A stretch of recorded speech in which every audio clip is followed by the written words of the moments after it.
So this time Rex has 33 MP, so that means I cannot afford 5 Thunders. I can only afford 4 Thunders in the against Remora. And Remora can use a move called Remora Strike, which picks up the entire effect queue, and that means that I can't use Thunder during the animation, or it will get stuck in the queue behind it.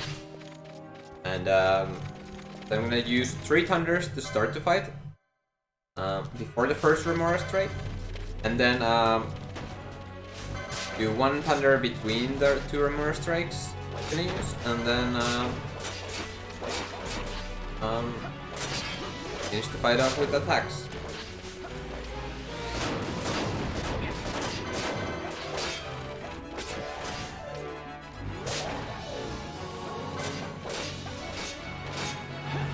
Watch for the combo, that's nice.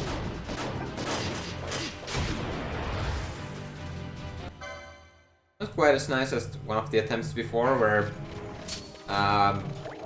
for today, where Bosch got a 5-hit combo and then a 2-hit combo.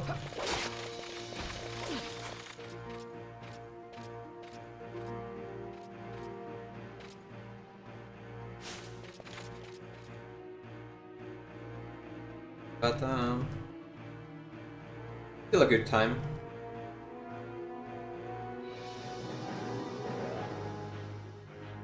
Every time Bosch gets a combo is a good Remora.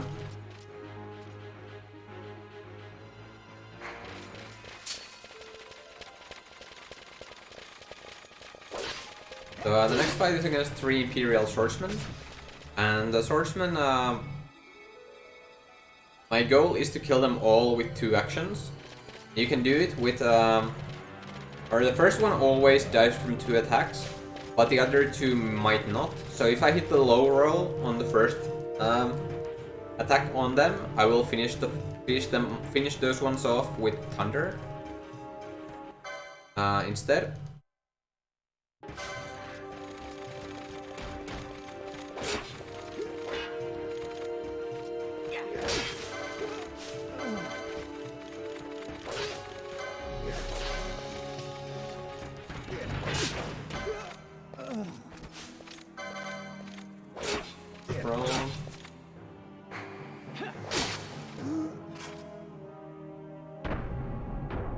Then I lured the guards to the door through which I needed to go afterwards, so I could reach it faster.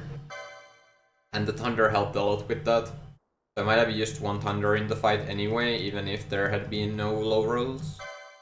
I got the low roll on the second guard, so decided to use Thunder. Make sure that I kill it. And now I'm trying to move in a way that the last red comes down as I'm killing the second one.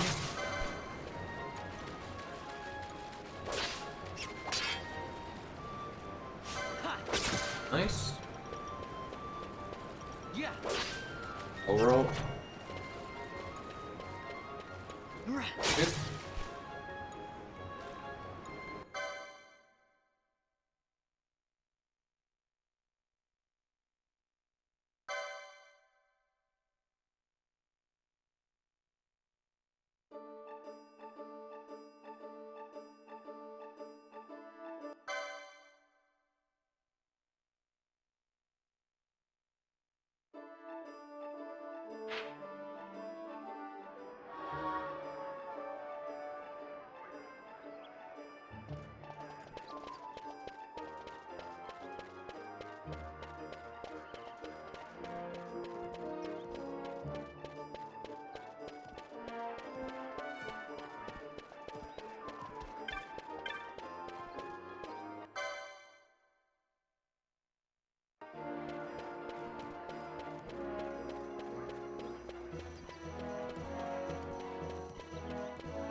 Picking up a small package here. It sells for 150 gil, and that allows me to buy or to get 8 Phoenix down against Dustia.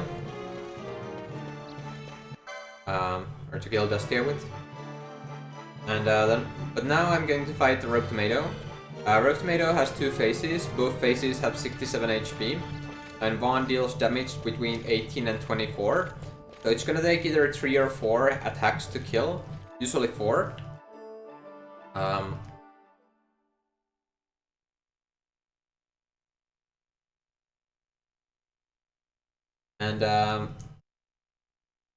To avoid dying to the fight, I'm going to try to avoid these wolves on the way.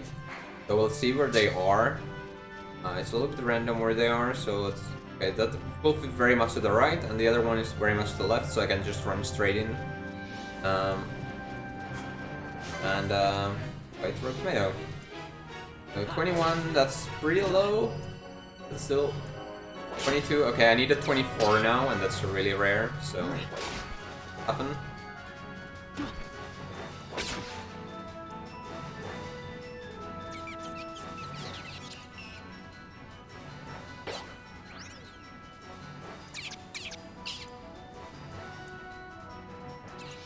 So that's phase 1, and then phase 2 is exactly the same thing, damage-wise. Well, Rogue Tomato will use Flame Breath, which deals a lot more damage than first phase, but it's fine. So no 3 hits today.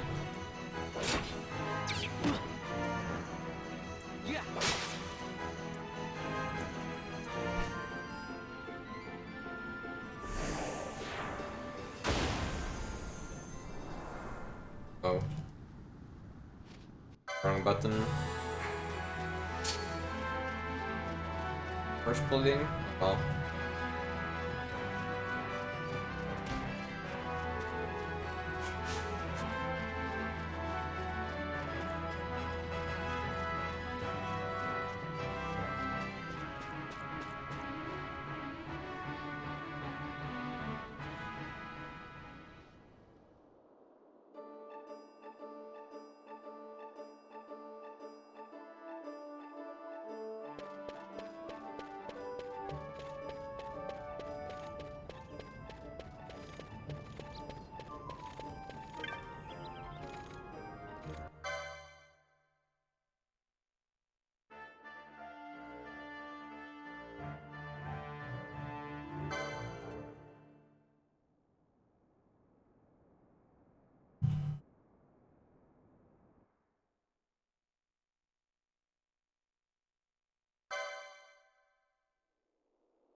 Hey Pandemonium, thanks for the luck. How are you doing?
Now I'm picking up this potion chest here. That allows me to do some faster movement here in Giza and still have enough money to buy the Phoenix Downs for Dustia with.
So now I need to charge the Shadestone into the Sunstone, and for that I need to visit these dark crystals, who give a random amount of energy between 25 and 55%. So first, this crystal, I'm going to have another throw potion, so she can stay still, while one goes and touches the crystal, and then another potion is inputted, so that Penelope will keep standing still for that small period of time that Penelope had.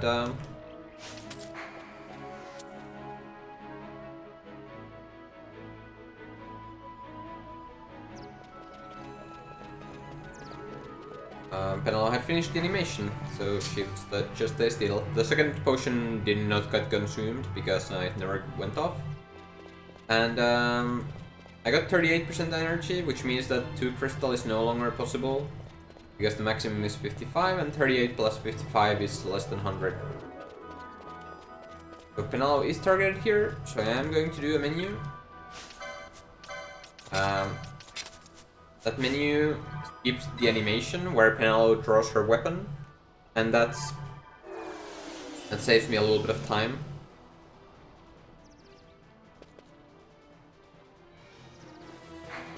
I had to do that menu anyway because I need to sell Penelope's equipment for money so I can buy the Phoenix Downs. And I have 67% charge, which means that I have a 25.8% chance to get 4 crystal, which would cost me 1 minute and 15 seconds.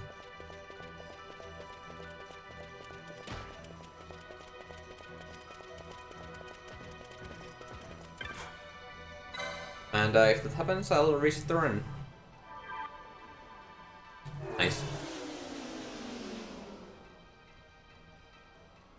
Second time today I had 67% and got the 100%, so that's nice.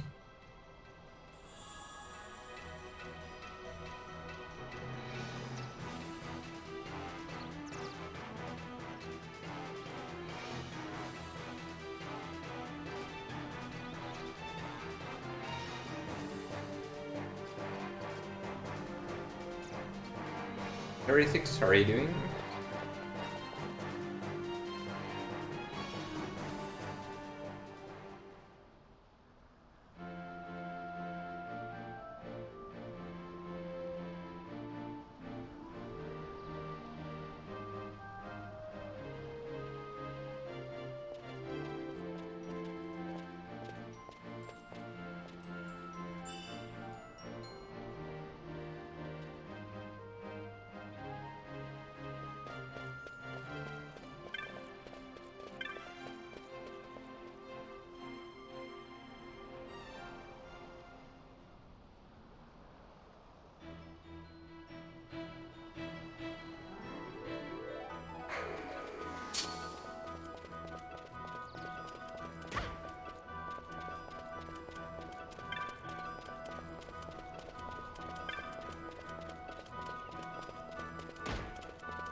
I have never seen Penelope die there.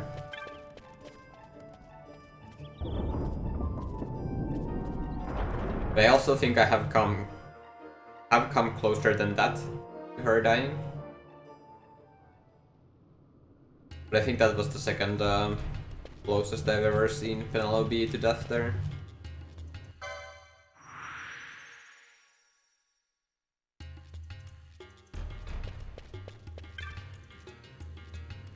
Might have even been the closest, I'm not sure. But if Penelope died there, that would just be a minor time loss. Like 2 or 3 seconds, I'd say.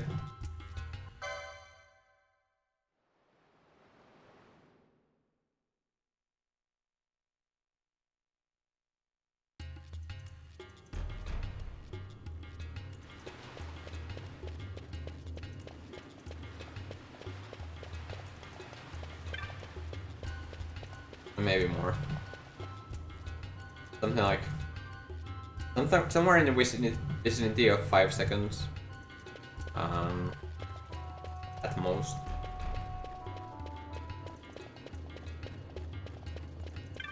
Yeah, now I'm going to... I also in the menu I removed Vaughn's armor, and that's so that Vaughn... Vaughn can get himself to below 10% of maximum HP faster. And I need to do that because that's how Dustia spawns. You need to have the character's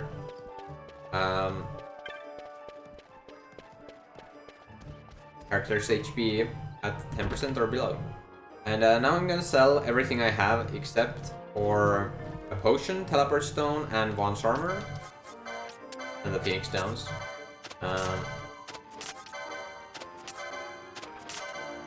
And that's gonna be enough to buy me 5 more Phoenix Downs, so I have 8 total. So I can kill 8 Dustia. So Dustia is an undead enemy who's not immune to instant death. So you can kill him with just 1 Phoenix Down, even though he's like a level 17, 18 enemy.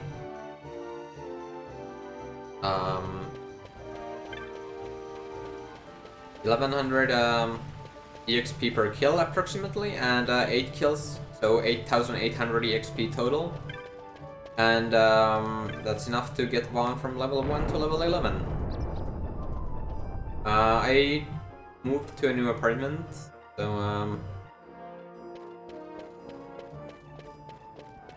I guess it is a new living room.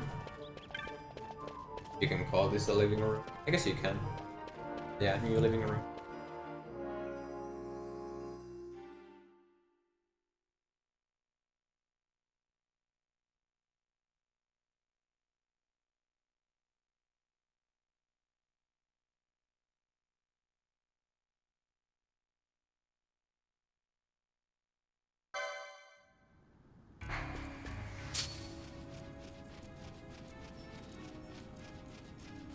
The wolf launched me, so I have to change my crit down strategy.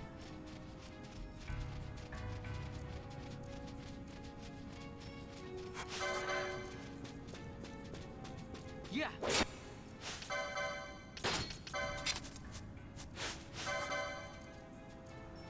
Ha.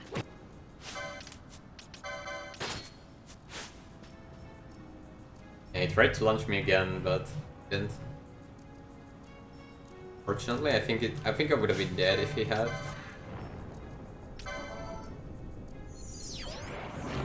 Well, I would have had to do it different, even different crit down from that, but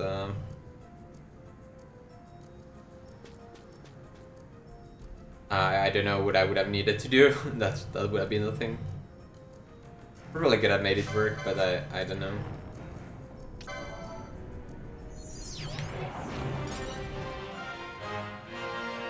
So Dustia has 2 drops, Book of Orgain and Flame Staff. Book of Orgain sells for 532 gil and has a 40% chance to drop. A Flame Staff has a 3% chance to drop and sells for 1200 gil. The more money you can get here, the better. Because I'm gonna come back later to kill 39 more Dustia, and for that I'm going to need 39 more Phoenix Downs. And that costs 9,750 gil. So the more money I get, the less I have to go out of my way to get the remaining Phoenix Downs.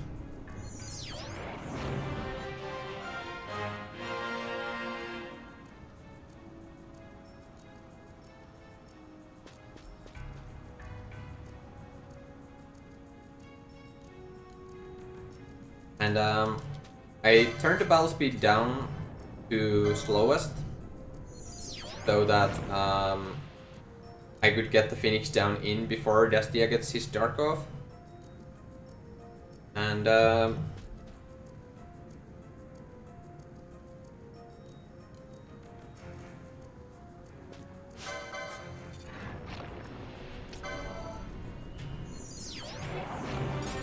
And then I equipped the leather clothing back on Vaughn, so Vaughn would have more defense for the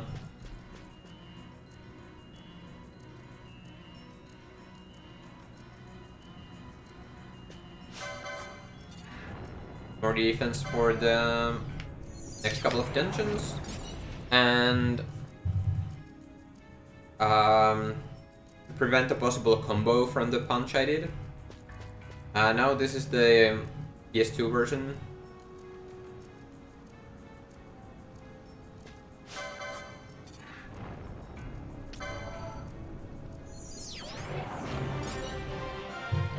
So that's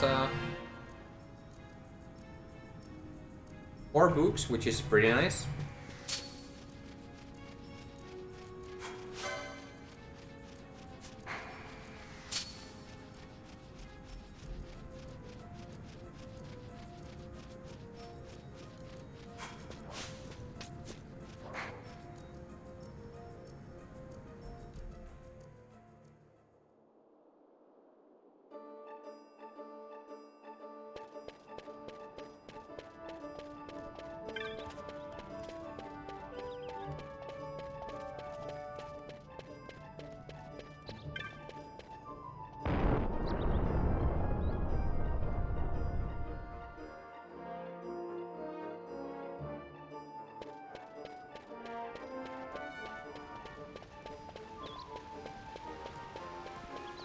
Yeah, the Zodiac Age speedrun is not...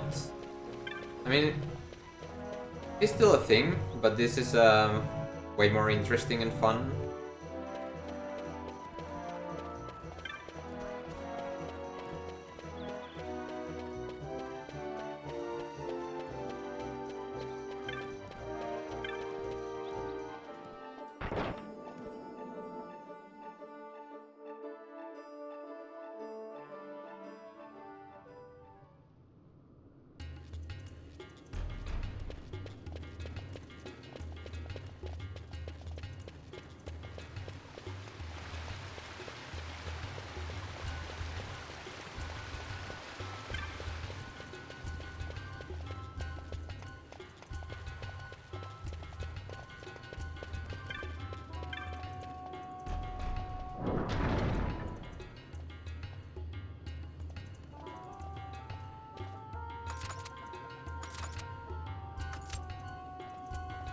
I mean, it's built in game, so why wouldn't you be allowed to use it?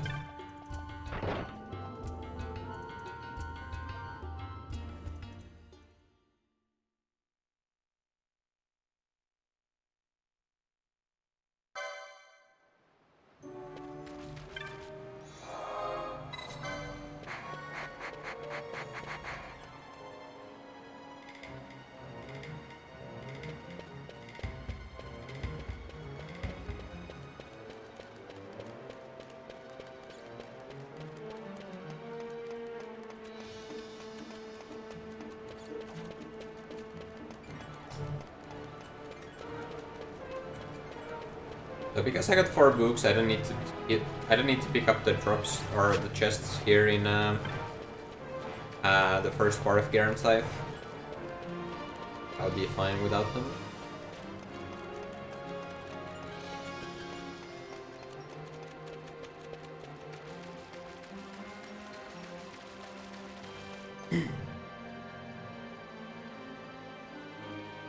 Yeah, the original is... I mean, I like the Zodiac Age casually a lot, but the original is much more fun in challenge runs, because TCA is actually a little bit easier than the original, because you know how they made the IZJS version where people could have one job only. And then they made TGA, and they gave everyone a second job. And they did not balance the game around that. So you can get a lot more stats in the Zodiac Age than you can in the vanilla.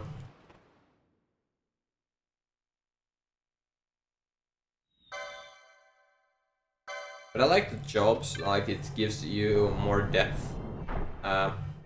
Or like more variance to the runs by using different jobs. So here's an elixir chest. That elixir chest is one of the Zodiac Spear chests. So no, we're not using Zodiac Spear in this run. I'm also picking up the Phoenix down there for more money. So elixir sells for 777 gil, and that's a lot at this point. The Phoenix down saves me 250 gil, so that's also nice.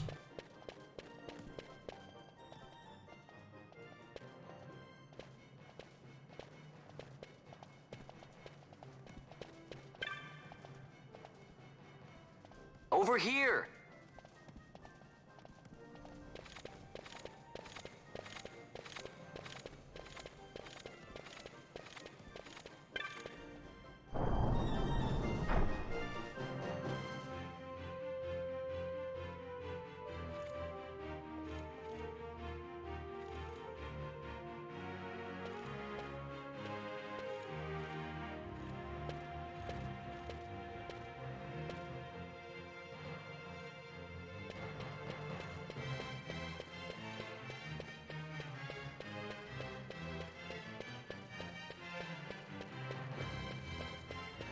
Hello.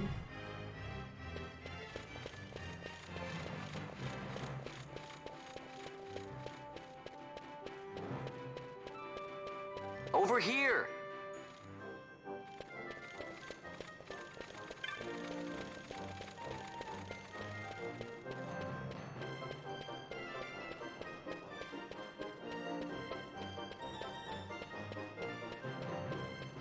Hey, Buckethead! Hey, Buckethead!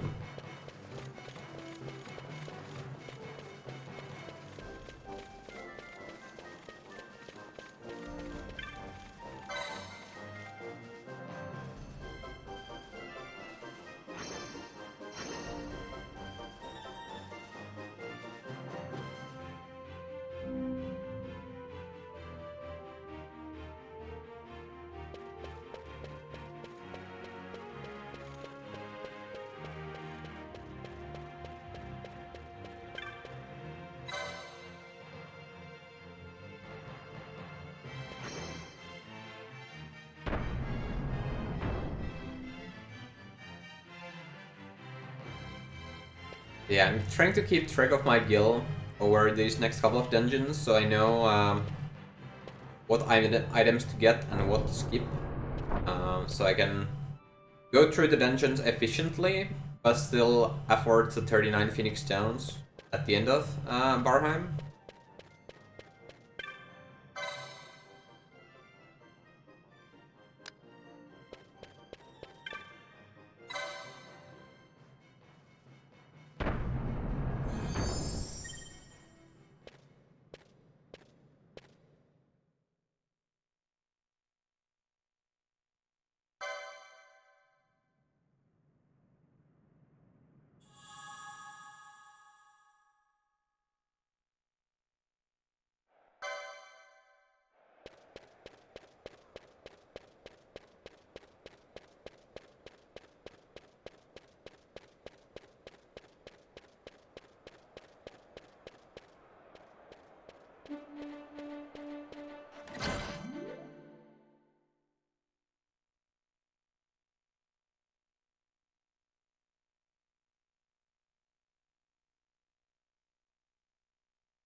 Just had an idea.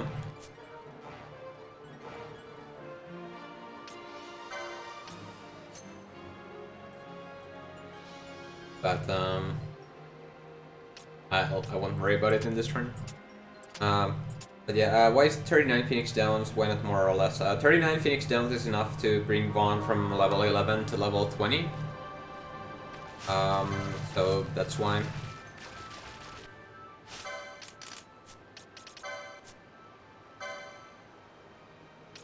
Like, it's not worth it to do more.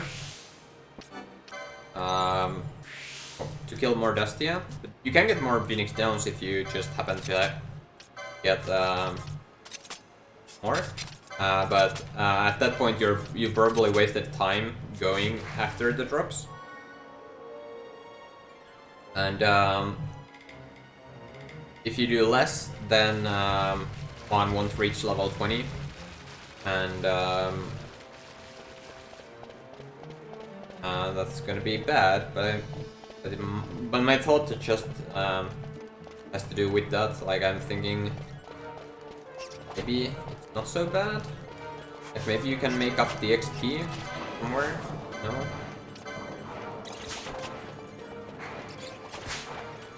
Stole from the bats to get more money. That's fine. That's fine, I guess. Really great, but something. 105 gil. It is the common steal from the bats. So. No chests. A little bit annoying. Killing the Gigando. 50 gil.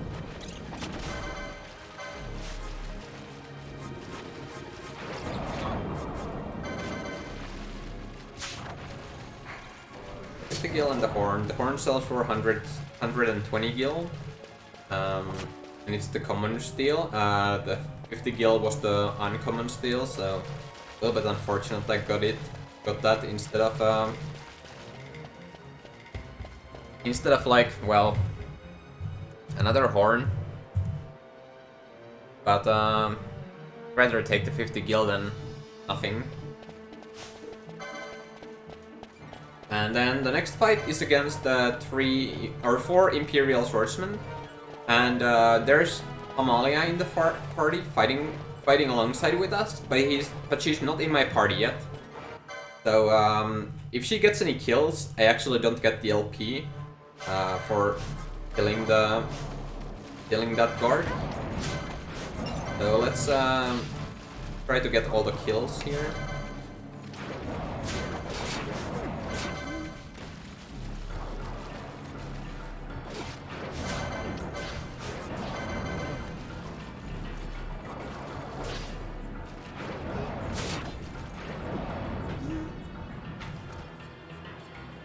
How was that gold?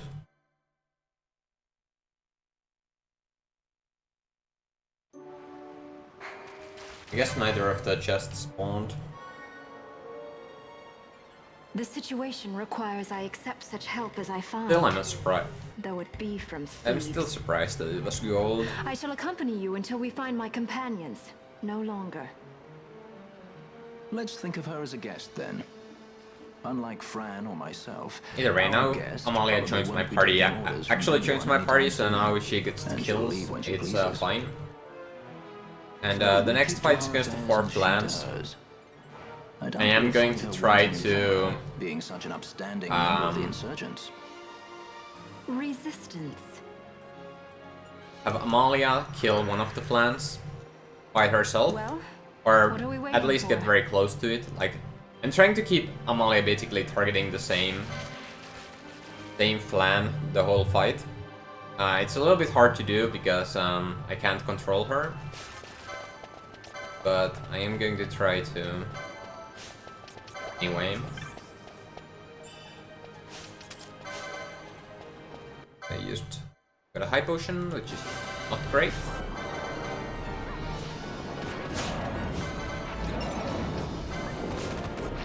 It's really bad. This is super bad.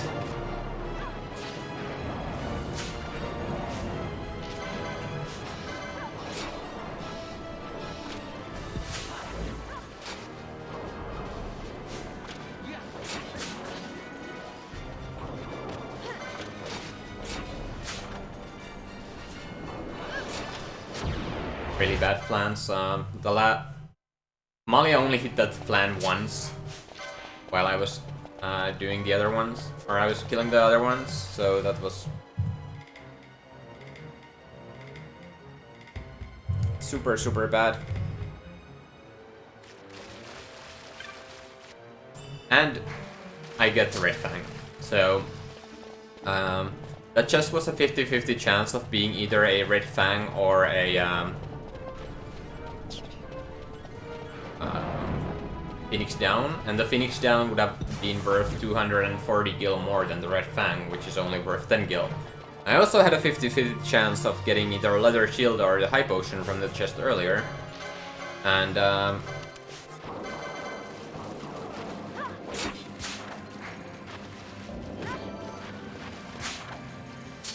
not getting any gil.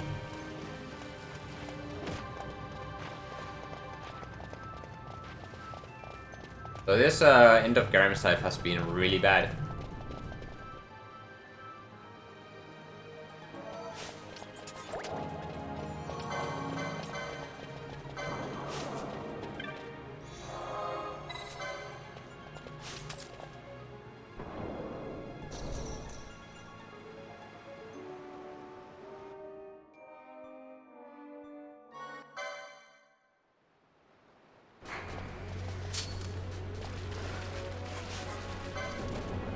Now I'm trying to keep Firemane in the water because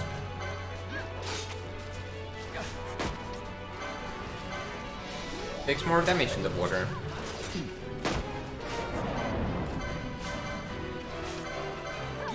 And this is a very trolly fight because whenever he teleports, I can't hurt him.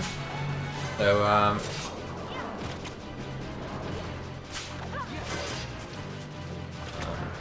very bad when he teleports. Let's hope he doesn't teleport too often. Also, he can go to the ground to use fire or bushfire.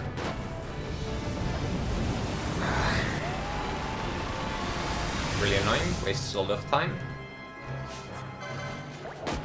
Especially if he then starts getting into like a teleport loop. Happened to me in the last run.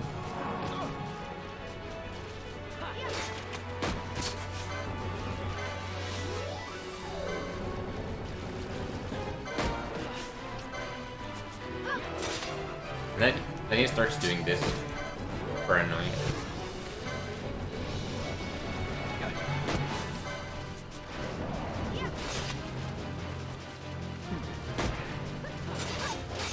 Okay, nice combo.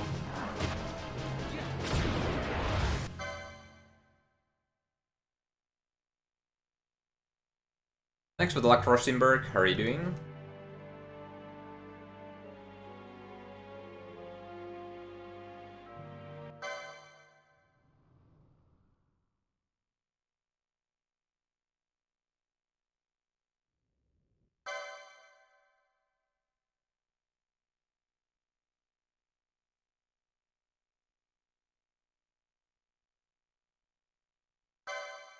That was about average Firemane. Maybe a little bit. Yeah, a little bit worse than average Firemane. Well, I think it was an average Firemane. I lost a little bit of time stealing from the Gigantoads, so.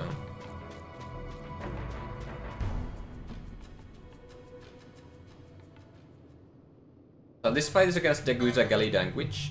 Galida and Gwitch die from a single fire from Vaughn, so I'm gonna do that. And Dagusa requires 2 attacks on top of the fire, so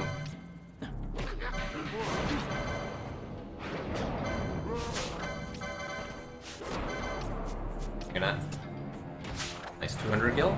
I punched Balfir. I punched him twice with Balfir before using fire with Vaughn to kill him, and after those 2 attacks, I was able to steal from Dagusa while waiting for Vaughn to kill. And I got 200 gil, which is very nice. It is the uncommon steal, so 9.7% chance per steal to get it.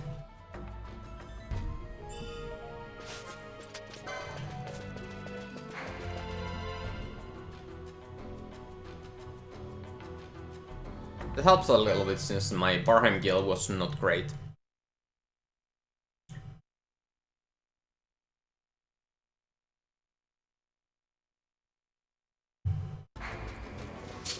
Yeah, the next in the next room there are 3 guild chests I'm gonna pick up. The first one is a guaranteed 777 gil. The other 2 are random from the first one being from 1 to 333 and the other one from 1 to 555 gil. And you know, let's hope that we get some good gil.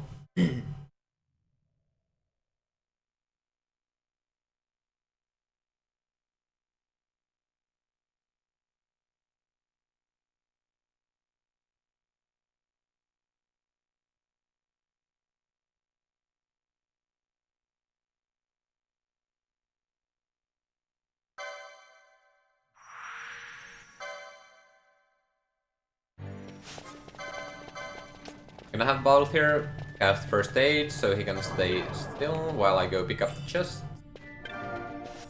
19, 71, not too great.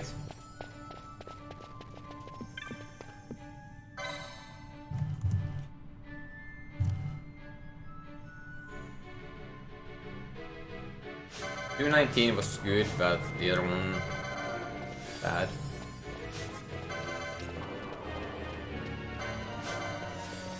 Now I do the shop here. I'm going to buy a light woven shirt, which is going to be used as an armor for Ash later. And then I'm gonna buy Blizzard, which I'll be using to kill the mimics in this dungeon.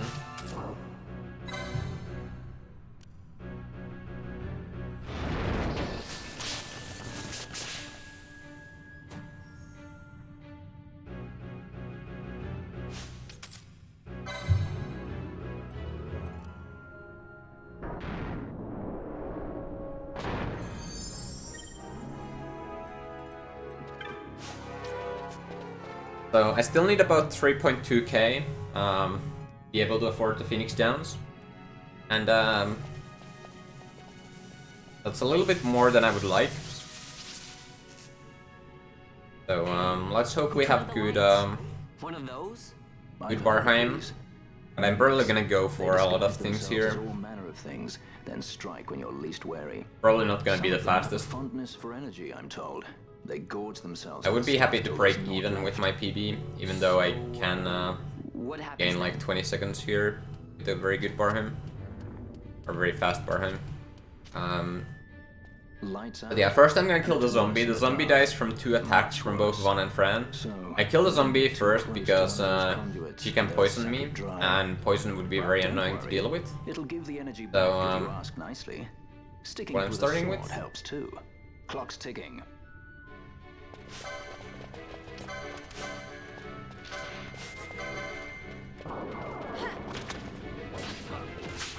Darkstone.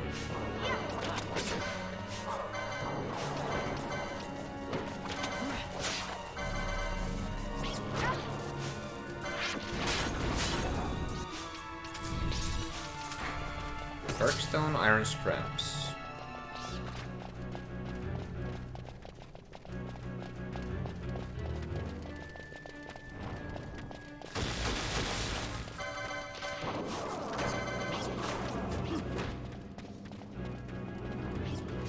Iron scraps.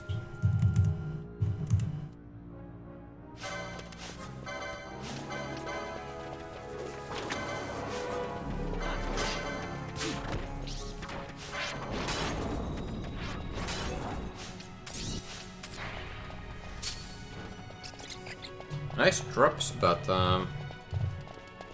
deals have not been as great. What's there?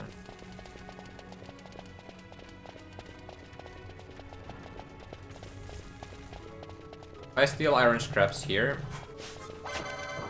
I'm going to skip the remedy chest. Okay, nice. So there's the remedy chest behind that corner there on the left, but it's a little bit out of the way, so I'm gonna skip it now. I'm Not sure if that's the right play, but the one I'm going with.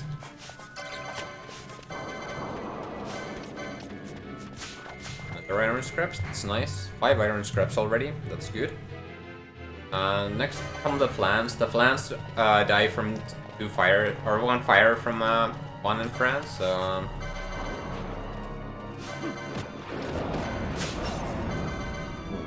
I'm gonna do brain liquid is nice. 2 brain liquids.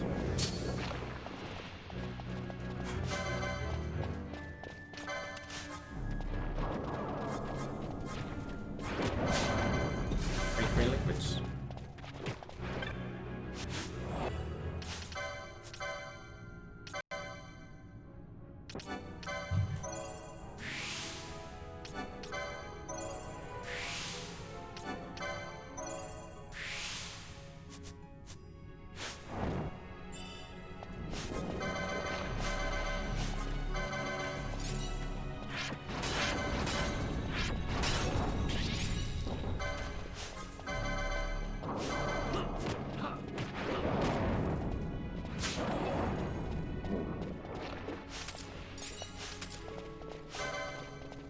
Two more liquids, 2 water stones.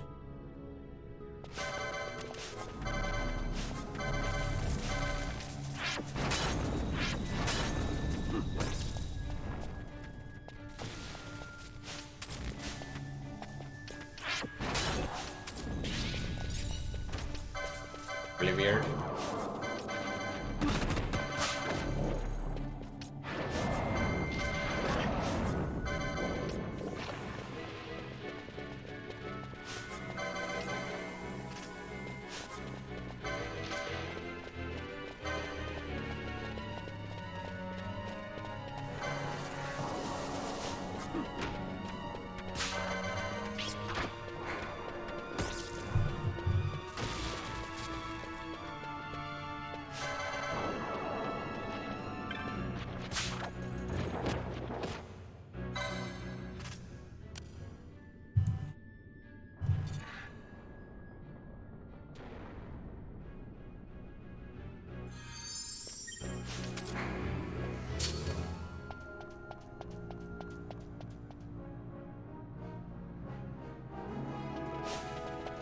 Lemon potion, 6 eye drops.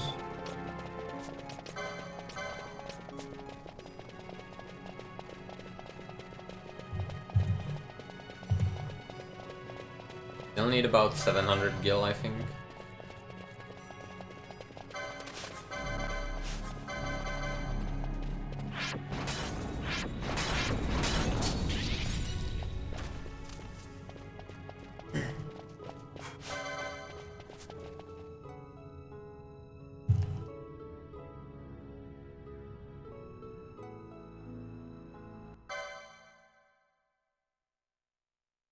I don't know why Balfour got stuck there so hard.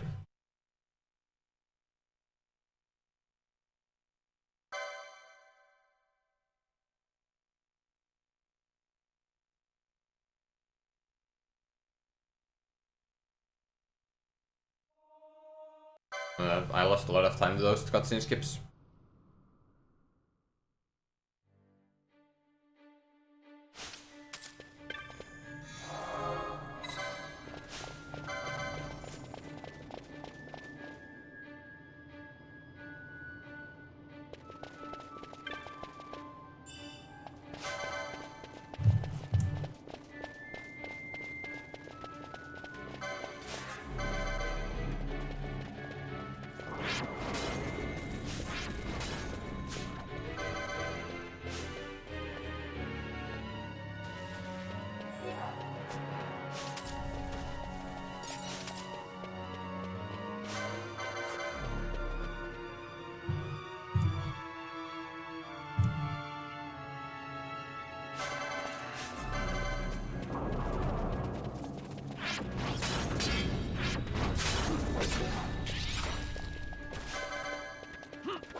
I'm good money now.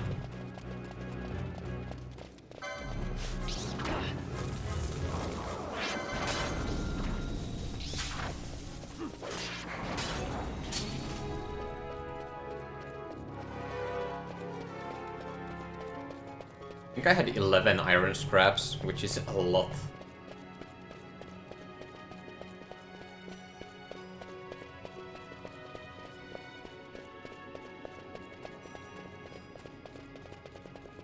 At least 5 liquids, I think.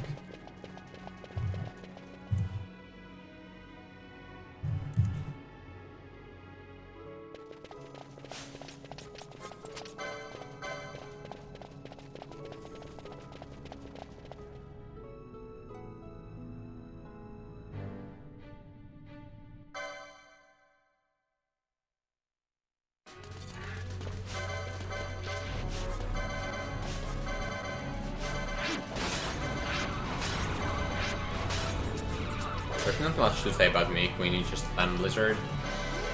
You can see, well, you can see how there's a little bit of cooldown after you finish the Mimic Queen takes damage from Blizzard, and you can start charging for the next Blizzard. Good.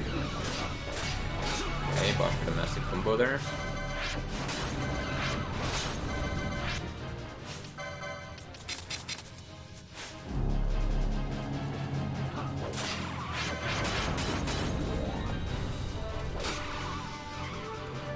Get it.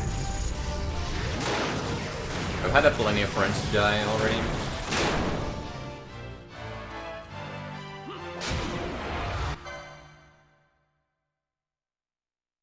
Only Bosch had got another combo.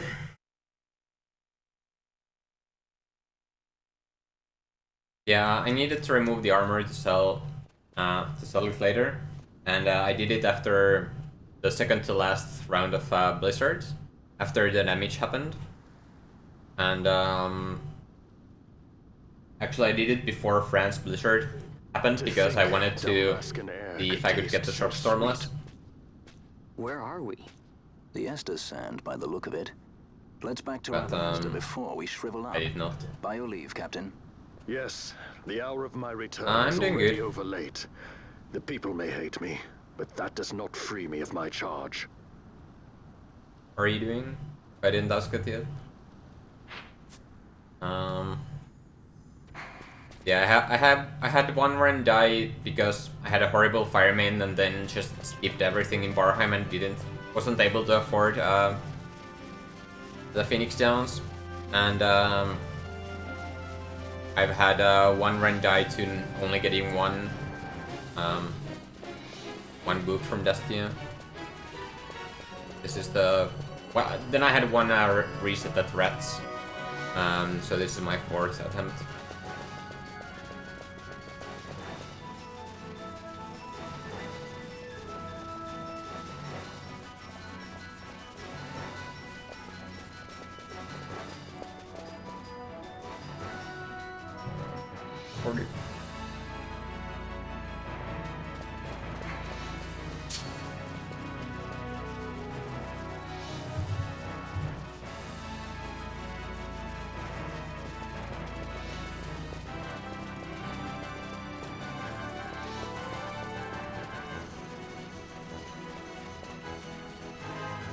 I think I'll keep the high potion and 2 potions. That's all. Thank you. So I missed.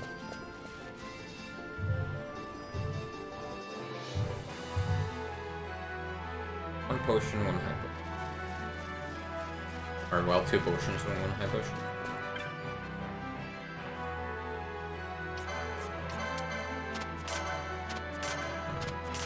Lemon, 5, 2. Exactly what I saw.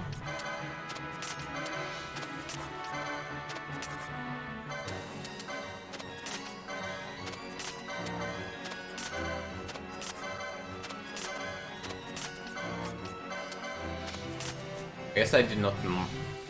Okay. Well, I could have also kept the Red Fang. I probably shouldn't have wasted, probably shouldn't have wasted time selling the Red Fang, because I could have kept it. But the thing is that when I got the Red Fang, I forgot to mark it down. So I thought I would be left with 1 gil if I sold the Red Fang, but it was 11 gil because Haven't marked that 10 kill down. Whatever. Hey Dream Boom, how are you doing?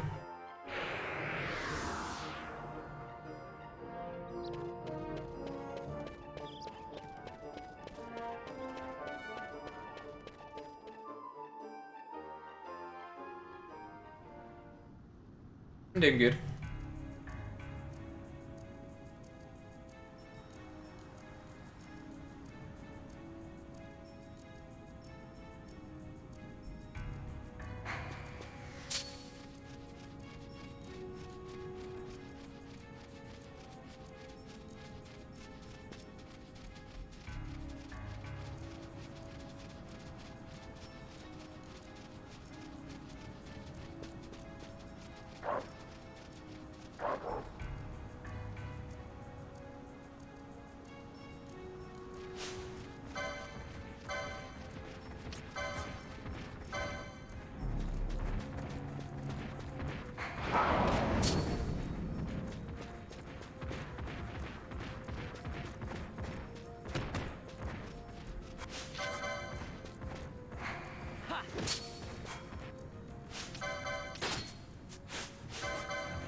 Okay, so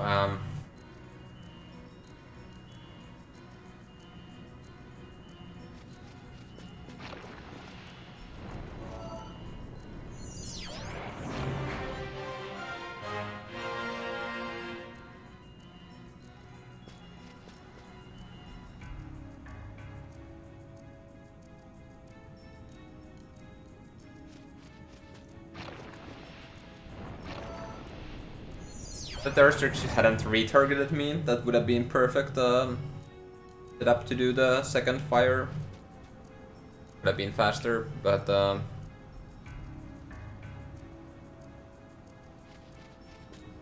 don't know what I should have done.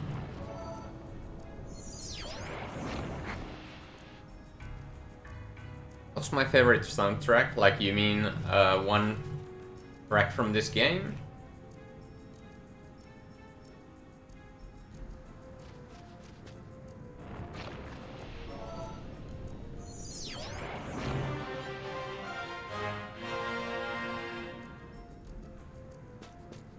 Trying to get as much money as I can from this Dustia.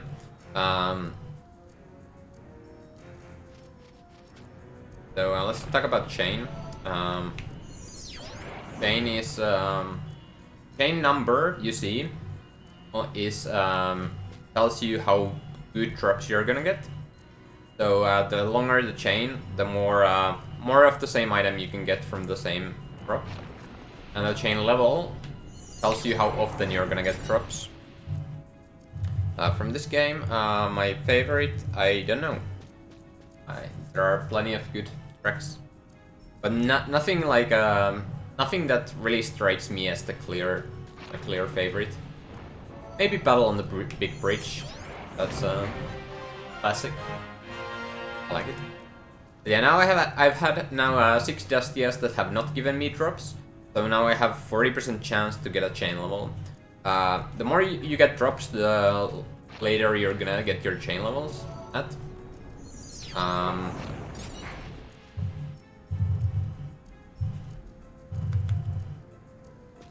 But now I have a 40% chance to get a chain level. I did not get it, and I did get a drop, which means that I still have a 40% chance to get a chain level. There it is.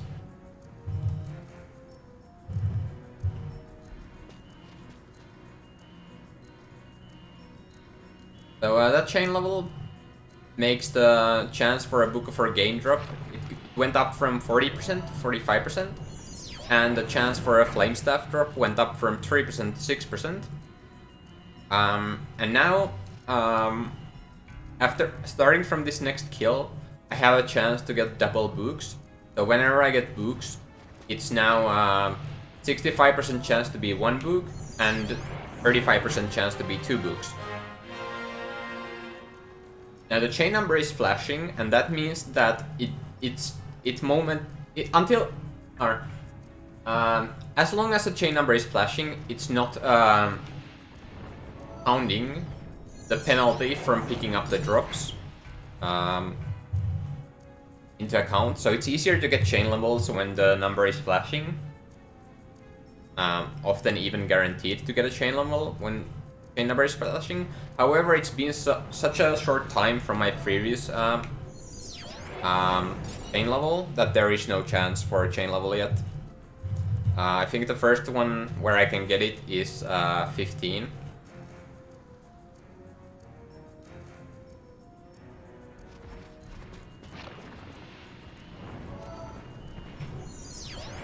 So now there is a chance for a chain level, and it's about, I think it's 20% chance to get a chain level at the next kill.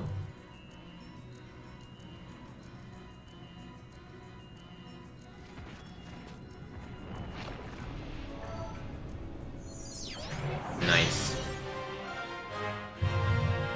It's very early. So now that chain level makes the chance for a Book of Regain drop go from 45% to 50%. And a chance for a Flame Staff drop went up from 6% to 9%.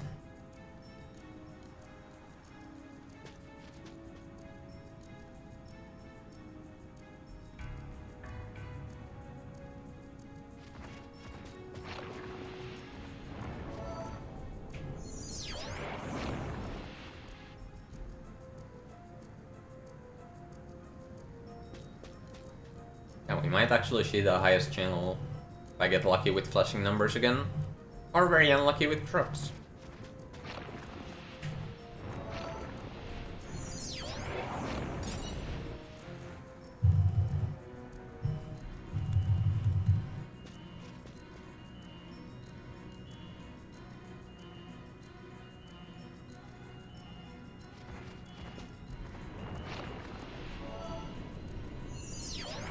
So starting from that drop, I had chances for triple books. So whenever I get books now, it's 20%, 30% chance to be 1 book, 50% chance to be 2 books, and 20% chance to be 3 books.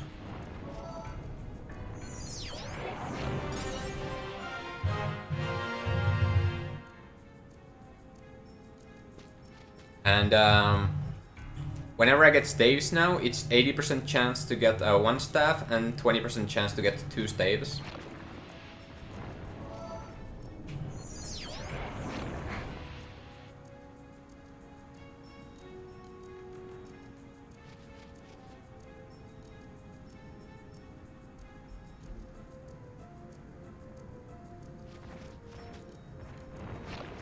Hey Stefan, thanks for the luck. How are you doing?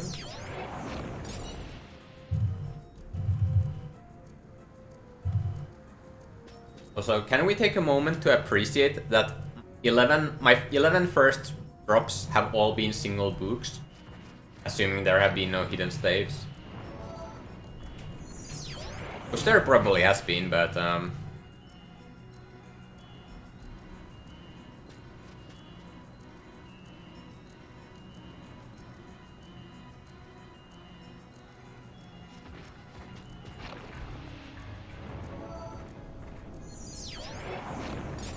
make it 12.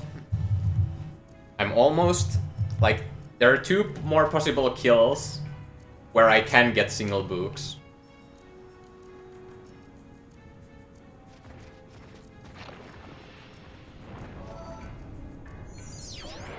There's 1 more possible. So this kill is the last one that has a chance of giving me a single book. And if it doesn't give me more than 1 book, I'll be really...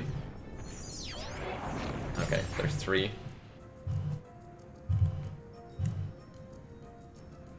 Nice triple book. But I did get a heal for it.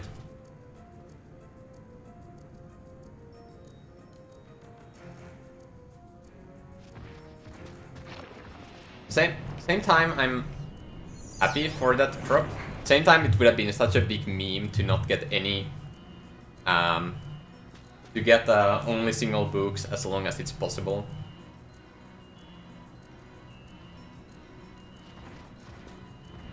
Yeah, now we move to the final tier of drops, and now whenever I get books, it's 60% chance to be 2 books, 40% chance or 30% chance to be 3 books, and 10% chance to be 4 books. And whenever I get staves, it's 60% chance to be 1 staff, 25% chance to be 2 staves, 10% chance to be 3 staves, and 5% chance to be 4 staves. Now I'm not gonna get any drops, right? That's how it's gonna go.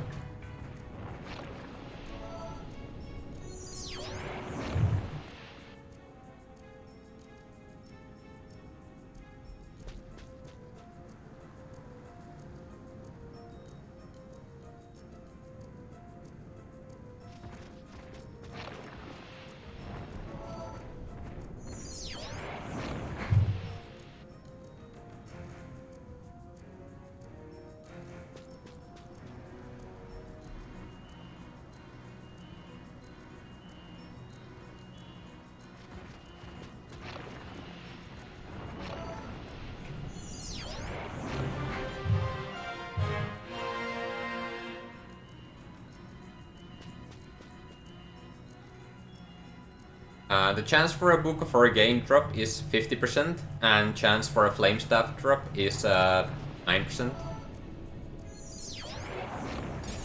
That's a nice quadruple.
Okay, so last Dustia, can you give me a heal?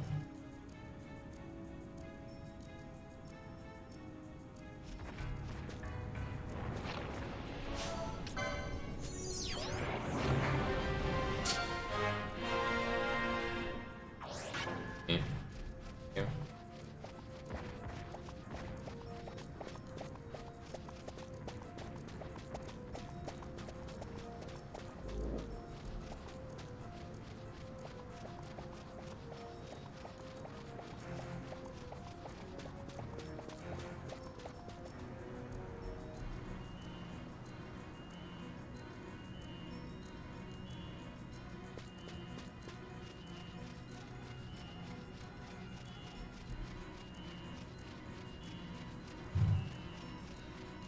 I don't think I got a single double book in that Dustia.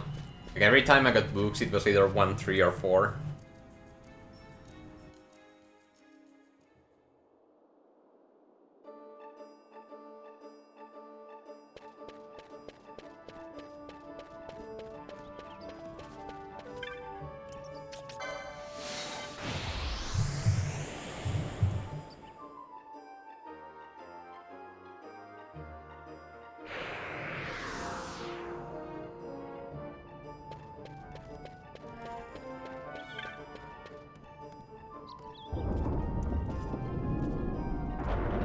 So, every time you kill a Dustia, there's a chance to get both books and staves. And,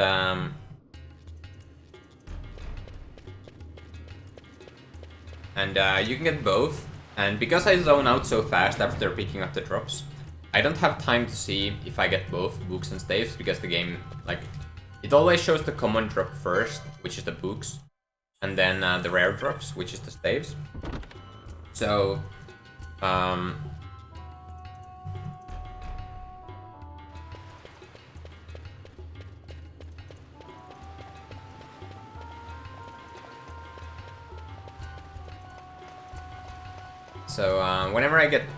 whenever I get books of Regain, there's always a chance that I also get flame staves, but I just won't see them, and those are called hidden staves.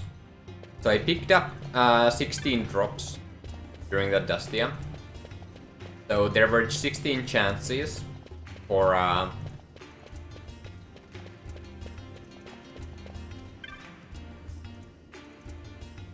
books of Regain.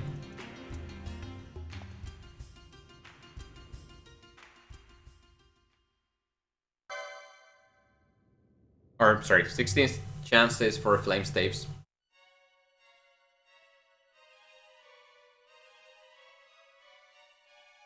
So I don't know if I have them or not.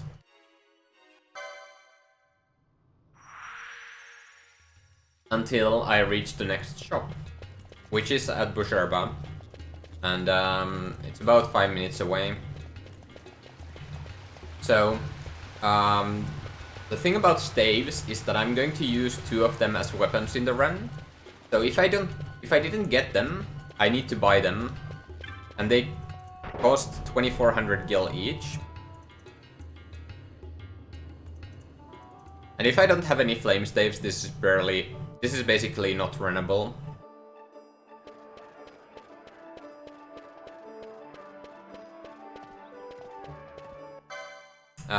No, I have plenty of, I have gone through plenty of PS2 controllers. I think I bought this one like a couple of months ago.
Alright, so here's the shop.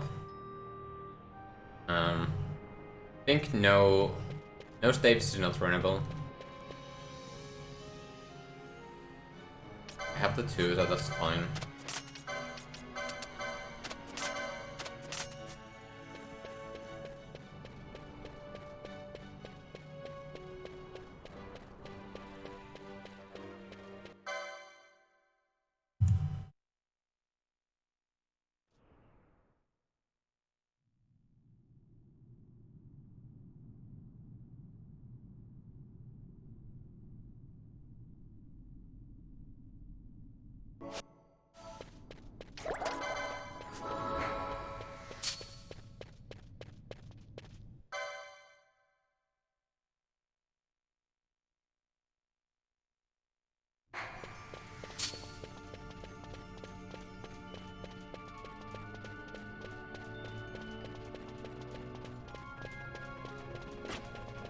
So yeah, I did have 2 staves, so I don't have to buy any. That's very good. Or well, that's good. Because without, if I had to buy, like I only had 27 books, and with that, I can't really afford to buy flame staff.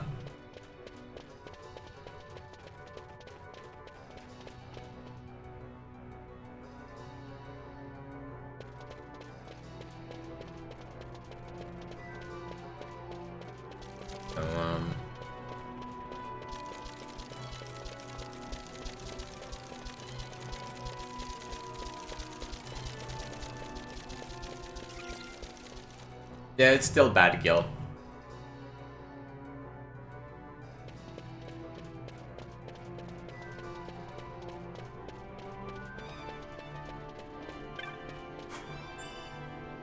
So 186 gil there.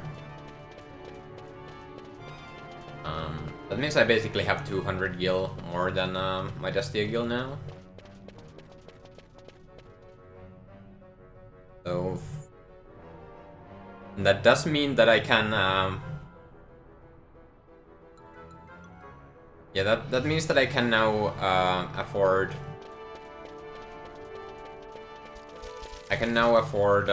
keeping Mithril Blade.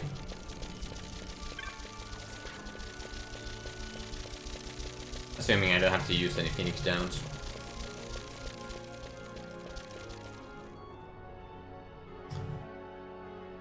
Hey Channel 1 Bass Lake, how are you doing?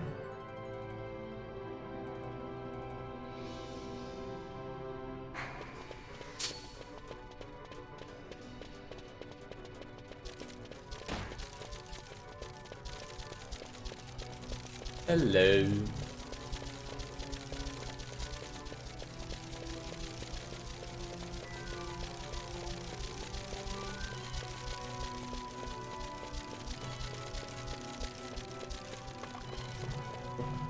No assessing sticker, so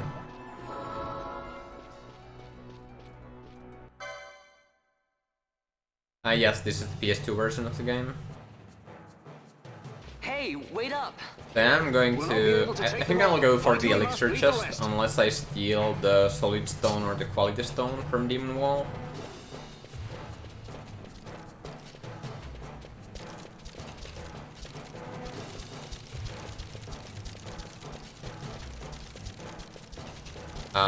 I got a new apartment, so...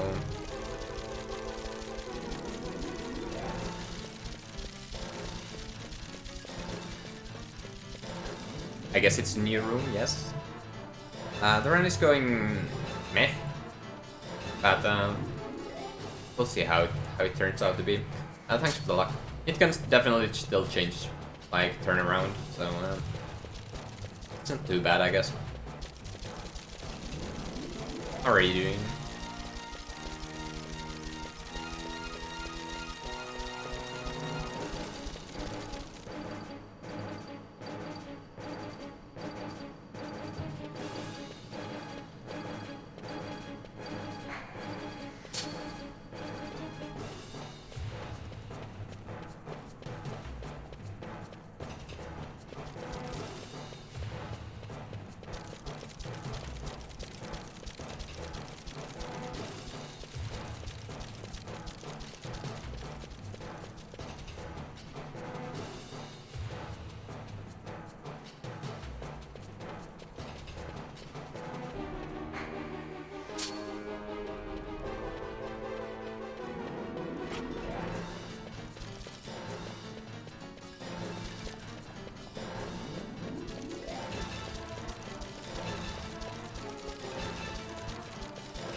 Yeah, I'm done with all my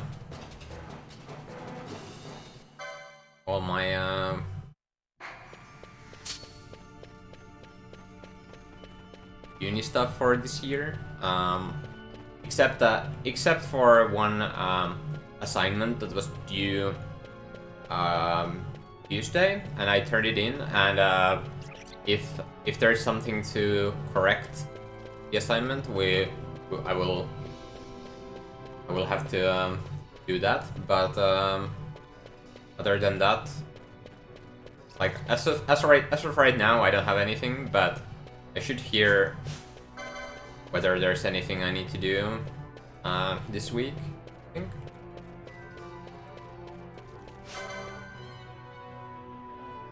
That does not mean OOA.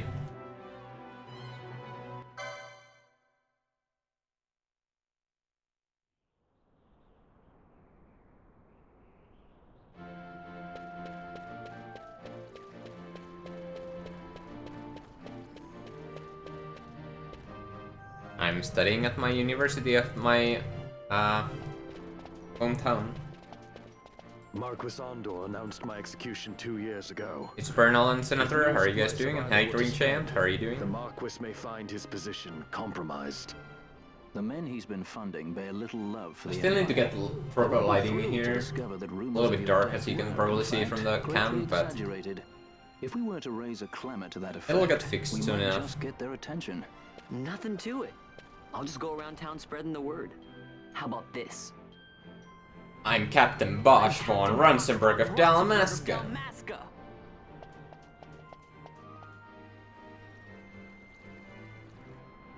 117 viewers heed my What do you words. think? That certainly qualifies as a clamor. All right, Yeah, this quest, where I need to reach 100% notoriety, and to do that, performance, the better. If we're going to reach the Marquis, it's up to you. We'll be waiting here if you need us.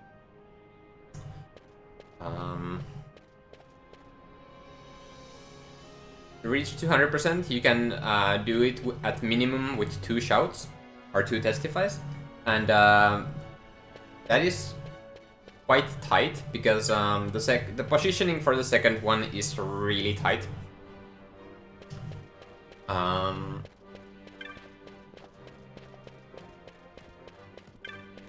So here, I'm the Bosch von Ronsenberg.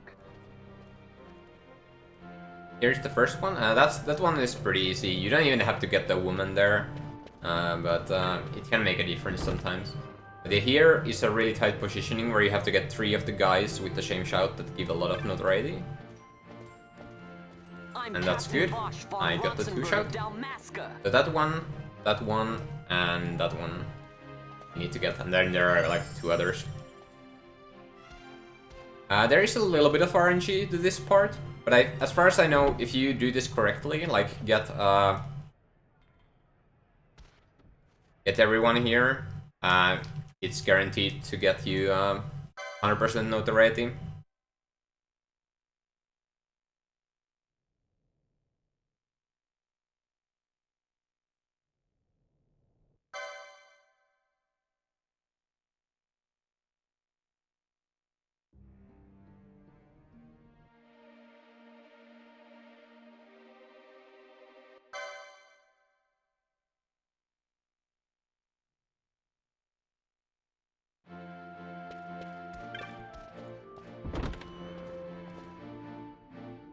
Yeah, it's a really good speedrun, really fun.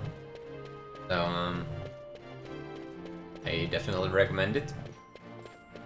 Here I'm going to do a menu. I'm going to put Balthier and Bosch into the party. That's already done. I give Vaughn Green Magic 1, so he can cast Protect later. I'm gonna give Bosch Bosch and Balthier pulls 1, so they can be using Cypress Bowls against Tiamat. Later. Then I'm gonna give Bosch Dave's 2 so he can equip the flame staff that I got from Dustia. And then I give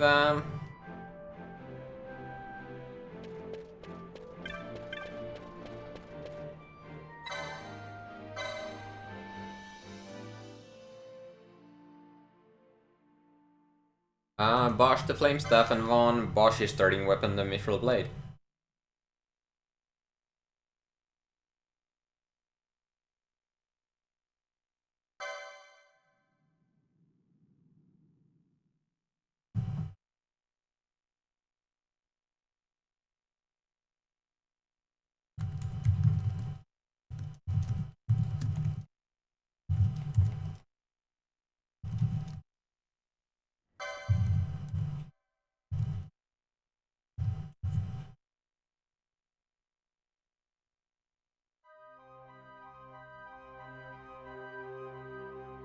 Pretty much.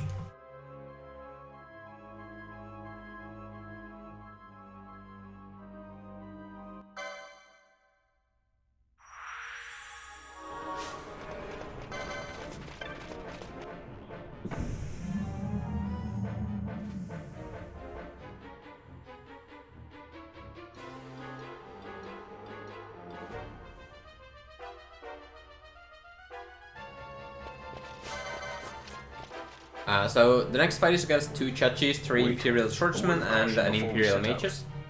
And the strategy for that fight is to have Voslor cast balance on the enemies. And balance is a time magic that hits all enemies in range. And it deals damage between are equal to the difference between the caster's current and maximum HP. Voslor will use it when on critical HP. So I need to damage Voslor down. So he will actually use it.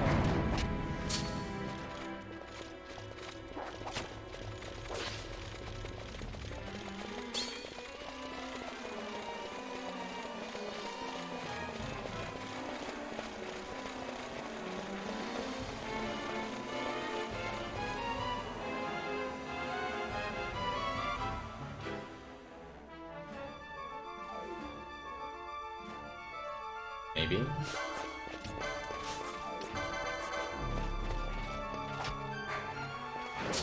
Now Voslor is in critical and will cast balance. Problem with balance is that it's not guaranteed to land. It hits the Chachis at about... It has about 55% chance to hit the Chachis. And it has about 90% chance to hit the other enemies.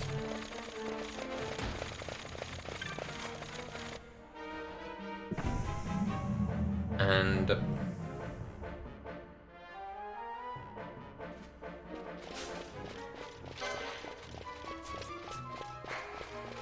so in order to help in order to not need as many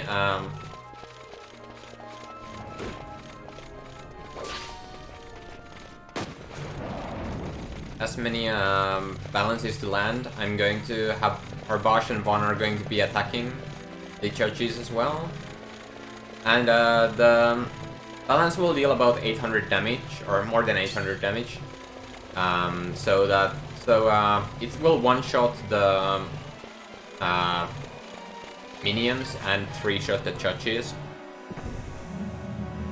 So usually you only need like two of them to hit the Chachis because Von and Bosch are dealing the extra damage. And so first I'm gonna try to group up the enemies. Take down the leaders and the others will follow.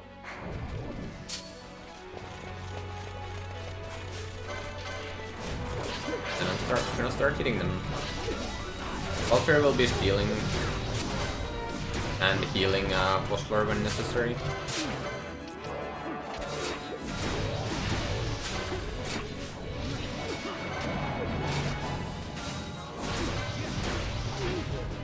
That was a nice fight.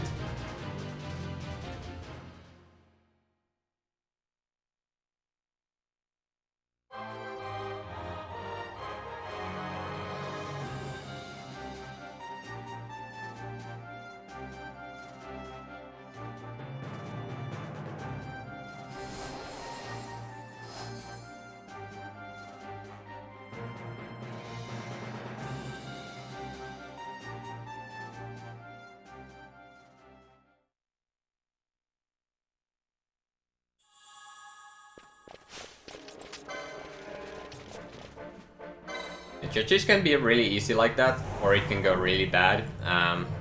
Because the judges can use a move called Try Attack, and Try Attack is guaranteed to kill Vossler if it lands on Vossler. And it deals a lot of damage to other characters as well, and it's quite bad if it happens, but it didn't, so good. I'm gonna buy a Cherry Staff here, and Top Cappy Hat, and Killing Weave Shirt. I'm gonna buy Dark, Protect, Reflect, and Immobilize. That's it.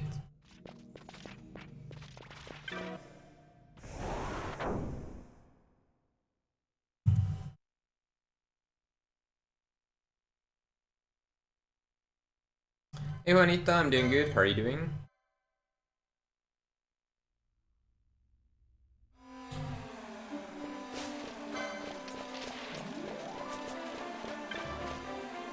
So, I bought the Cherry Staff, and Cherry Staff is gives a little bit more magic, but also gives you 50% boost to your Wind Elemental spells, and that is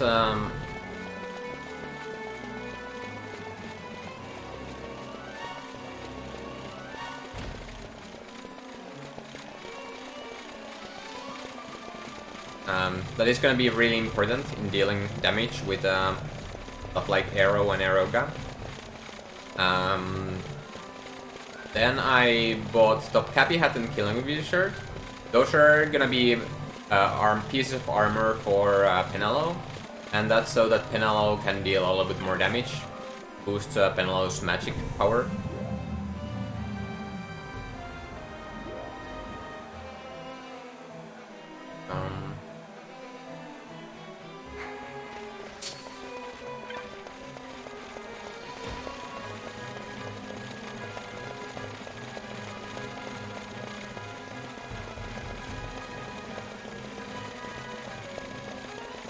Then I bought Dark, which is gonna be the damaging spell for the next couple of fights. Protect, so I can protect people who need extra to take less damage. And Immobilize, that's gonna be used for a couple of movement tricks and despawning and some boss fights.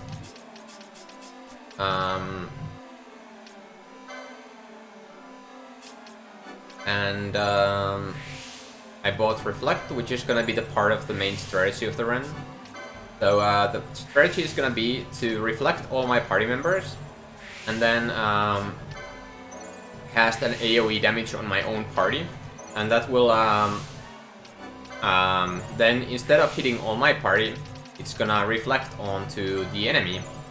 And for one spell cast, I'm gonna get multiple spells because of that. I got the armor I needed for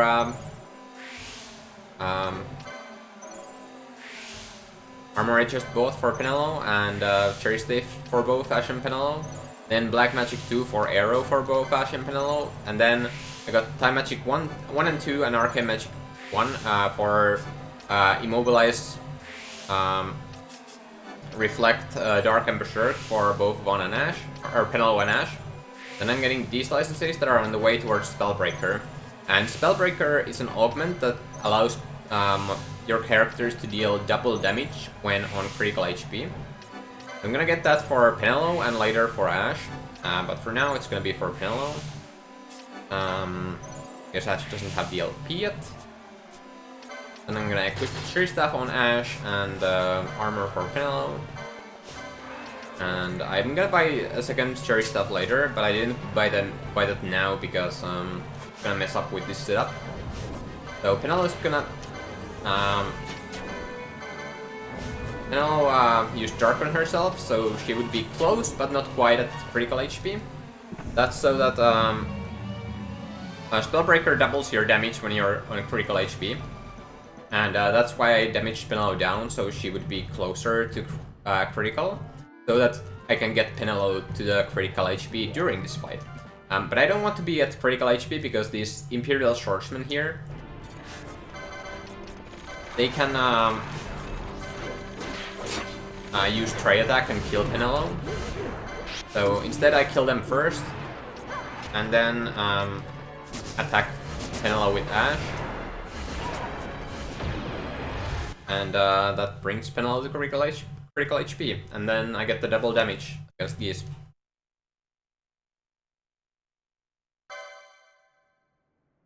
And yeah, so I had Vaughn and Penelo both cast Dark on my own party, and I had everyone reflected, so Vaughn and Penelo each were doing 3 Darks on the boss, and all of the Penelo's Darks were double damage because of the Spellbreaker, and that's a lot of damage.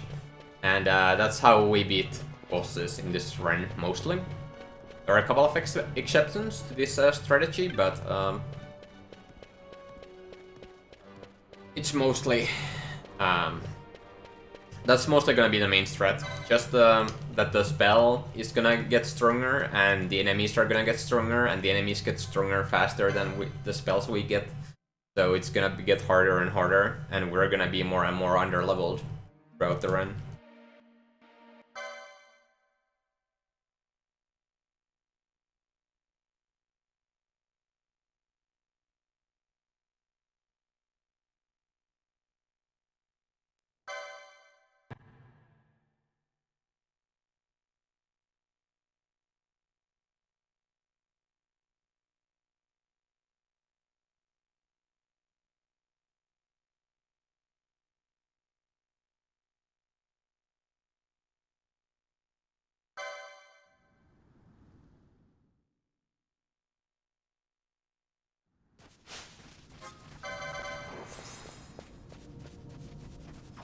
Yeah, the hard part of this run is to keep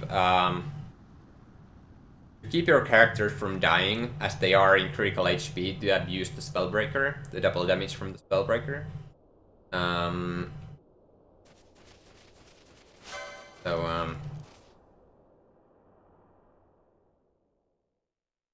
That's the trickiest part of the run.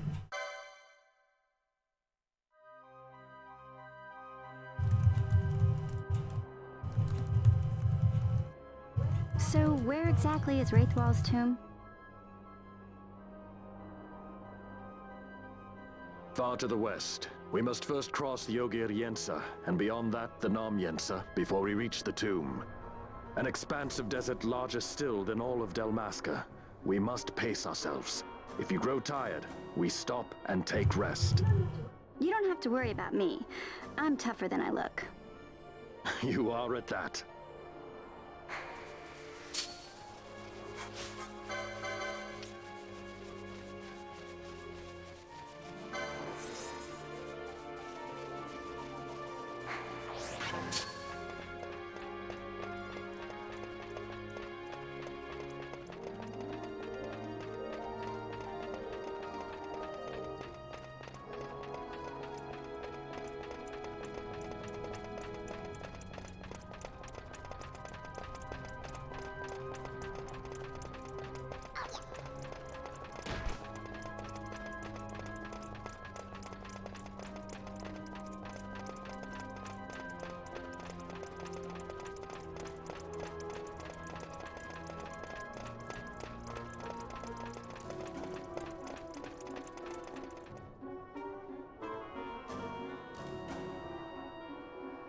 Hey Sagar, how are you doing?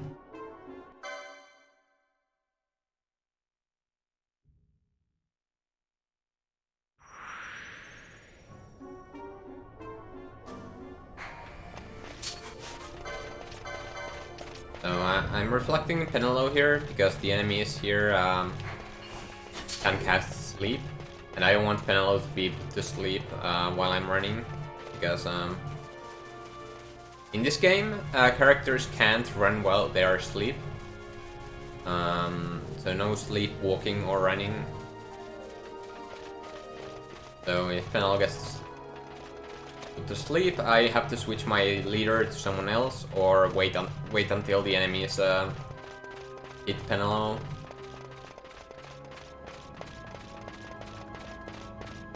There's voice acting in this game, so I don't have to do that.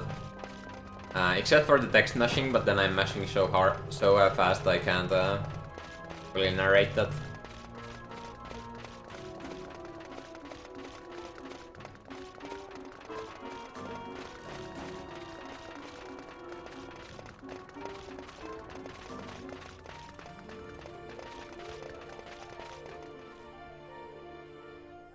Who's Tifa? I only know Larsa.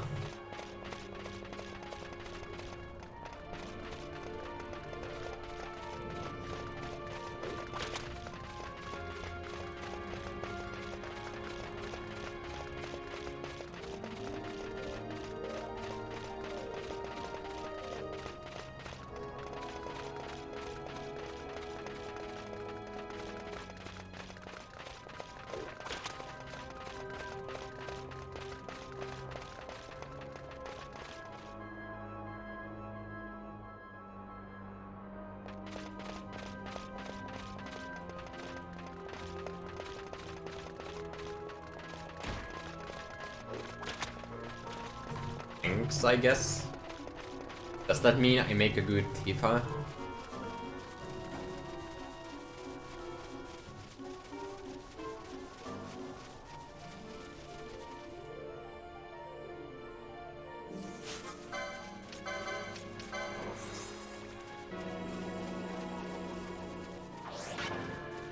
I'm not reflecting Penelo here, but I'm protecting instead, so that because I want to be curing Penelo again soon, or at least want Ash to be able to cure Penelo soon if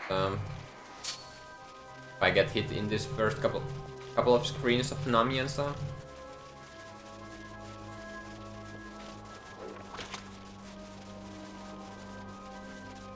Like so. Try attack. You can see how much damage it does there. 226. It deals 32% of your maximum HP, I think.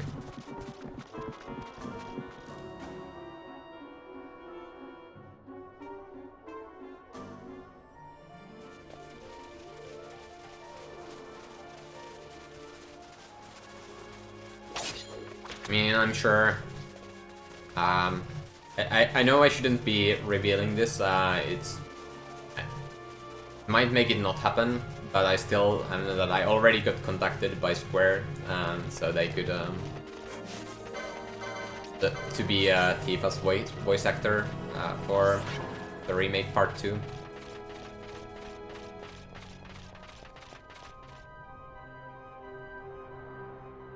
So, but I think there might have been a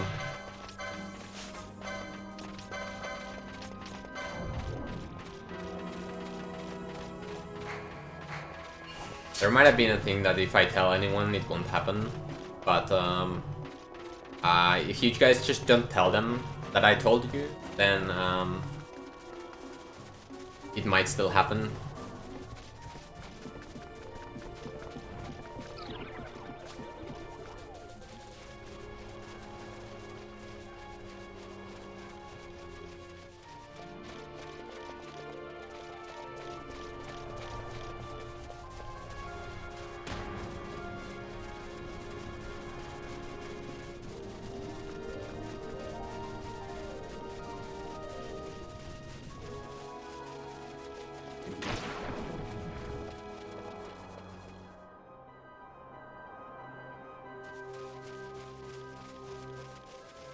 Okay, so the next dungeon is Doom of Raithwall, and I want the reflects to wear off at specific times in there.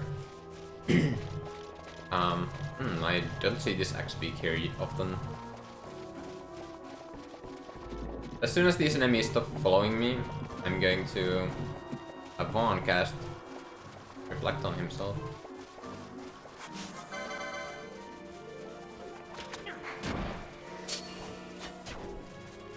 Bad. Oh well.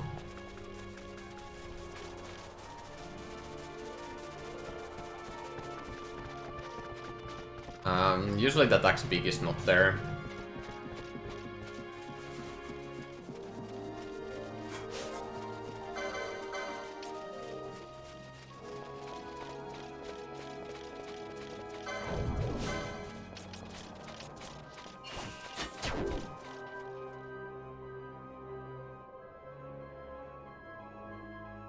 Yeah, I want Vaughn's Reflect to wear off after Garuda, so I reflected him early.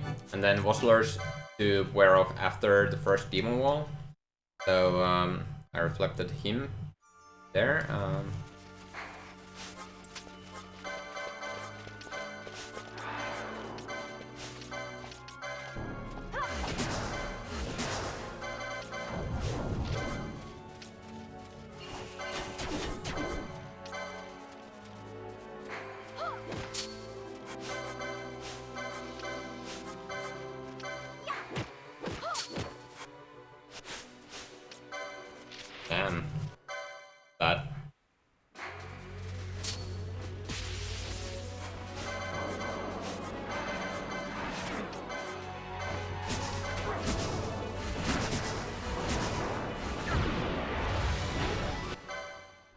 bad crit down.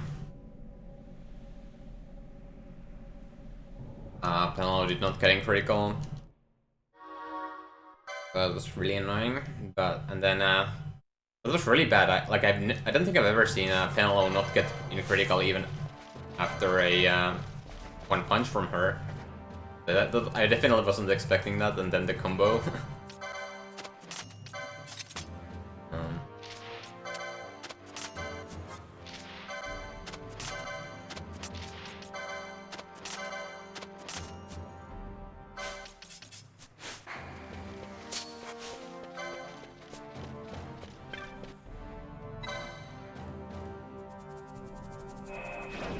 Yeah, Garuda always targets closest, so that's why I ran to the pillar, so to make sure that Vossler is closest character to Garuda at all times. The next boss is Demon Wall. It's an optional fight, but I am going to do it. The strategy where you can beat it is by have him target Vaughn and run out of his range with Vaughn and leave Ash and Penelo to kill Demon Wall with Vossler. There are two problematic moves he can do at the start though, Doom and Annul. He didn't do either, so it's fine. But Doom would have been annoying because it would have been Demon Wall would have been able to get it off before I can run away with Vaughn, and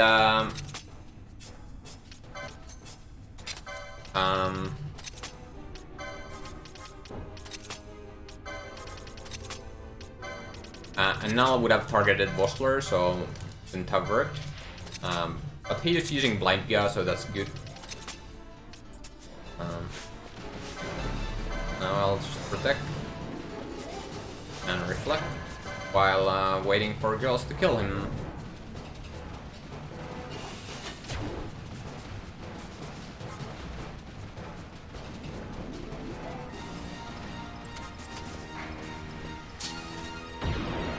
That's the first Demon Wall.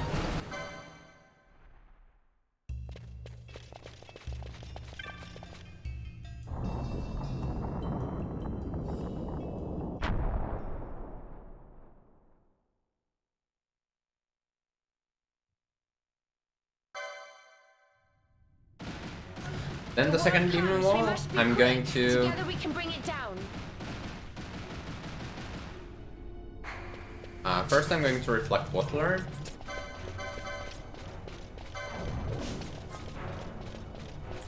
So he won't die when I'm doing my arrows. Then Demon Wall 2 has such a low HP that I can just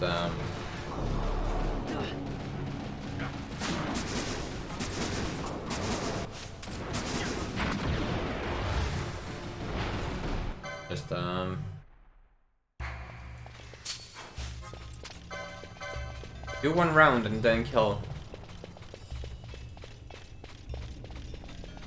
And then I'm going to re-reflect Ash and Penelo, so that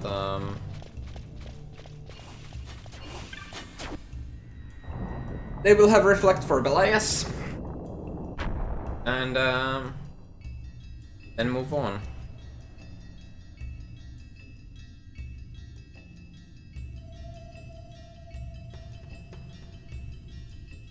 The buff timers won't run when people are out of your party, or out of the main party in the reserves.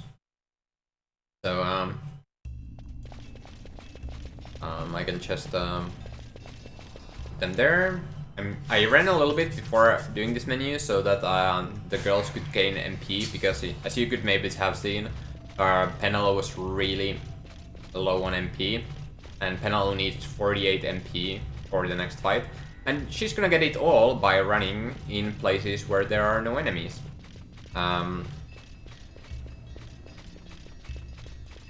Because you gain a lot of MP in the Belias' room. So, and it's a long run from the start of that room to Belias. But Belias is it takes three rounds of arrows to kill Belias, and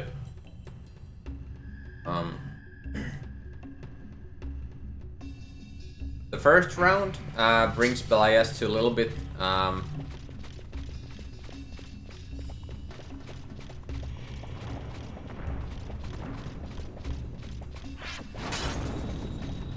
little bit above 50% of his HP.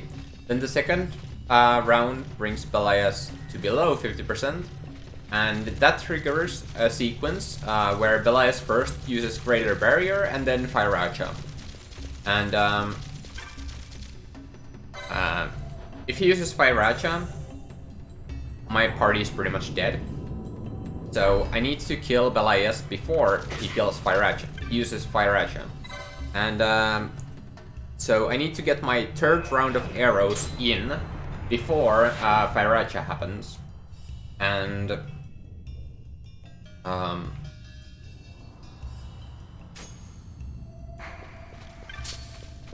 to do that, I'm going to use a trick called ATB reset. And that is that whenever you do an action, after the actual effect of the thing happens, there's usually a little bit of cooldown. So you do, for example, you do the round of arrows, there's a little bit of damage, and then there's a moment where like the animation finishes and you can't quite start your next charging for the next round of arrows immediately. If you pay attention to the arrows, you will see it in the fight. But if I change my equipment in any way, even removing the equipment and putting it back on exactly the way it was, it cancels the rest of the animation. So what I'm gonna... And you can start immediately charge for the next round of arrows.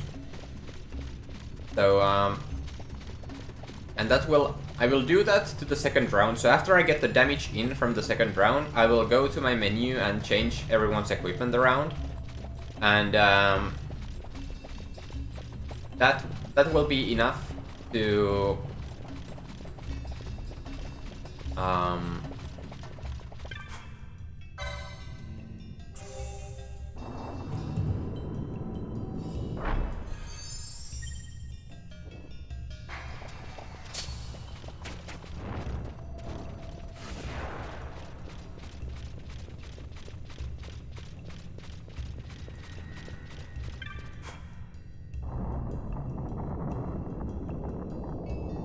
that will be enough to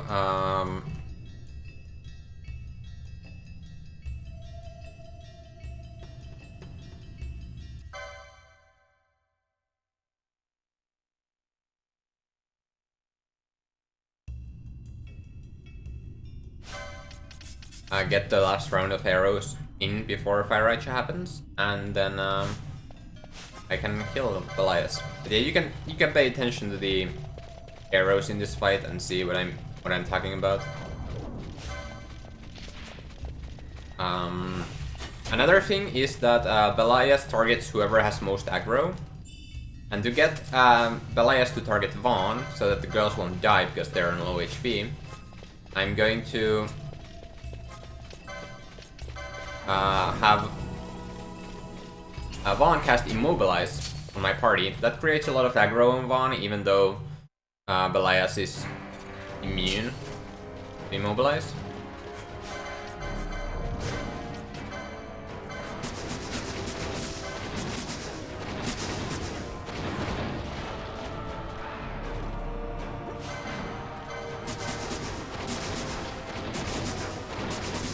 There's the damage. Yeah.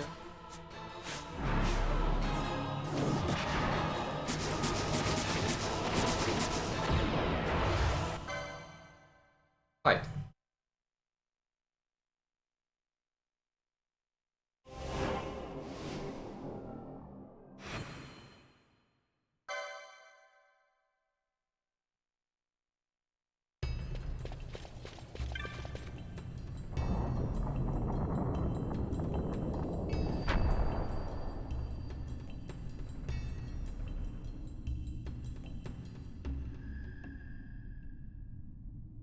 So the next fight is Vossler. The problem with Vossler is that your buffs get reset before the fight. So I can't use cast Reflect before the fight, but I have to cast it during the fight. And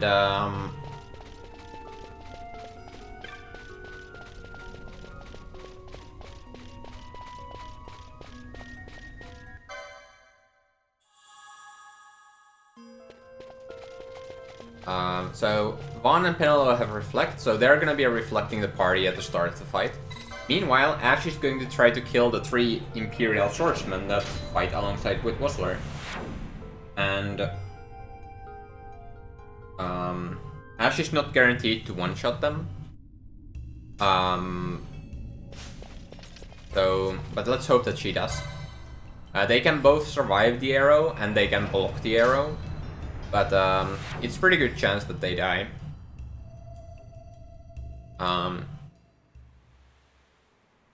And after that it takes 2 rounds of arrows and darks to kill Whistler.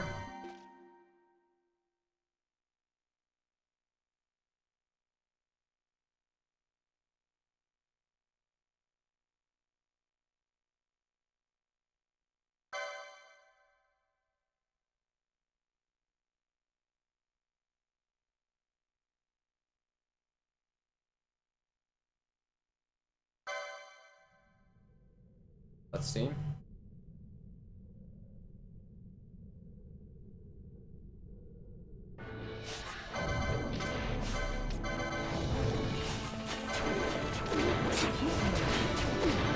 Okay, they all died, that's good.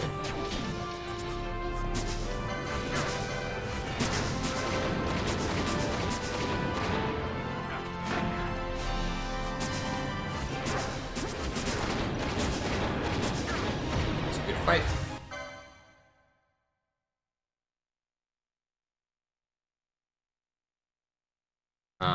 I'll tell you in a moment, but first, there's an unskippable cutscene coming up.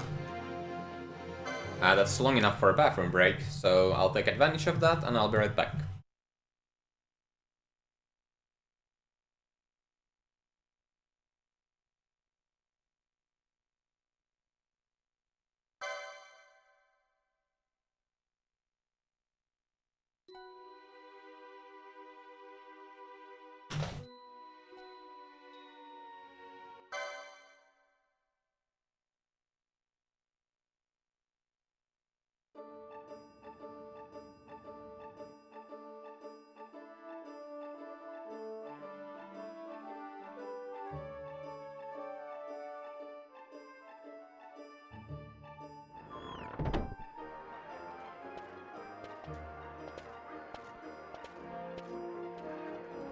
The Gareth are said to dwell in Kirwan. So they do. We'll need to head south, past the Giza Plains. It is the rains now in Giza. The wadis will be swollen with the deluge. Passage may be difficult. But those same waters may also lay open new routes to us. Regardless, we must go south, yes? First things first. You're eager to be on your way, I know. But we should see that we're prepared before setting out. I made my resolve 2 years ago. I swore to overcome any hardship I may face. Man cannot live by resolve alone, Princess.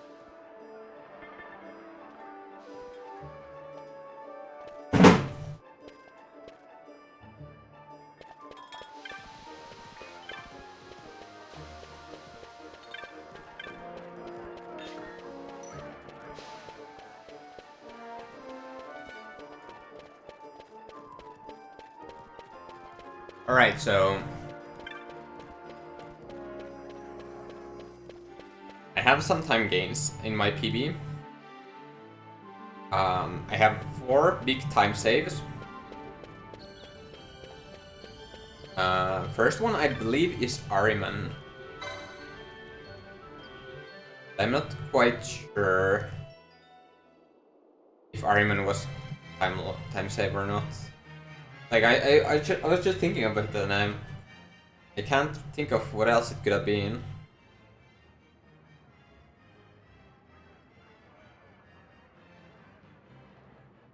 But I think I have about a minute to save on Ahriman.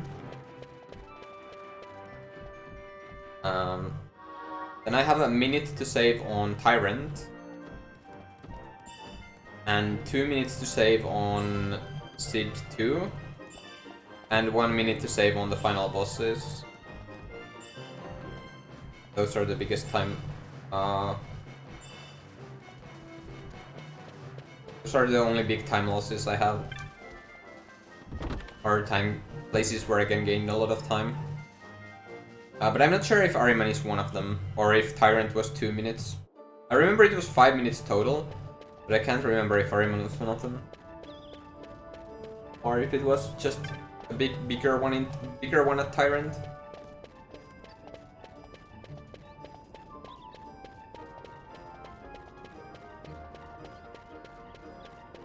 Or was there maybe something else? I think Mandy's very good in the PB.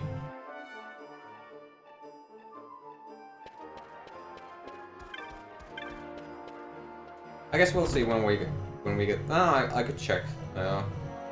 I'll buy the Traveler first.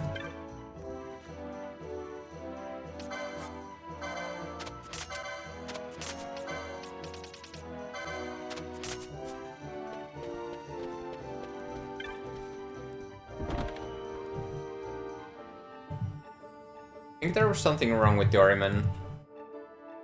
I think I failed the.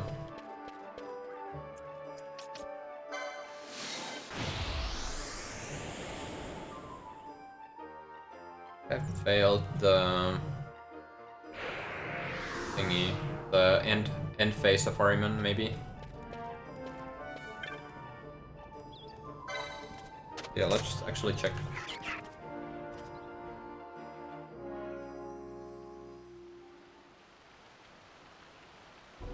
No, I did not have a big time loss there. Where did I have a big time loss? Maybe Great Crystal? I have a minute at Tyrant.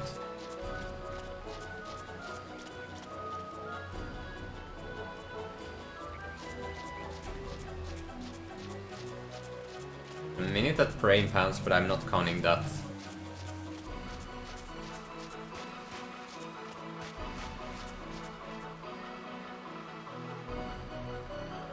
It's did.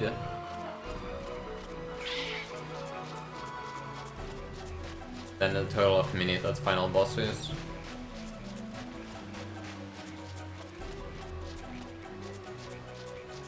Huh.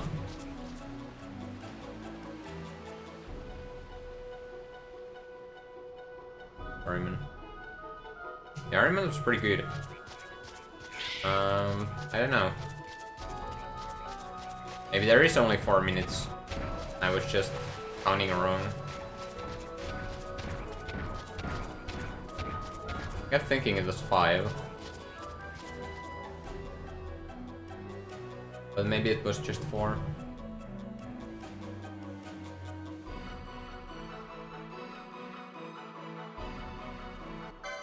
Either way, if you compare the goal and the PB, there's 4 minutes of difference. Total, so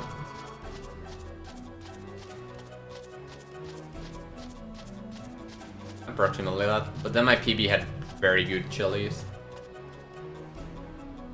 But chilies is gonna be a part 2 match.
Okay, so I'm a little bit short on gil to buy the shielded armor, but I can make up by selling the high potion.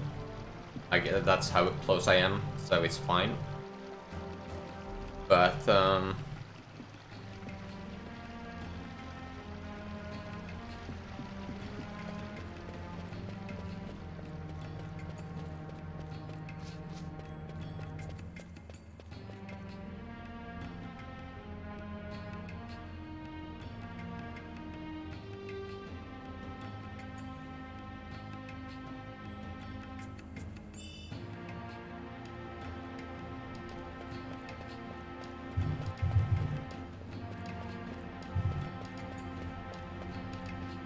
but if I can get some gil from the chests, then I don't need to sell the high potion, so I have to pay attention to that.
So there are a couple of chests here I'm gonna pick up.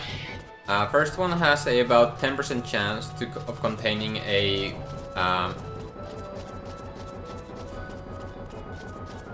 10% chance of containing a called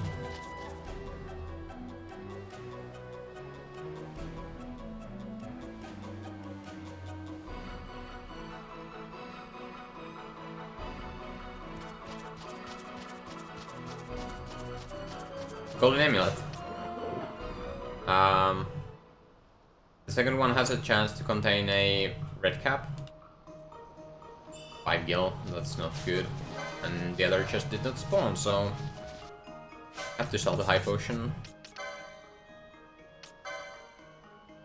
Thanks for blessing the run with good RNG, Saldarine. How are you doing?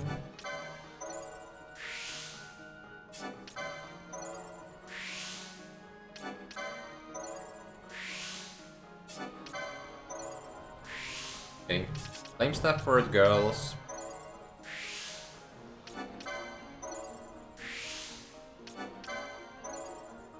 Flame staves for the girls, I guess. Shielded armor for Vaughn, red cap for Vaughn. I'm gonna get this license also for Bosch for Brigandine. Gonna get Headsman for Vaughn or Penelone. Headsman allows Penelone to gain more MP when killing an enemy. Valfear, Traveler, Nash, and Penelone get Black Magic 3 for Fire and Blizzard.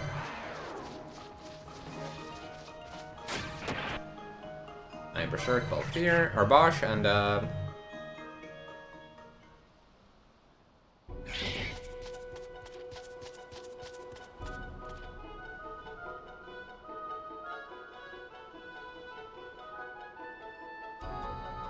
the run is treating me okay, I guess.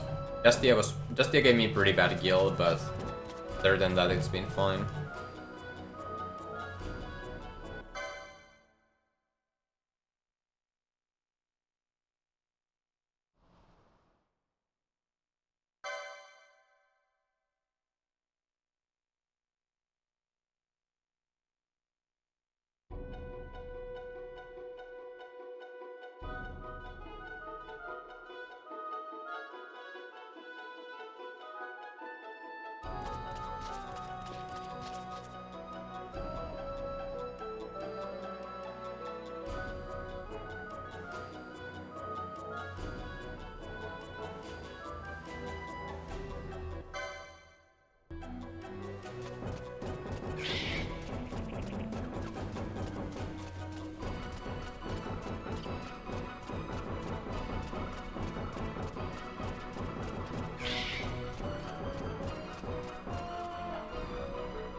Next fight is against Tiamat, and against Tiamat, we use physical attacks instead of magics, because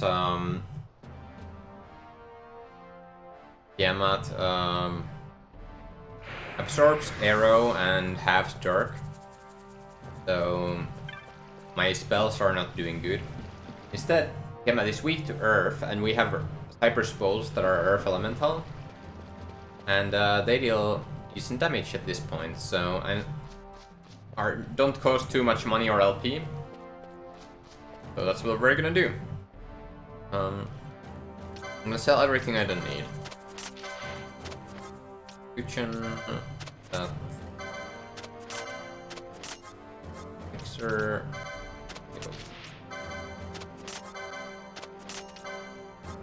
Armor. Or ball. So yeah, had to sell the high potion to afford the shield armor, but oh well. But yeah, Tiamat,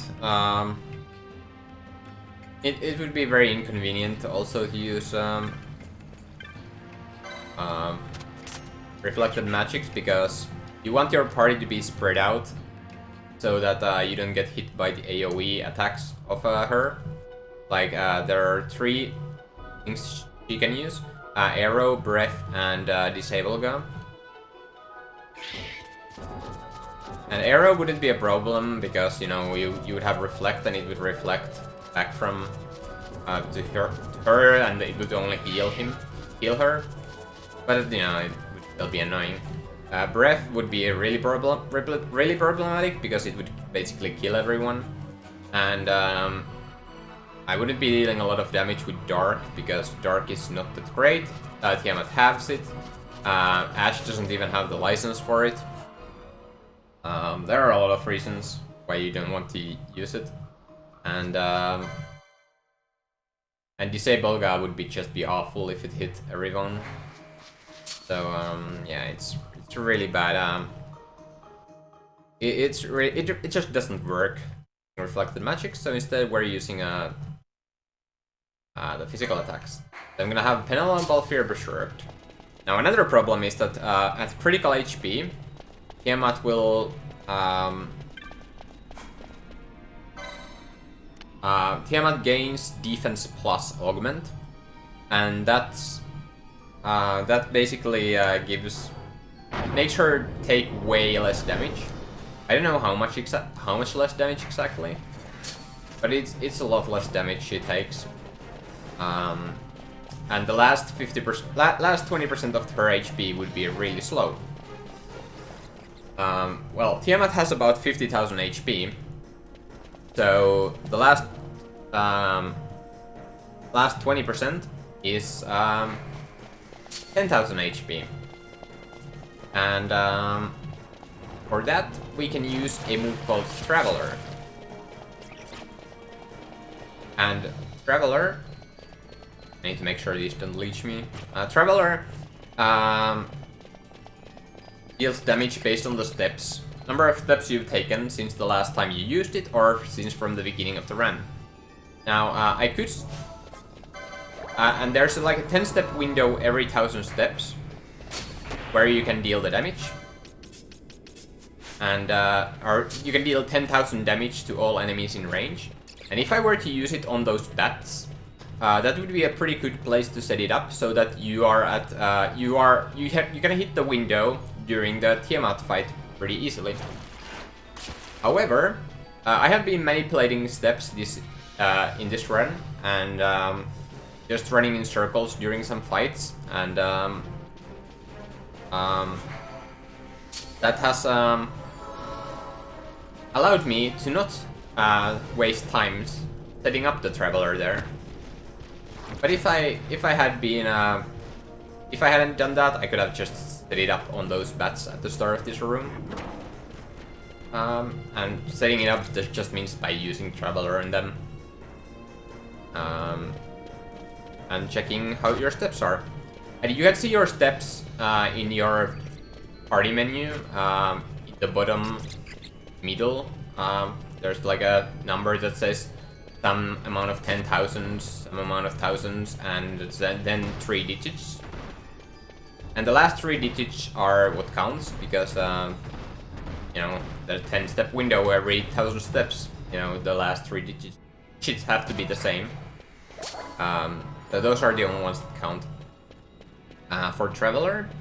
And yeah, that's pretty much how it works.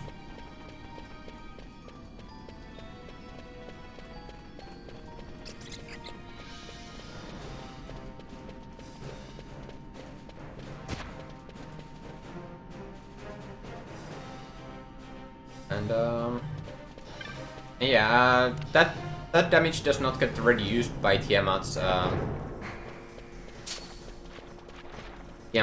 defense buff at the end, so I can just kill her as soon as she reaches critical HP with it.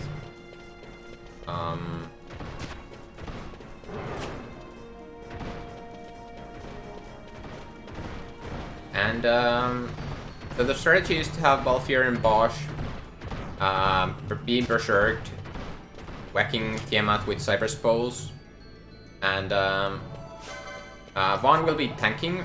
Tiamat always targets whoever's closest, except when using Disable Ga, and when she uses Disable Ga, she targets whoever has the most aggro. So to get more aggro on Vaughn, I'm going to have Vaughn throw 2 Phoenix Downs at Tiamat at the start of the fight. Then I'm gonna use the Darks, I'm gonna stay close to Tiamat, burn the steps, steal from Tiamat, because Vaughn is not really doing damage, so might as well steal. You can steal Ring Room Scale from Tiamat, which sells for more than 1,000 gil. And that's the fight. So let's see how it goes. Let's hope I don't get early Disable Gas, because those can be nasty. So 848 is my Traveler number right now. Phoenix down, then I'm gonna use a couple of Darks.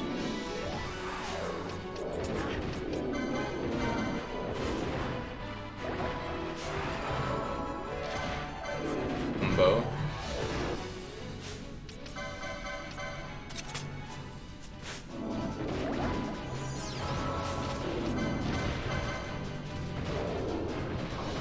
I equipped the Manufactured Nephesite because it halves elemental damage, and Tiamat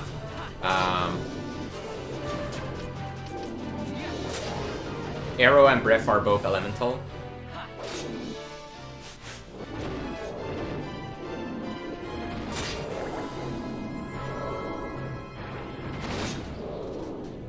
Like 945 Staple Gun. Nice miss. Or like 950.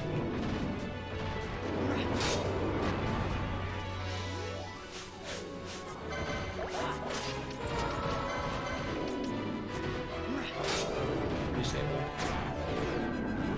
Disable.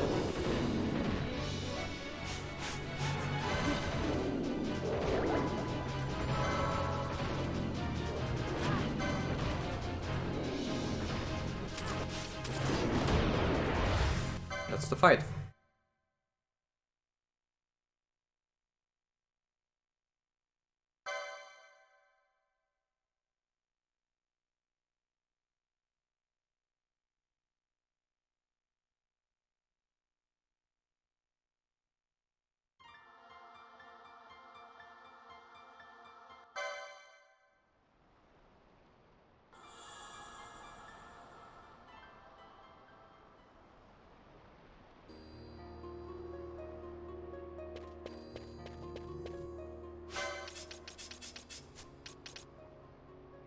I can remove the stuff I need to sell so I can afford buying Firemane.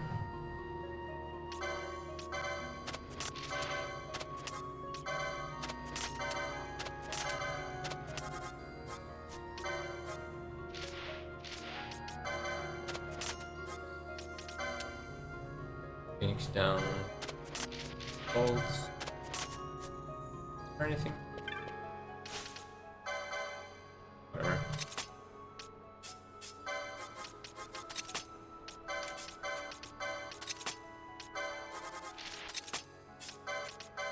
I'm gonna go do the last grind of the run, the jelly farming.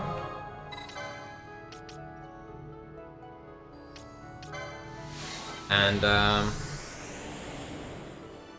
just jellies, they are the best gil farm that's easily available for us. And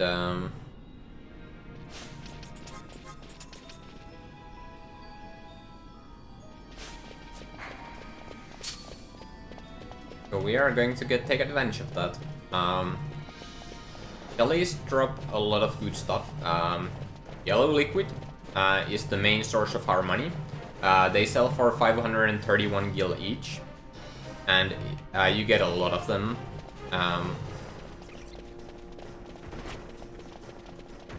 The second, then they drop water magicites. You get even more of them, but they don't sell us for as much gil. And they drop teleport stones. I'm going to need at least some teleport stones, so I can teleport around. And they also drop float modes, which are, float is useful.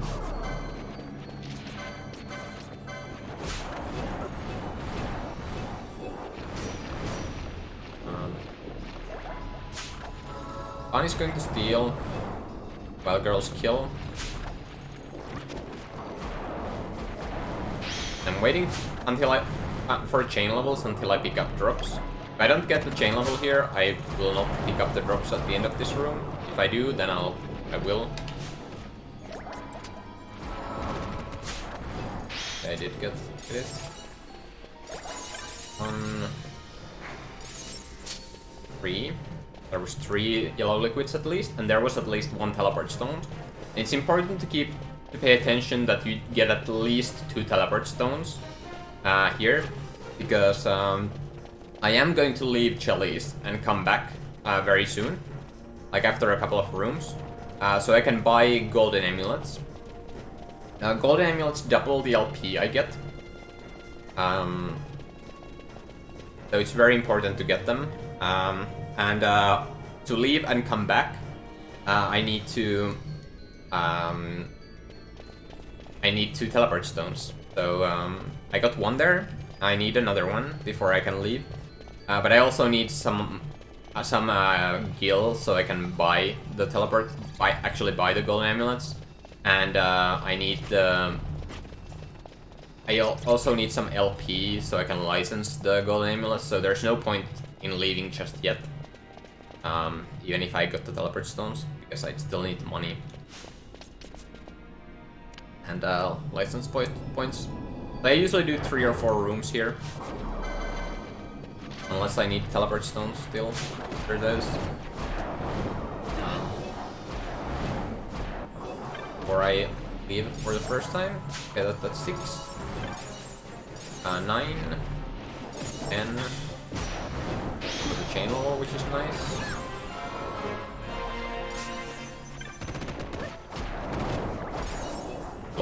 That's a rare drop. Or teleport stones too.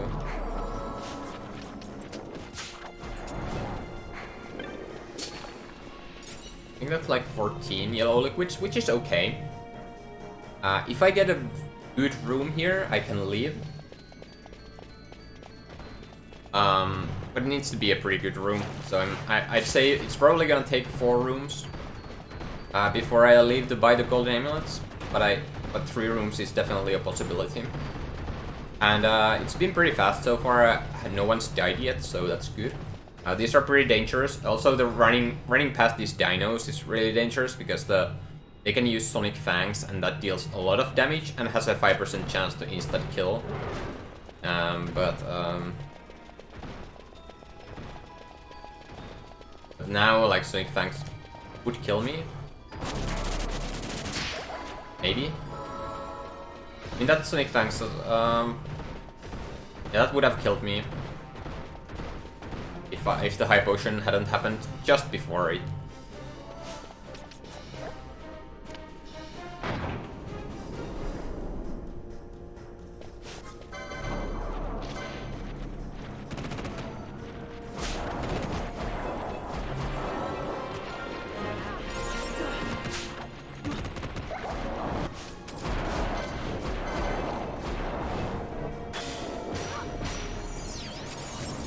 18. 21.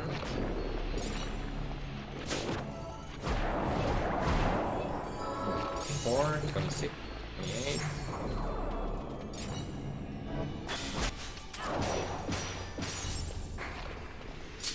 $30. Yeah, I'm gonna do one more room. That was an okay room, but not good enough.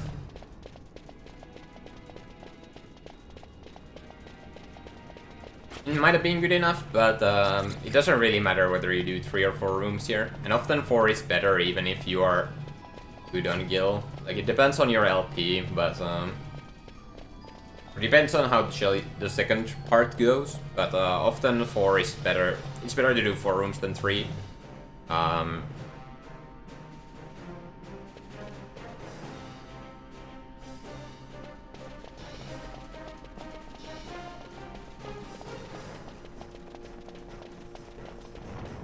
So if you are wondering whether you should leave or not after Chalice 1, after 3 rooms, you probably shouldn't.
A little bit of deaths there, but fine.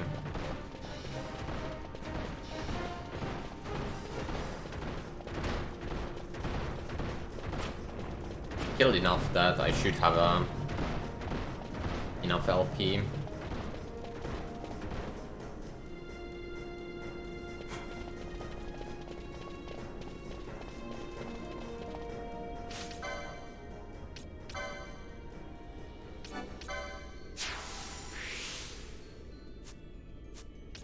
It has 4 LP remaining.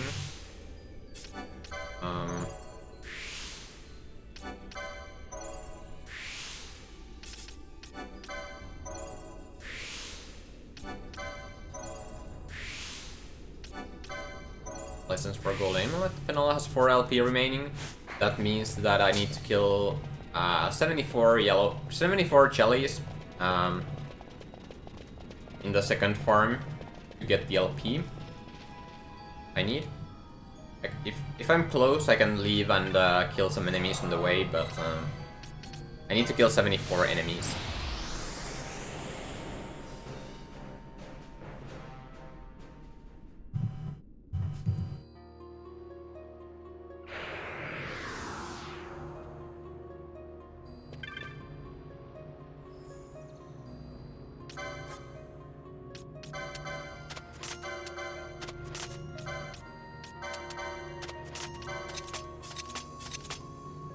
By the check food. Warp. Decoin. Potions and Phoenix down. 2000 gil left over. And I need a total of 50k. 50,000 money. So I need still 48.5 approximately.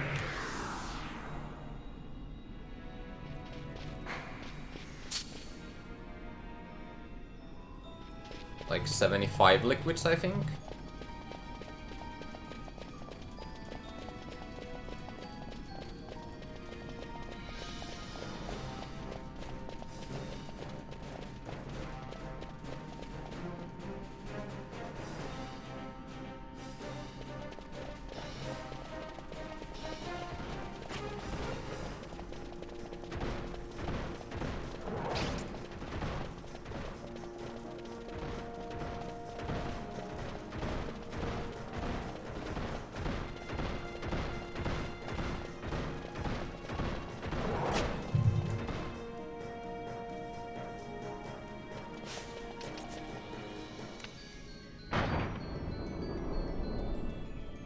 I'm getting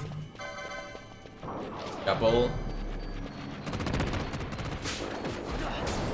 license points from all the kills.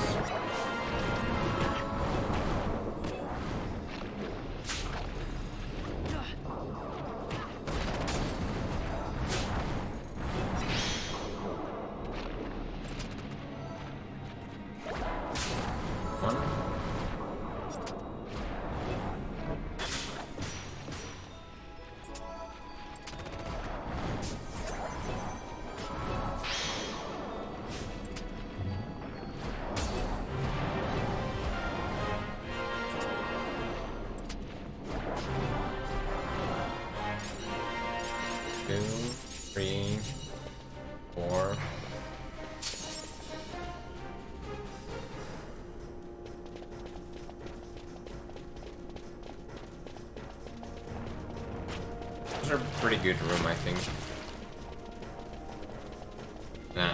The chain number is flashing, so I have a chance to get a chain level immediately in the next room if I get lucky.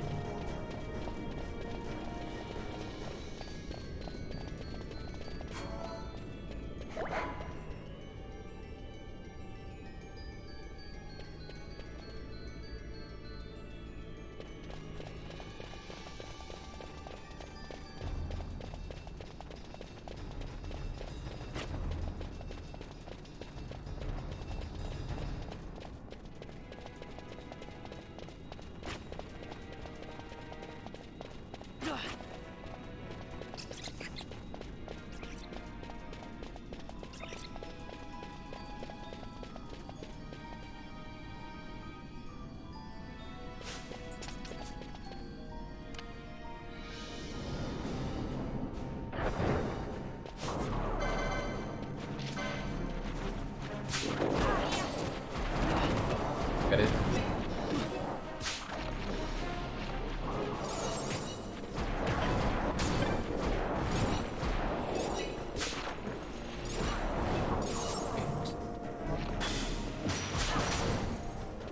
Okay. That was a bad room. Thanks for the Lux Spaghetti, how are you doing?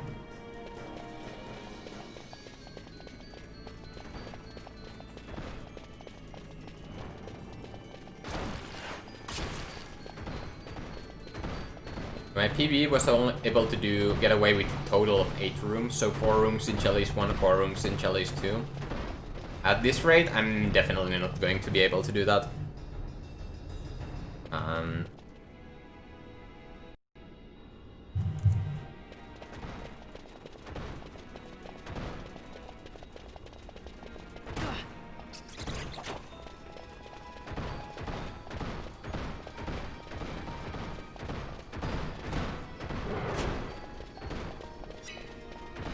Need 2 guard rooms to do that, almost.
If I get a god room here, I won't be able to leave.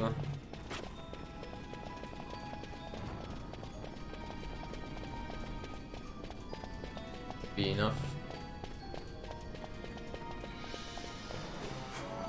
It would need to be a better than a god room.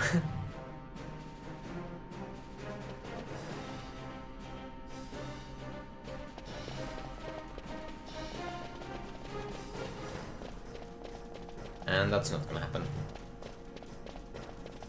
gonna take at least, like, probably 2 rooms is not gonna be enough, so it's gonna probably take the 10 rooms chalice. This rate, just like 3 minutes slower than my PB, so rip. Let's hope that we get some good rooms here. But I'm still on the first chain level too, so that's annoying.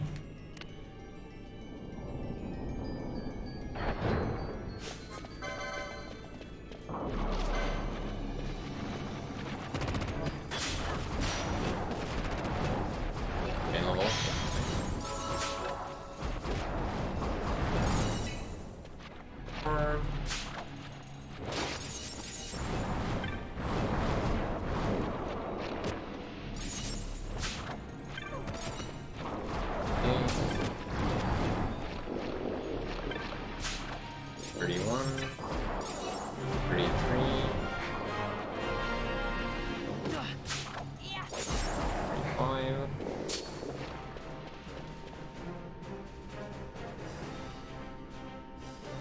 Yeah, my PB was able to leave after this room, but I'm definitely not.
Forty-one, 44, 46.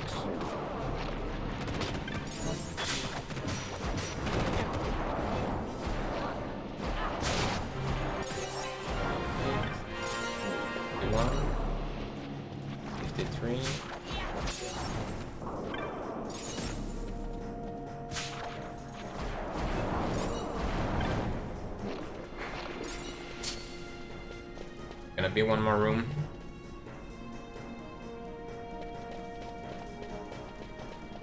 Gonna be about 2 minutes behind. A little bit more than 2 minutes behind my PB.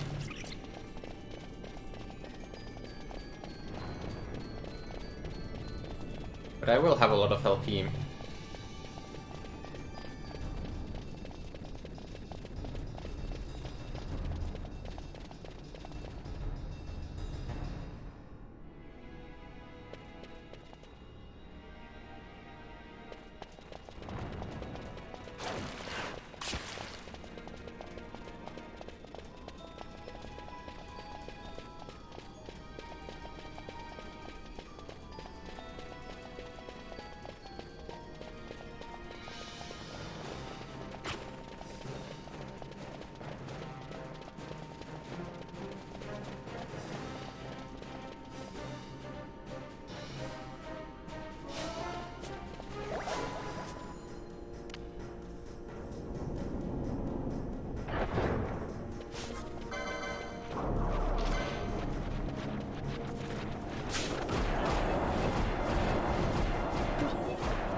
I think it was like 60. I think it's gonna be close to 70 liquids, which is okay, I guess. I'm still a little bit behind on Gil, but well, it was kind of expected chalice since I had a bad Dustia.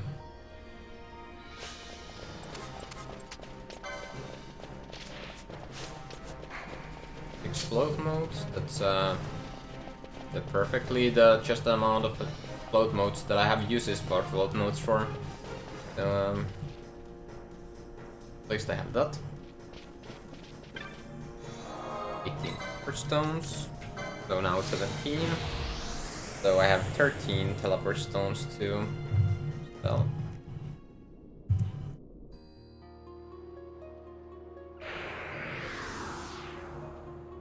Already behind. Lost 3 minutes, as expected, since I did 2 more rooms.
So, yeah.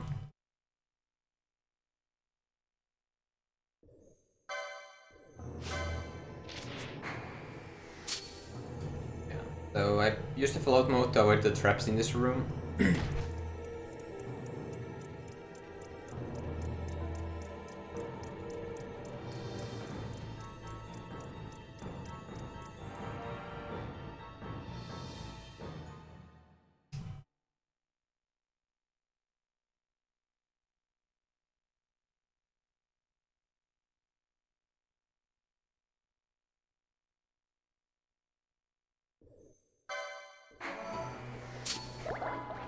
I go for the ice shield. It's too far away. I'm behind on guilds, or I'm behind on time, so I save all the time I can. And I'm pretty close on money, so.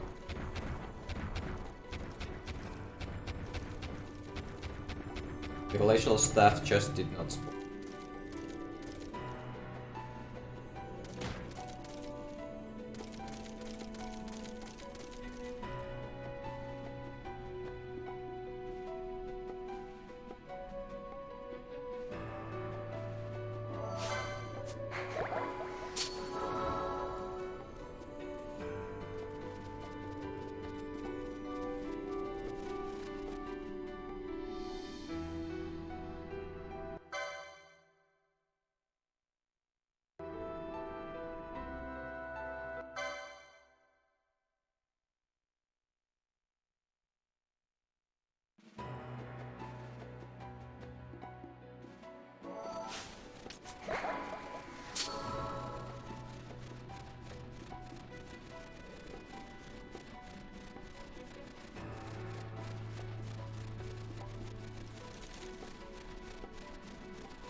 Oh.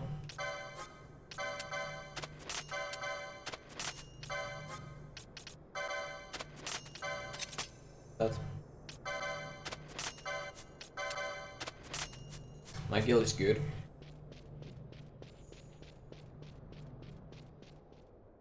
Only 6 yellow liquids was more than enough.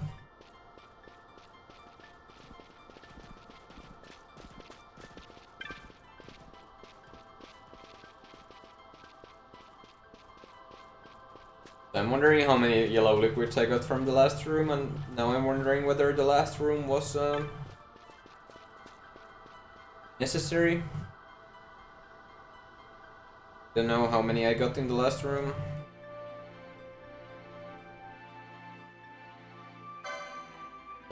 If it was close to 20, then I'm fine with this. If it was like 15 or less, then I probably should have left one room earlier. But this is what we're gonna have to run with now.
So now I'm gonna do the menu where I'm setting up for the dungeon. The dungeon with that party.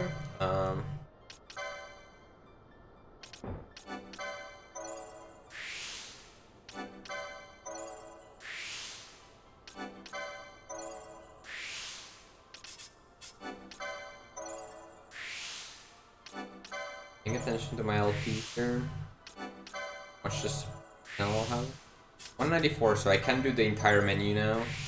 That's gonna save me a little bit of time. So usually I can't afford licensing oil here, but now because I did 10 rooms, I can. And I am going to skip Belias this time, because I can afford Potion Lore 2 for Vaughn. So deciding to go for it.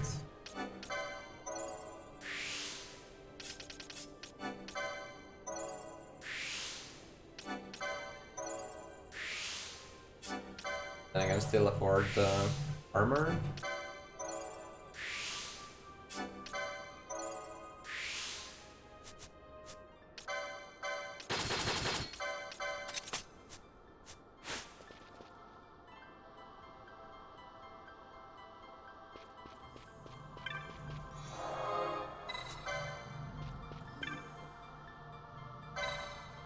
Now, I think I could I could skip the traveler setup if I had paid attention to what I hit.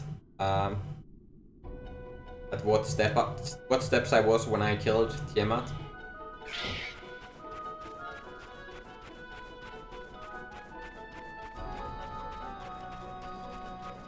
But I didn't, so I might I might actually kill the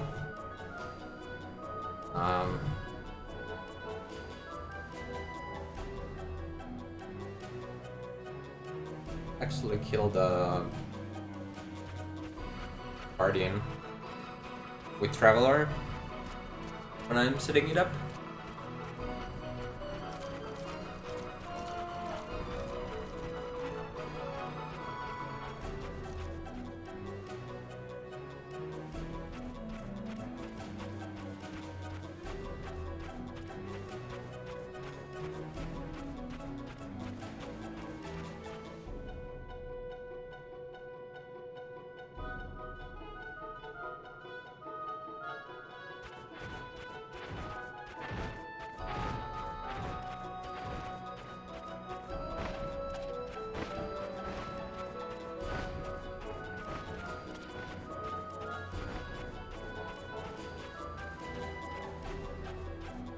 No, I think I'm gonna be overstepping.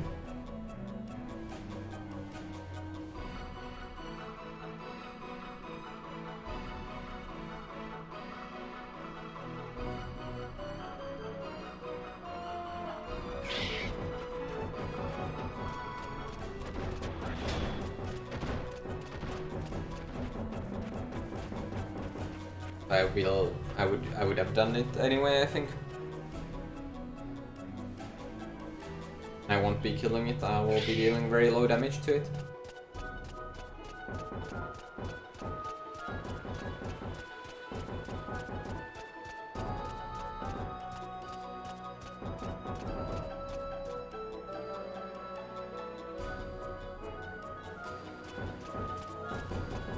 Yeah, but that must have been before it was cast, because the number was somewhere between 990 and 999.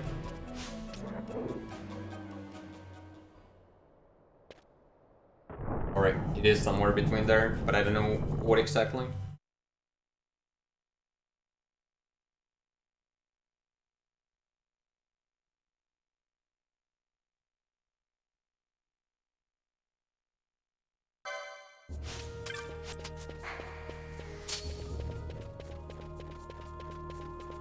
And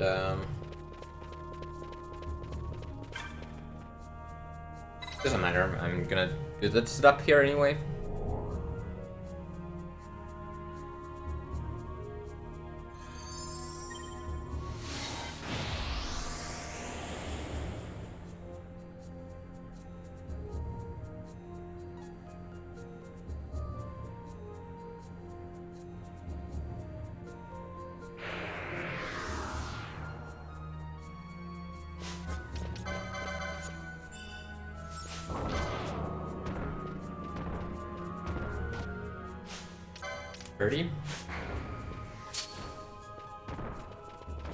I think it was 993.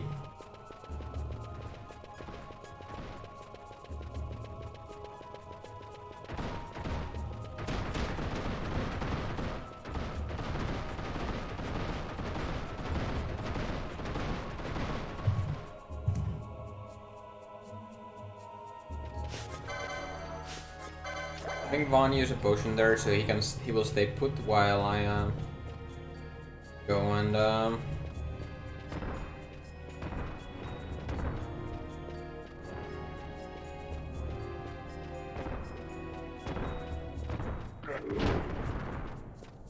what's this pedestal?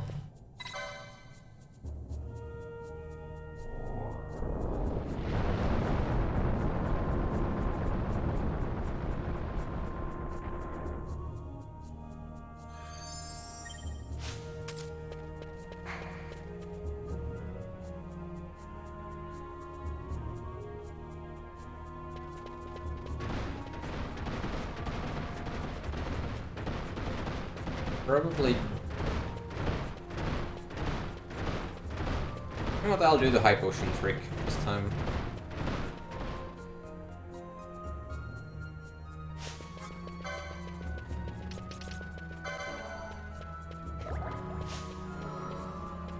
me a little bit of gil. But I need gil. I'm gonna try it. It's not that great of a run anyway, so let's do it.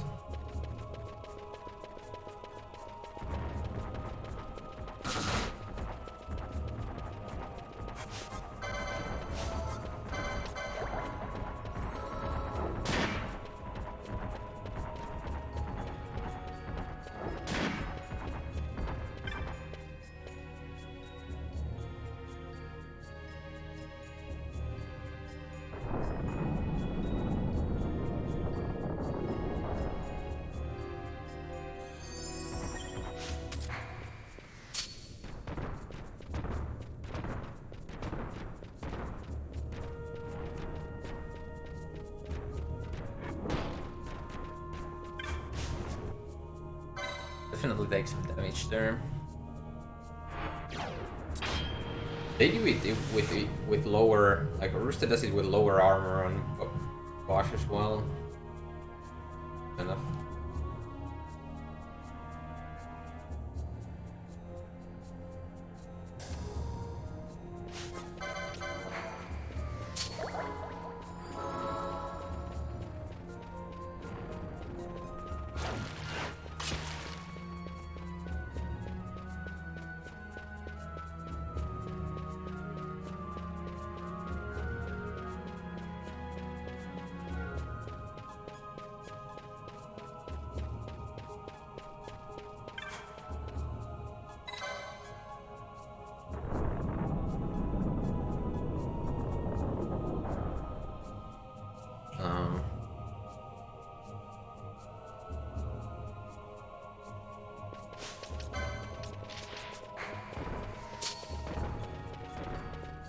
Definitely could use a cure.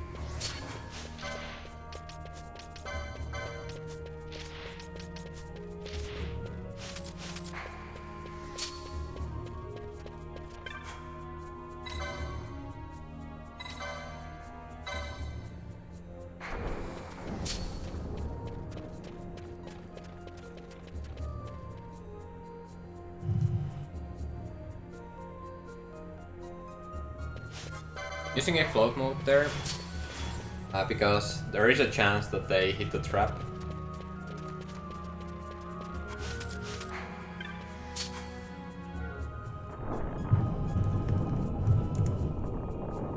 There's a trap like in the middle of this room, and once they're immobilized aware of, they can hit it.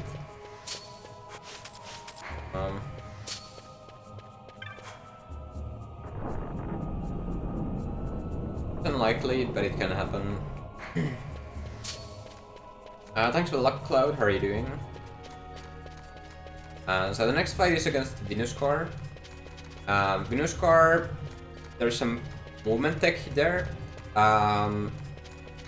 So I'm only having Ash and Penelo reflected because it takes only four fire ice to kill Venusaur. And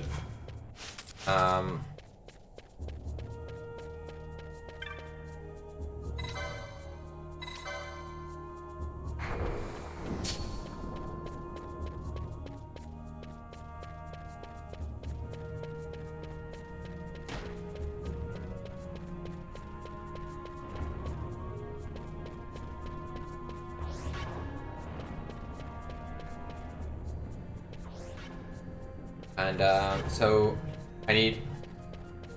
Oh wait, no. 8 fire ice to kill Venusaur. So 2 rounds when Ash and Penelo both reflect.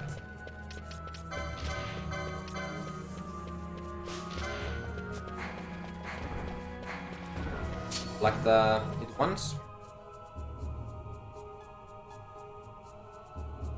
So I don't need Vaughn to be close, so I'm gonna have Vaughn run away.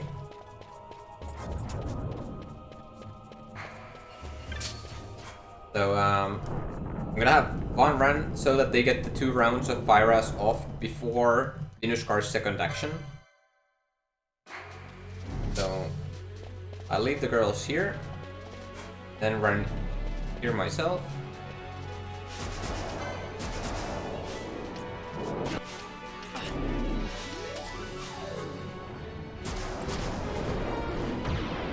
And that's the fight.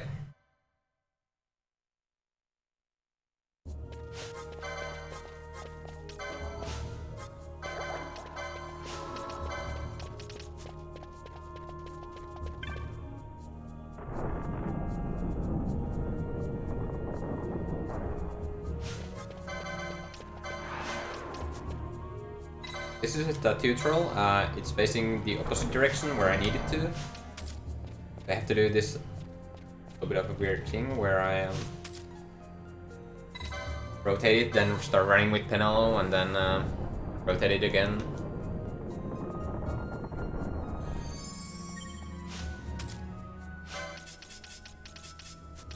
Annoying because it wastes time and my reflect timing.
Yeah, the next fight is against Matthias. Matthias has fire damage, but I'm still gonna use fire against him because he's vulnerable to oil, and oil triples fire damage. Okay, so I'm gonna put oil on him, and then kill it with fire, and then I'm dealing 1.5 times damage with fire instead of the 0.5 times that I would be with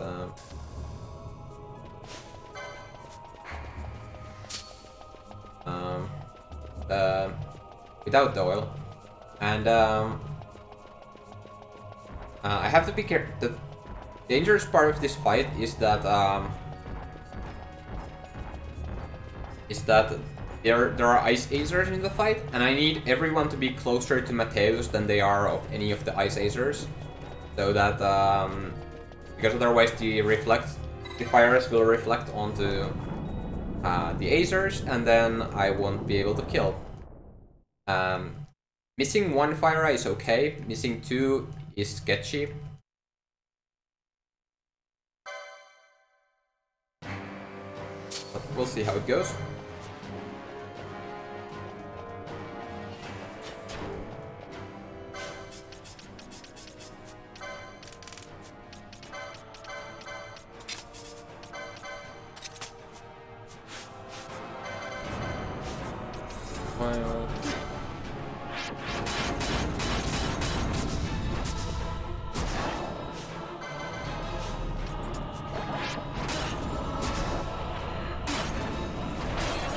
Equip Dawn Charge, so Flash Freeze wouldn't do as much damage.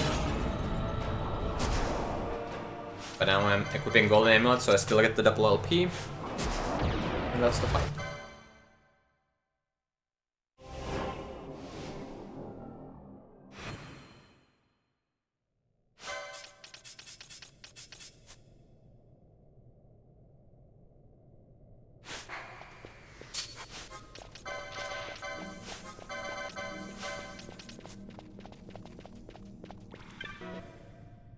Yeah, I didn't have to license oil, because for once I had enough LP for it in the Promise menu.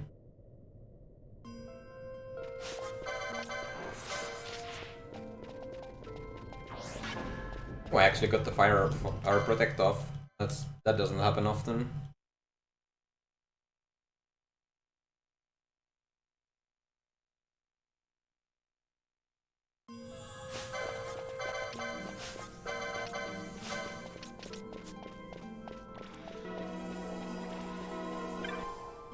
If I hadn't, I would have just protected Fran there.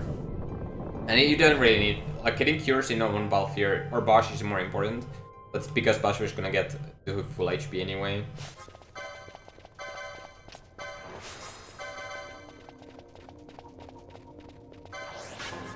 Most important thing is protect on Bosch. Second important thing is to get more HP on Bosch. Then the protect on the other ones is the least important thing. You do here in preparation for this run?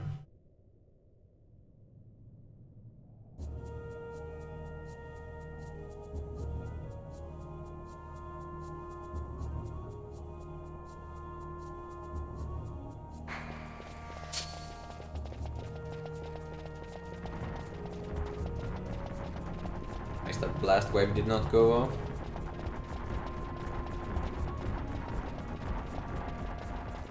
We have really hurt Balthier and Fran. I think they would have survived because of the protect. And this is totally fine.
Yeah, next up is Bergan, and because I'm teleporting here, I don't have a Spellbreaker on, so my goals are not in critical because I touched a crystal.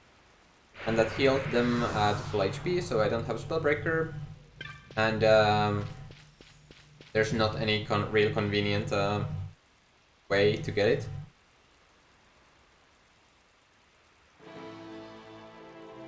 So,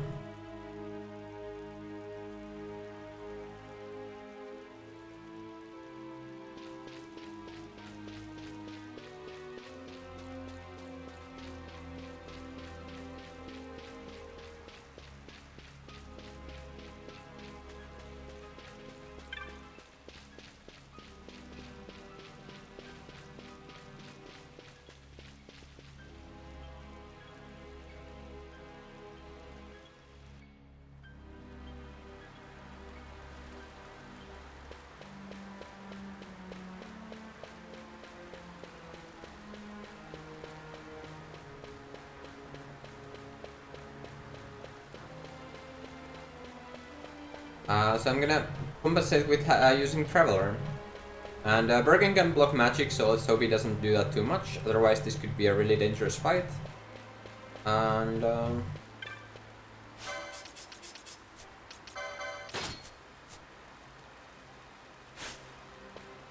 let's enter the fight.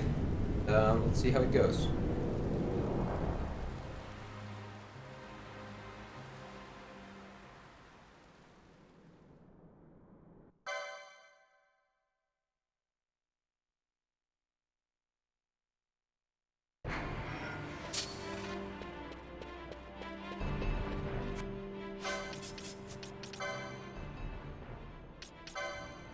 Licensed sorcerers, Mystic Armor 6 for the sorcerer's gear for Ash and Penelo. One is gonna get Armor 6.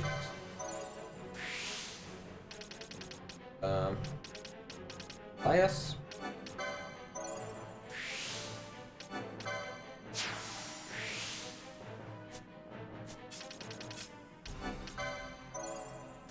She's gonna get these channeling just because that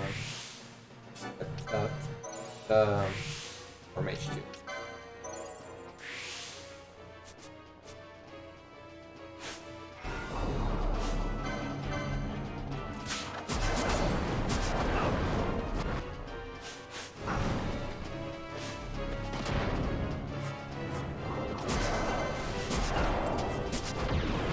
Kill. There's a cutscene, so bathroom break. I'll be right back.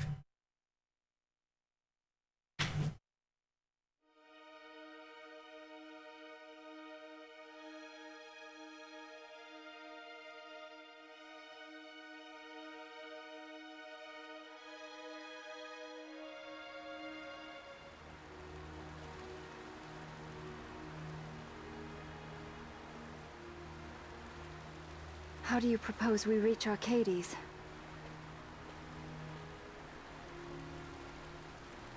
Arcadia's borders will be well guarded for fear of Rosarian invasion. We dare not approach by air. And their navy will see that the coast is watched as well.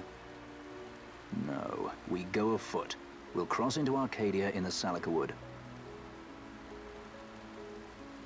We can reach the wood any number of ways, but the easiest is to head north from Nalbina.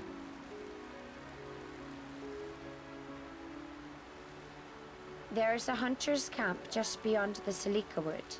The camp sits within Arcadia's borders, so Imperial patrols there should be sparse. Getting that far should be half the fun. Let's be sure we go prepared.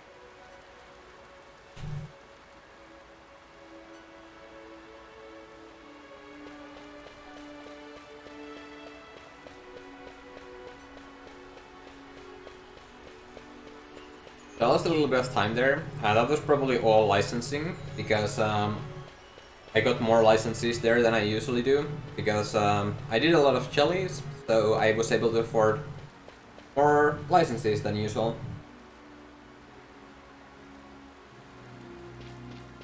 I think I got 2, 3... I think I got at least 3 licenses more than usual. So that's at least, that's like 9 seconds more than usual on licenses. I'm gonna gain that time back later.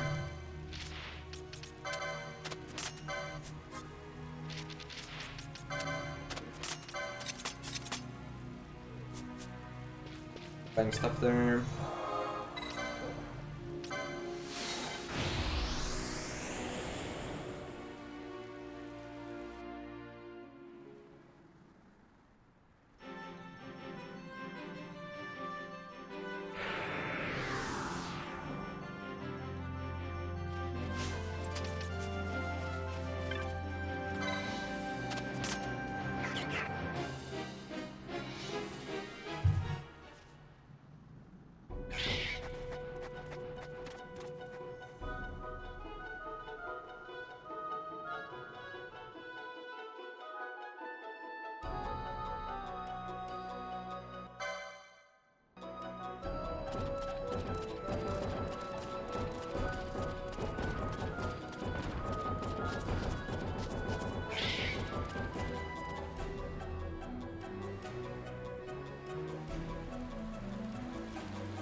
So the next fight is against Mandragoras.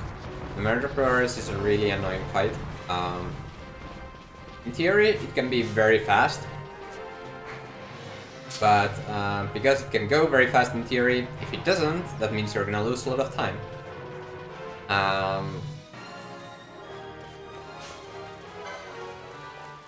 My PB had a pretty fast fight.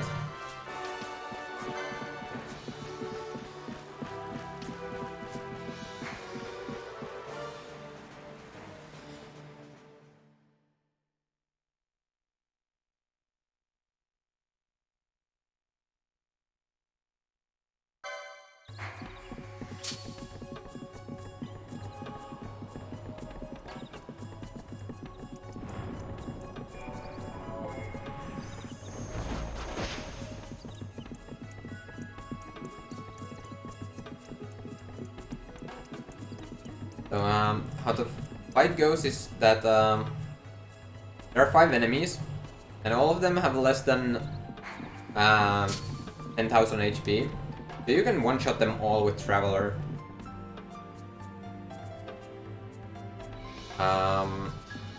And because Traveler is AoE, if they are close enough to each other, and you hit them with Traveler, with correct steps, you can one-shot the entire fight. Easy, right?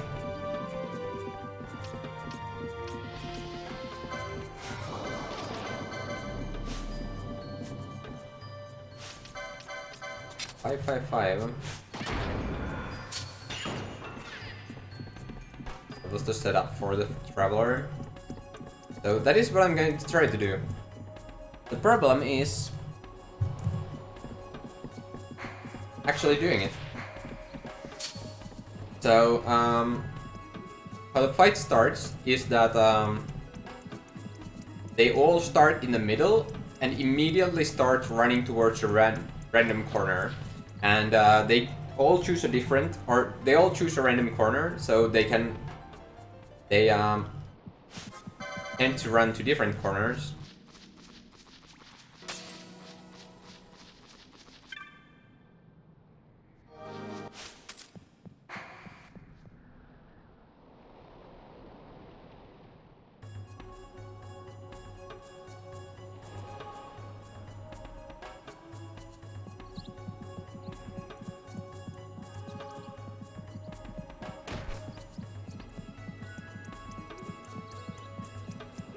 And so you don't have time to cast Traveler at the start there because they start spreading out immediately. So what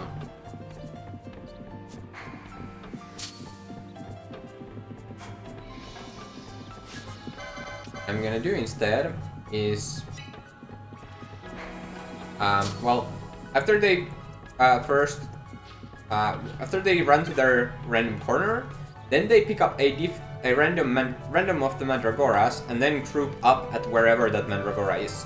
And that's when I'll try to get them with Traveler. And so then I have to be at correct steps. And I have to target that one of Mandy's that is close enough to the rest of them with Traveler. And that is usually not easy.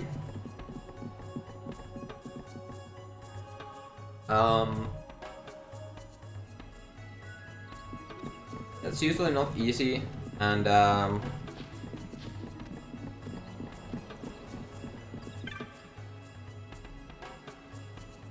they sometimes are even so spread out that they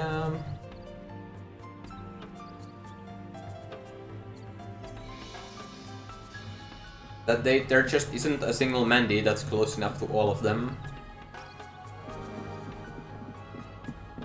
And you know, they move while you're charging your Traveler, so it's like you can pick someone that's in perfect position and then they move away, and or they move to move a little bit to another direction, and you only get like 2 or 3 of them. And that's just how it goes. Um,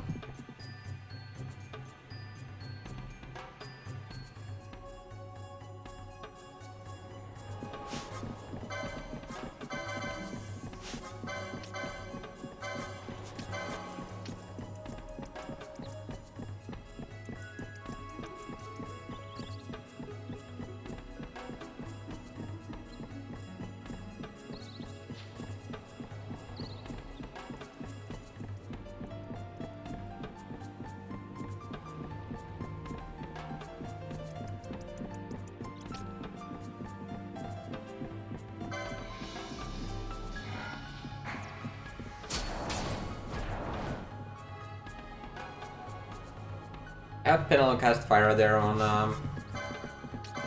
Ash, so that they would go both getting critical HP.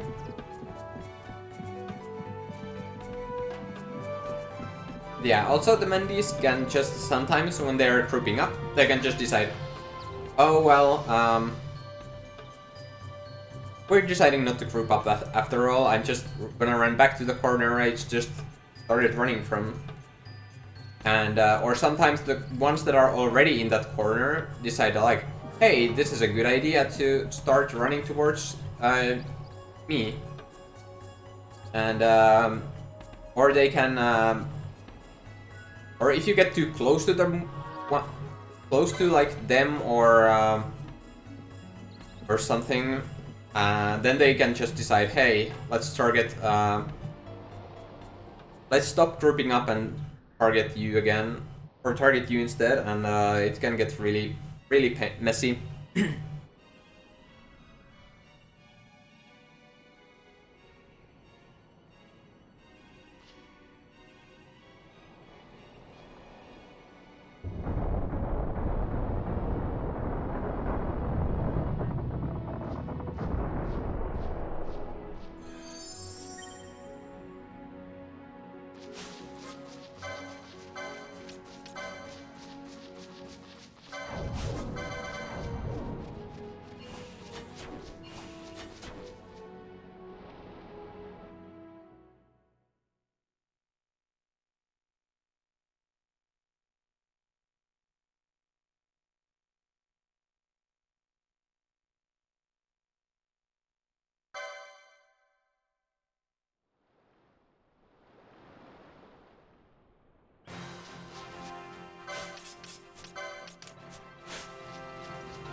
Hey Wendiska, thanks for the luck, how are you doing? Only 9 high potions. Guess I did use quite a bit in Steel Shrine.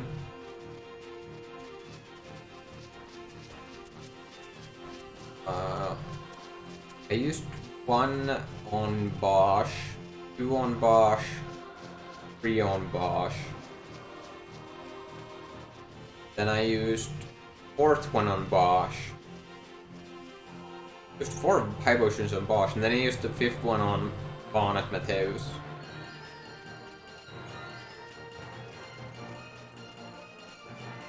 So,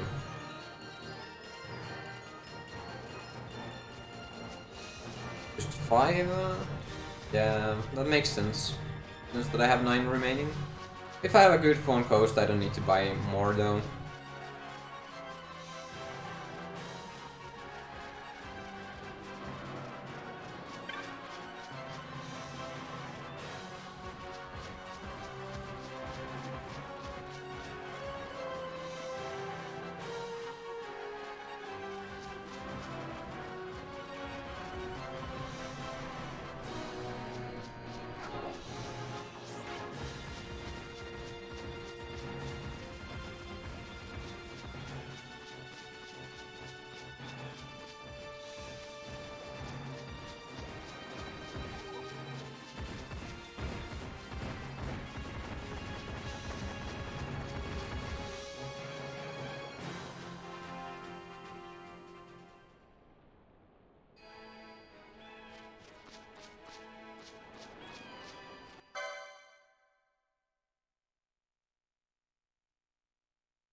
Fine. Airmail. Bio. Bell. Please.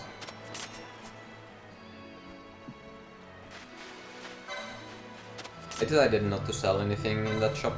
I'll just sell everything in Arcadia's.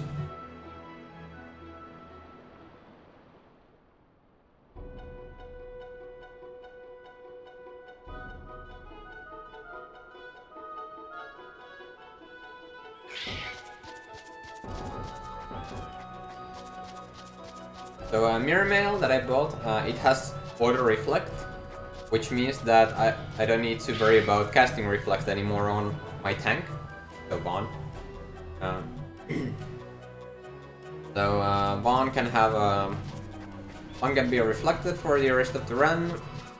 I also always need to remove mirror mail when I'm buffing Vaughn with decoy or protect.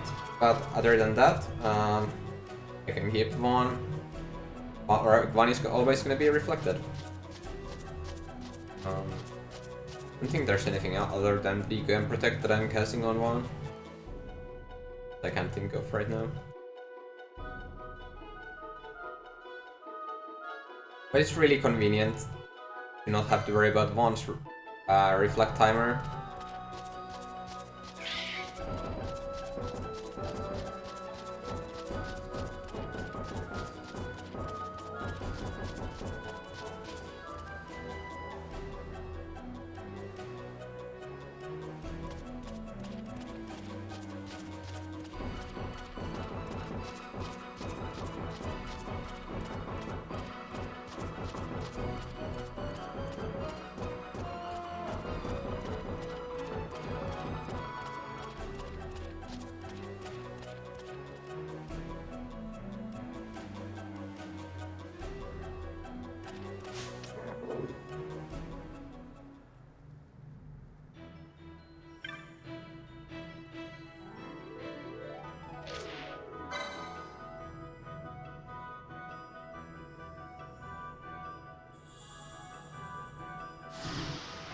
So, here I get the key to Mandy's room and go.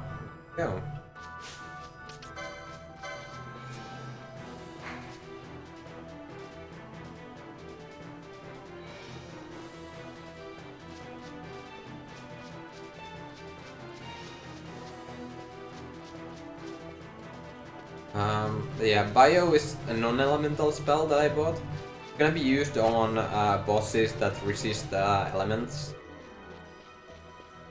Or are even immune to all elements that I have access to. And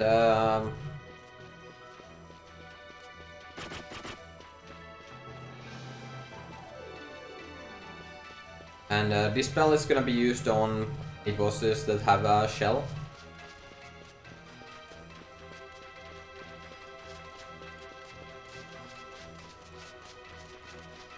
And to get rid of my dispel whenever I need to, or reflect whenever I need to. And then I bought a couple of remedies so I can get rid of some nasty statuses like Sap and Disease and Doom, if I ever get them. Although I do not have a remedy lore for Disease and Doom yet.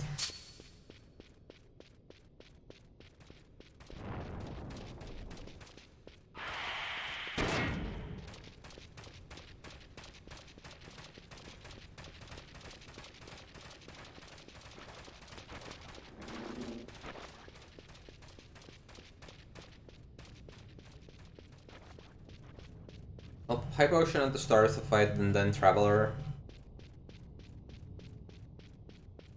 So my Traveler number is 555, so I need to be between 545 and 554 when I cast Traveler.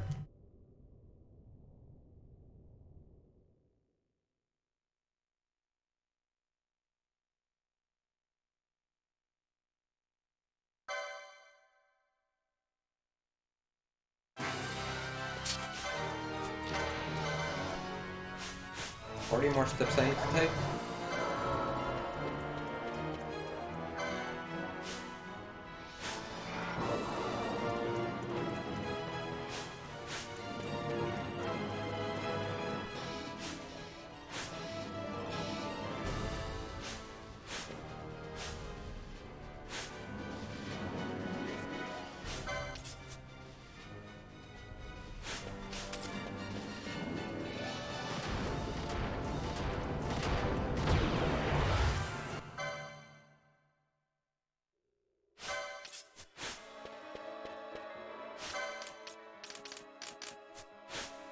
That's how you do it.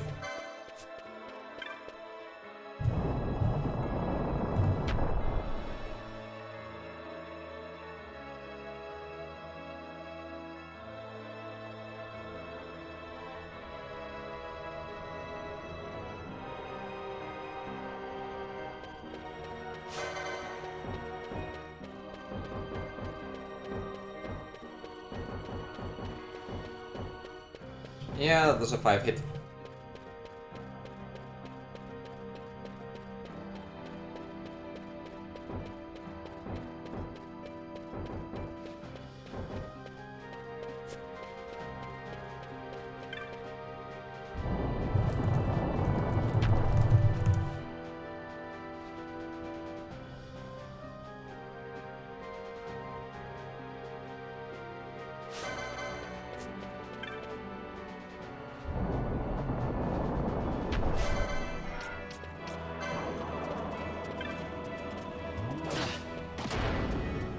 Let's set it up for the Slyt fight. The next fight is against Ahriman. Ahriman at 60%, 40%, and 20% HP, he teleports and creates some clones. And I'm going to try to prevent that from happening. So I'm going to use a technique called Belias freezing, and that makes Ahriman unable to teleport while the Belias is in the queue. I'm going to start by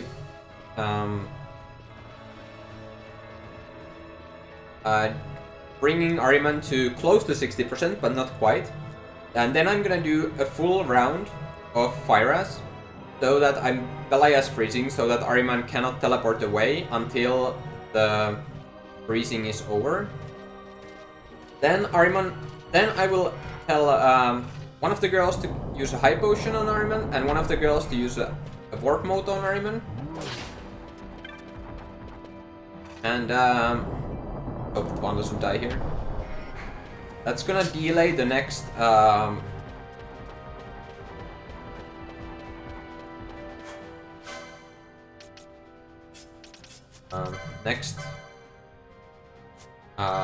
divide, so that I can reach Ahriman while Ahriman is trying to divide.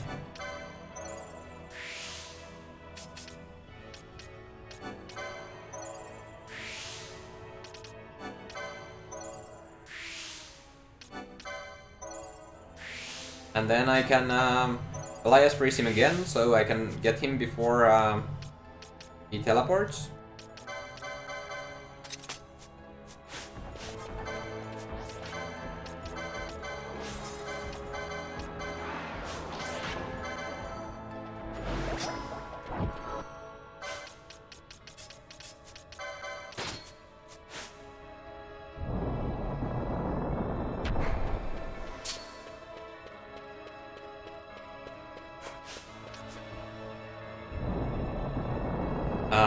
Yes, you could use Traversal or Ahriman, but the problem is that you need it more for Slyt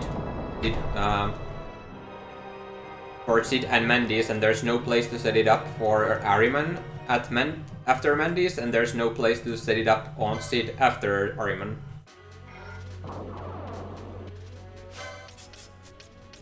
Either way, this is not too hard of a fight anymore.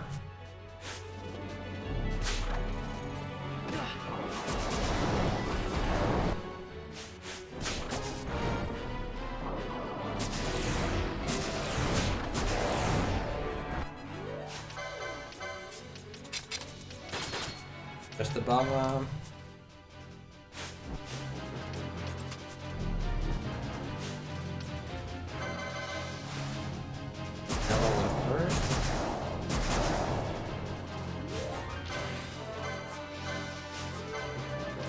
Warp mode.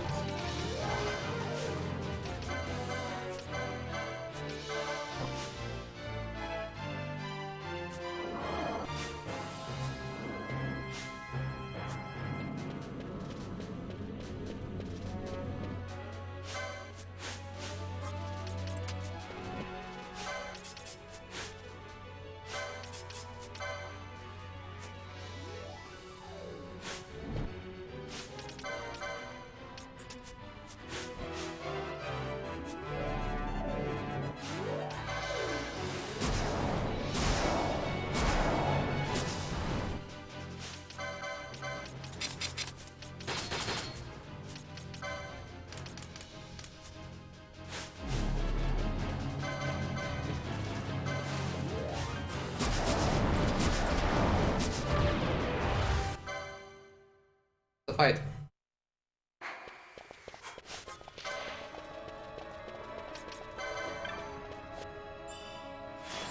So yeah, what happened there was I used High Potion, then Warp Mode, then High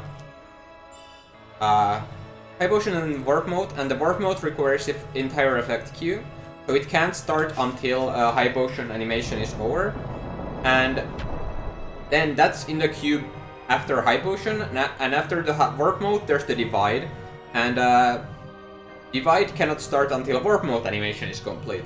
So High Potion, Warp Mode is waiting for High Potion, and Divide is waiting for Warp Mode.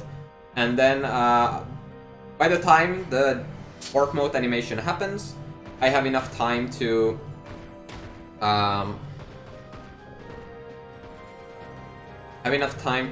reach Ahriman before it can make the clone. And then I can freeze him there again. It's important that I freeze the clone as well, so that the clone doesn't teleport, and that allowed Ahriman to teleport.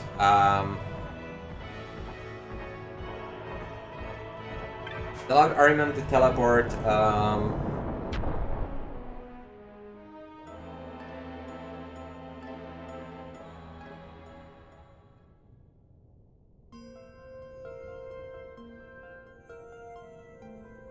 Ahriman to teleport, or that made Ahriman to teleport back to me for a moment where I froze him again to get the killing round of Fires. That was a pretty good Ahriman fight. I lost a little bit of time in that split, probably because of some extra menuing I had to do.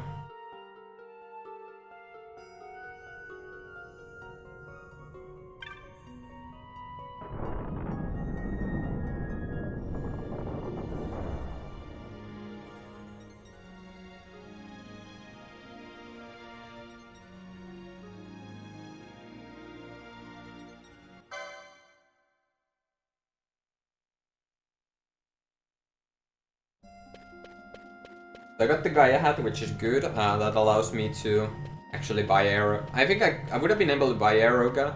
I would have had to sell a lot of stuff to be able to afford it.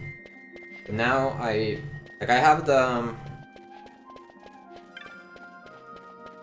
Shielded Armor and Gaia hat, which sell for 5,500 gil total, and our Aeroga is 6,800. So as long as I have 1,300 left after jewels, I'll be fine.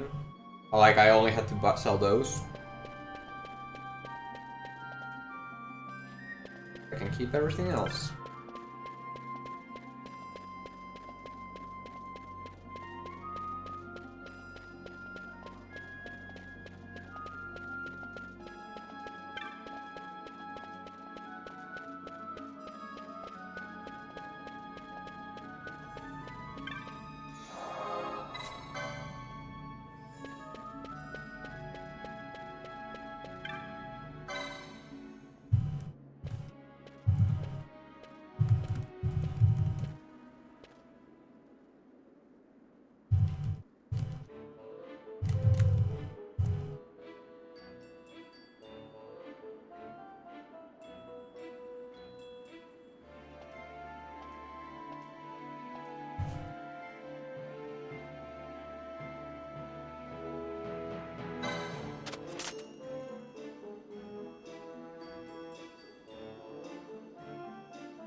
Now it's Chops.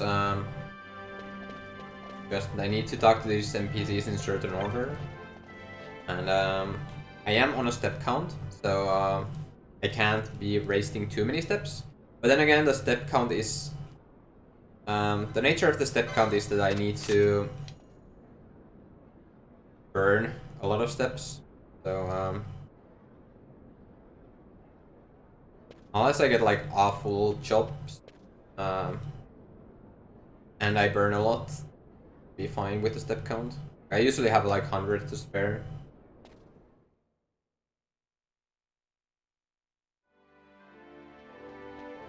What are you doing there? I'll pay it. I remember that he's there because that might save me a little bit of time. But no, the athletic woman is walking away. You can sometimes do athletic woman and the avid reader in earlier.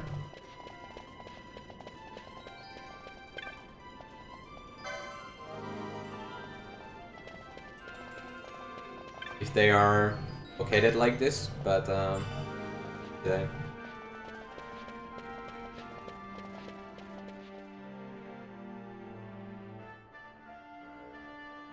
Or if the athletic woman would have been closer to me.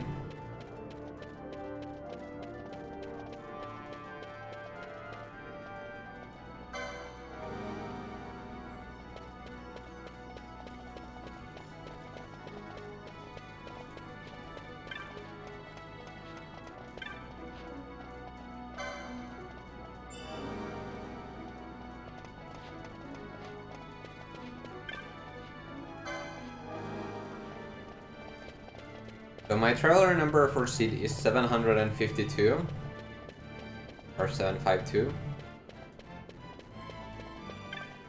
That means that I want to be at around 600 steps at the shop here. So let's see what it is. Burning steps while waiting for him to spawn. 576. Okay.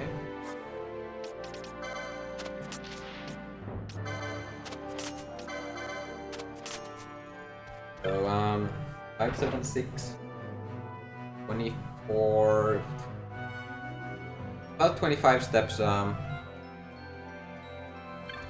lower than mine, or 26 steps lower than where I'd like to be, so I have 26 more steps to burn, which is totally fine.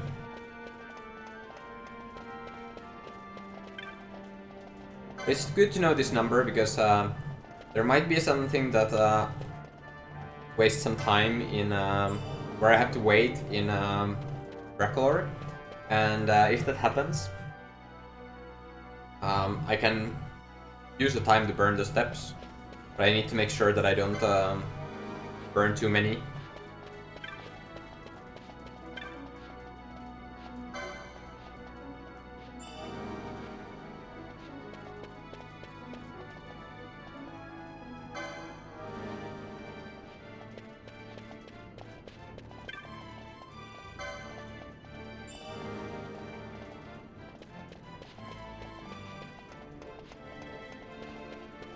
Usually do varied husband to avid reader or athletic woman instead of materialistic woman instead of athletic woman to avid reader here, but this time the varied husband was a little bit out of the way, so I decided to go with athletic woman and avid reader instead.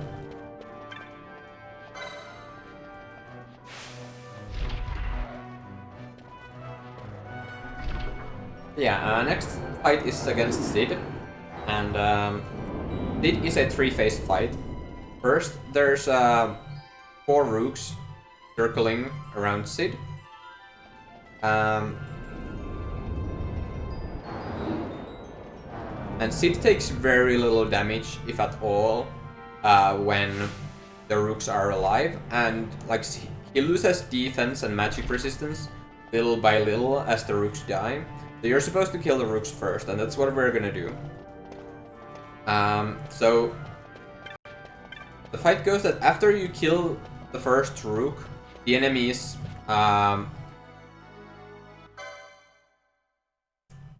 the enemies get back to full HP, or the other enemies that are alive. But the one that you killed stays dead. And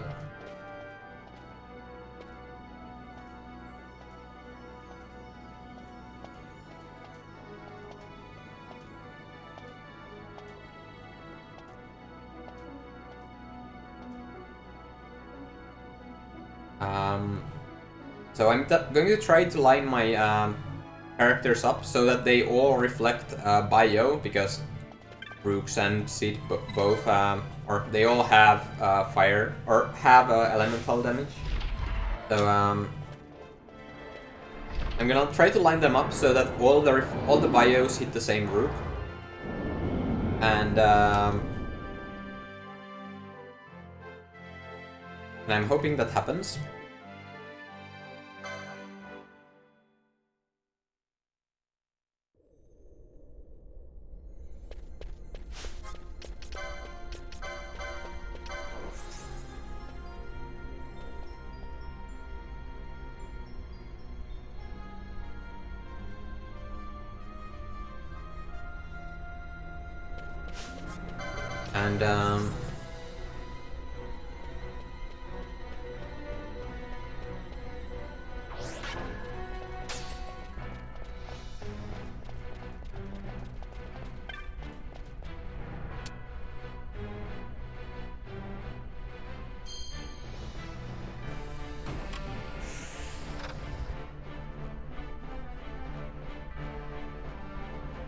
And after that rook, and it's actually a damage roll, and not very favorable one.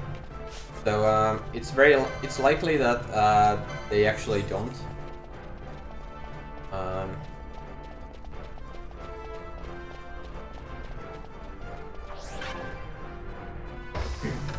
Or it's likely that they actually survive. Or that one survives, but then I'll just finish it off with a single cast of Fire, if that happens. And then I'm going to have both Ash and Penelo cast Bio straight up on the Rooks, and Vaughn cast Traveler. And that's going to kill the rest of the Rooks.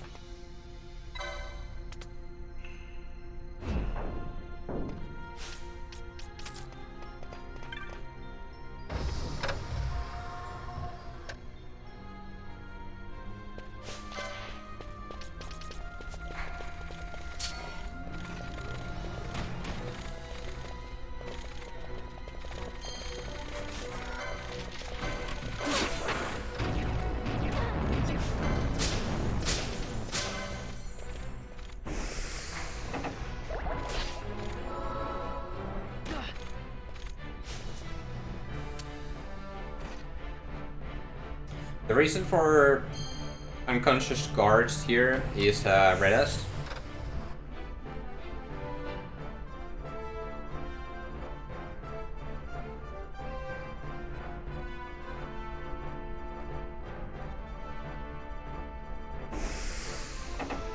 Yeah, after the Rooks are dead, then it's relatively straightforward fight.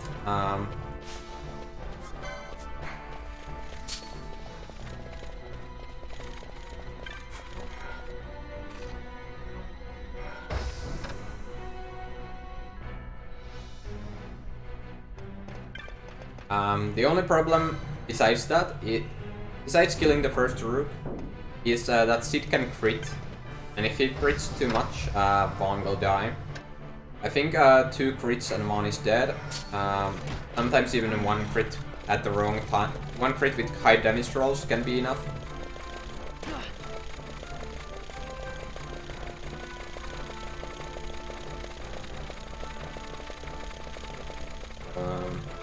Oh, we don't get unlucky.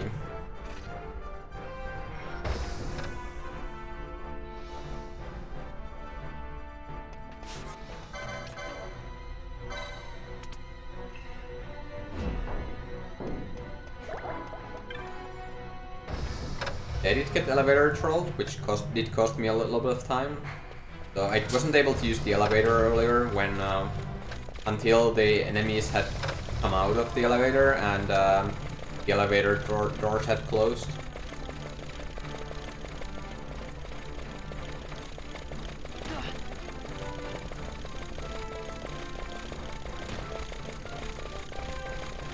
Need to double check that I have at least 2 high potions left for Sid, but I should. Third, yeah, I should have. I have plenty of high potions. But I had less.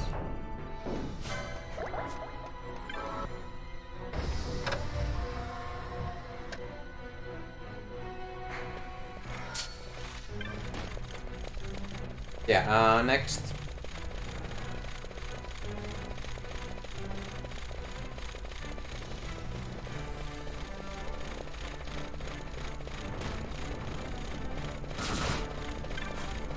Yeah, next is the fight, so let's hope it goes well.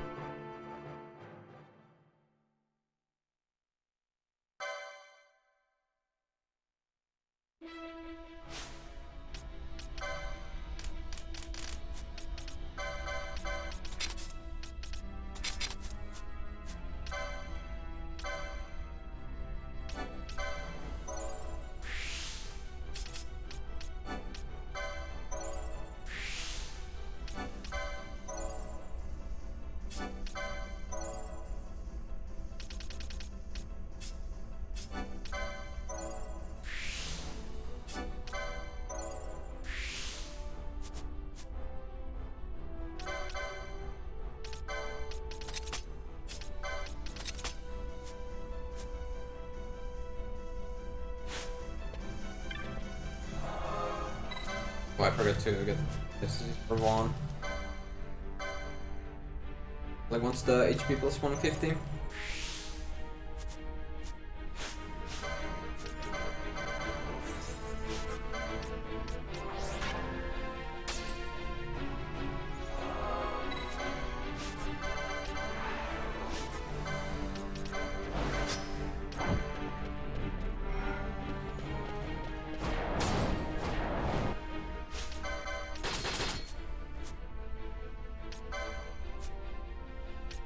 No.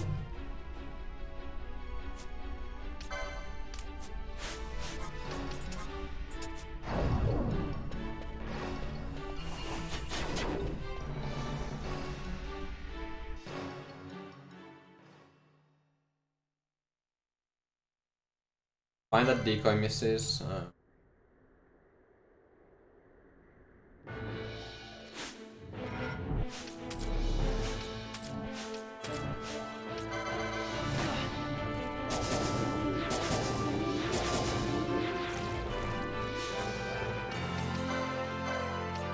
Let's hope that this kills.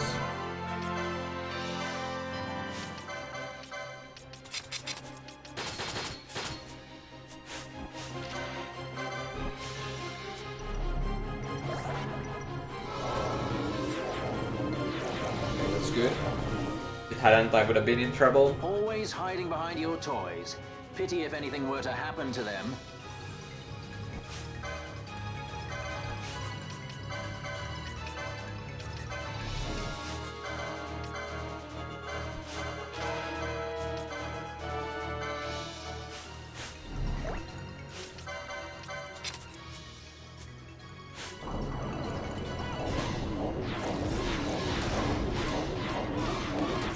Not have shells, so that's good.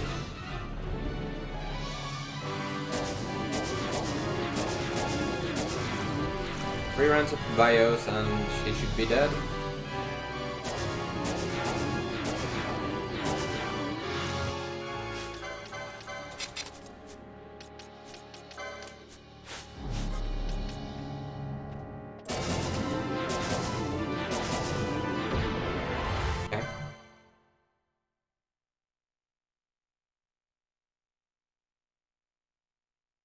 Bad Dracula.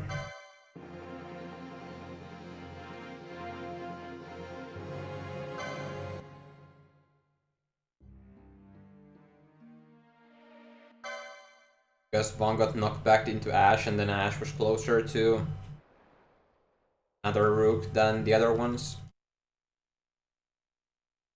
So it was a little bit sketchy, but and I got an elevator troll, and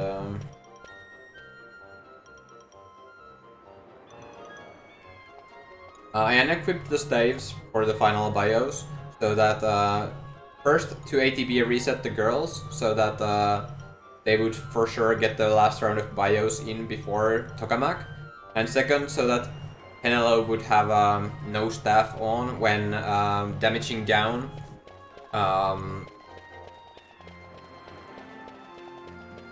before Felicia, so she wouldn't kill the girls.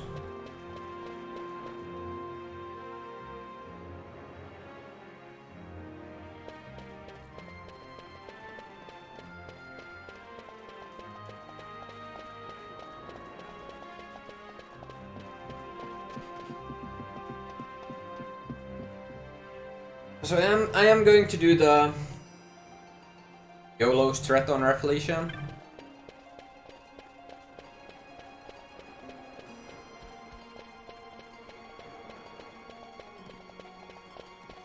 If I remember. Because I'm so far behind, might as well need to do something to catch up, right?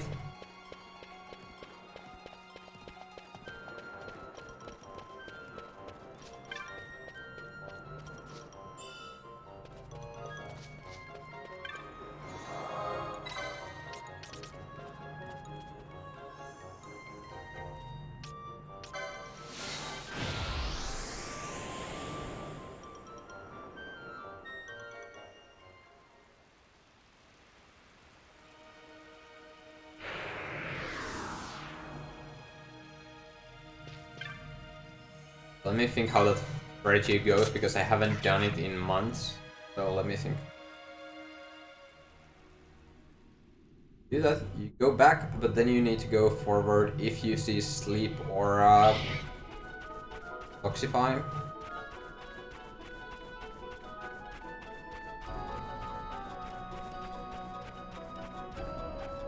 Yeah, so the strategy is to hope that Rafflesia doesn't open with sleep or Toxify. And I run backwards. Like I start the fight with girls in the party, and I run backwards so that Rafflesia can't reach me before he gets his first move off. If he opens with a physical attack, that's great. I don't have to worry about anything. If he opens with Disable Ga or Curse, I need to do the movement well. And if he opens with Sleep or Toxify, I need to react quickly and stop the movement.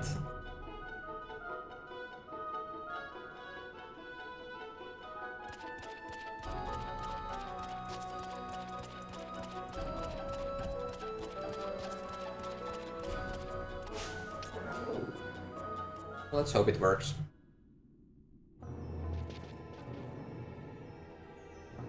I also need to remember the movement. That's gonna be the hardest part.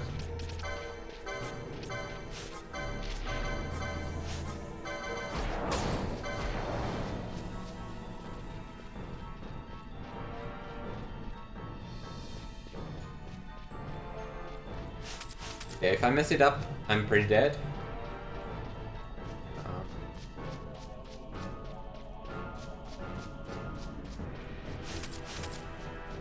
Hope I don't.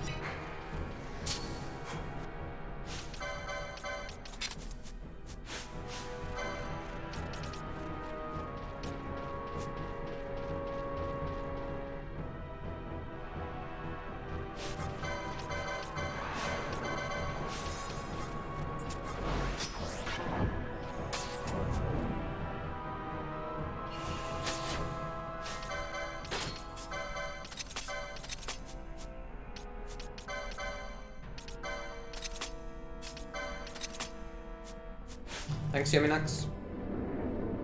Let's hope I don't miss the... It's going pretty poorly, so I'm trying a really dangerous threat here. If I mess it, let's hope I don't mess it up. If I do, the run is probably over. But let's see.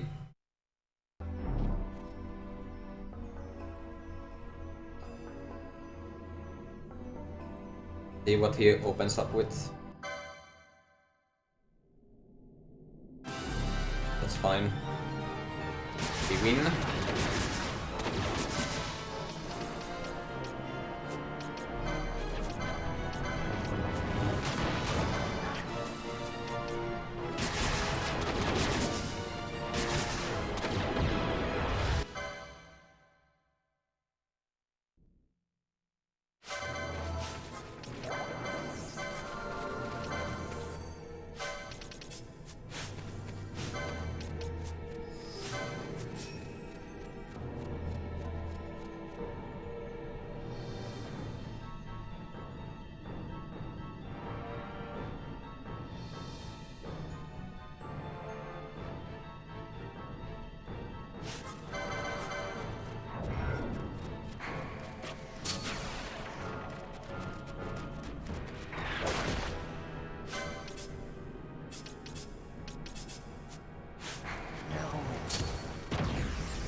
The high potion pawn. Wow, I did not expect him to get thingy off.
Hey BMXer, how are you doing?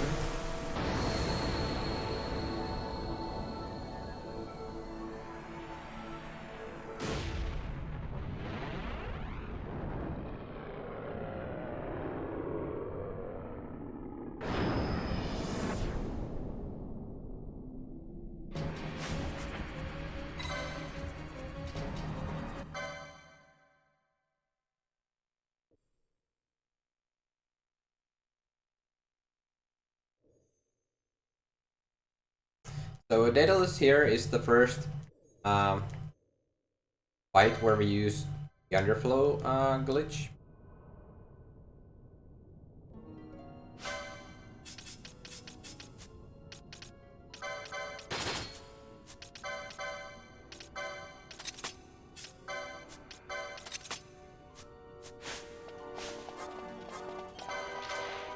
And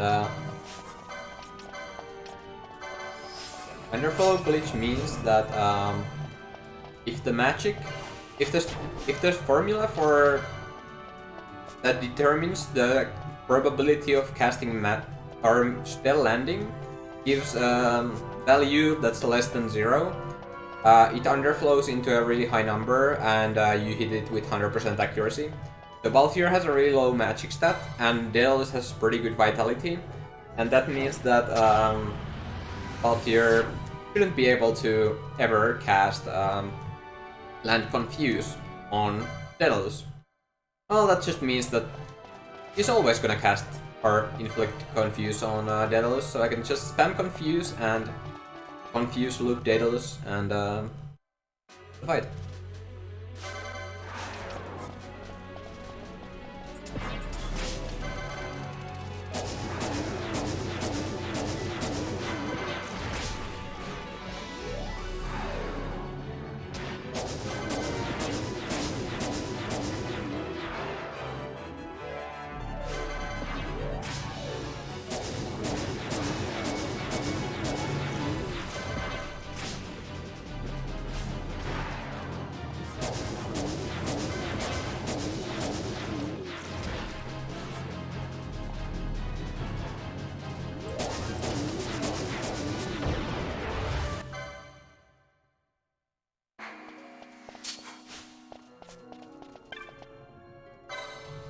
Yeah, thanks for the luck.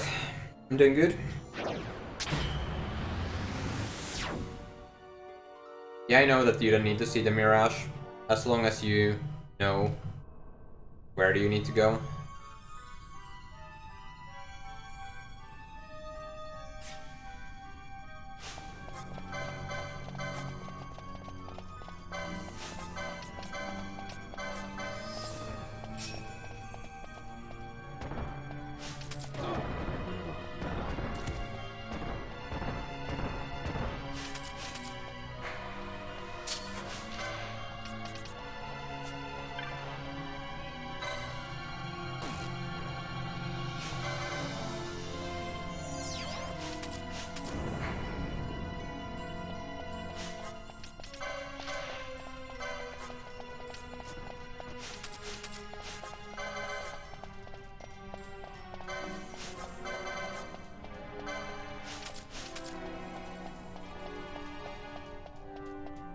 Yeah, if I'm not sure which way is the right way to go,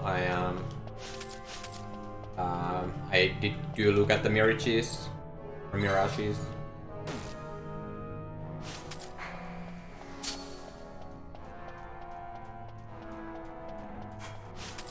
And I still, like, if I just happen to run there, I always turn the camera just in case, like,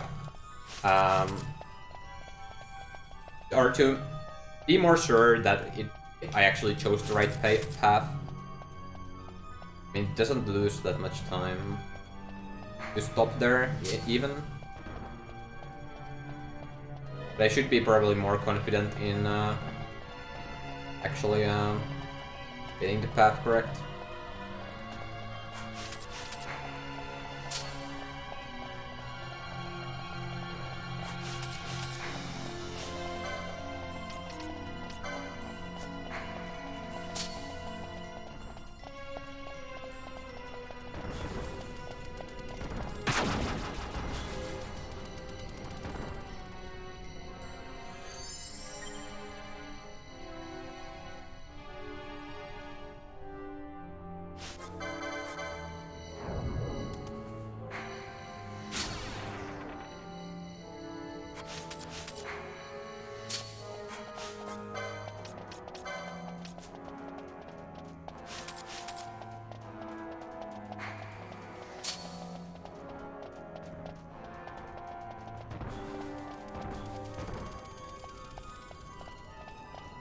The Smithfield golems have been really tasting a lot. I hope that trend keeps going. That's the Entite. I was like, why was there an enemy? But yeah, it's the Entite. Entite doesn't get despawned.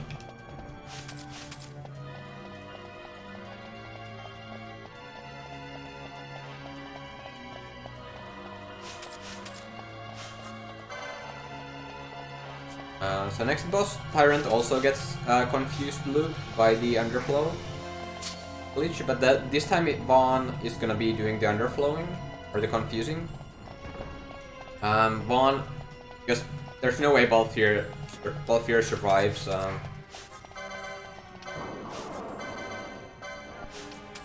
No way Balthier survives Tyrant's attack. But Vaughn can survive. Like, I think there's about 75% chance that Vaughn survives the first attack from Tyrant.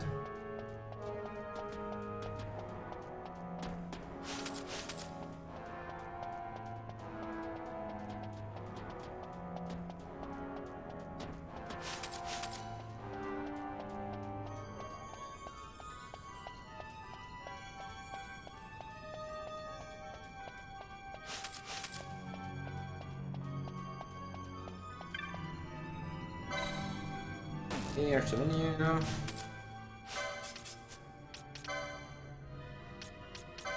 Gonna give Vaughn the Confuse. Then Penel and Ash get Channeling, which reduces their MP cost. Magical Orb, so for more damage. Gambit, because it's on the way to Swiftness. Swiftness, because it makes them cast faster. One gets Potion Lore and Swiftness. For better potions. Oh, might as well get the Remedy Lore here.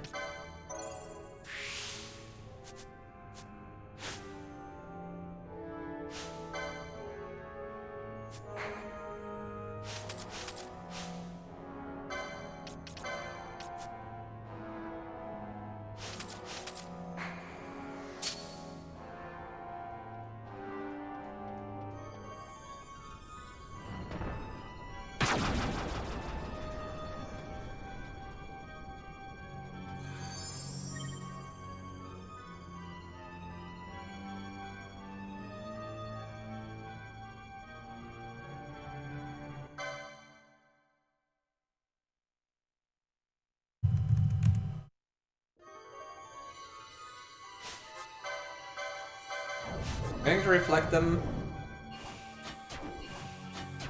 I can still PB, yes. I can. I have a minute to save on this boss.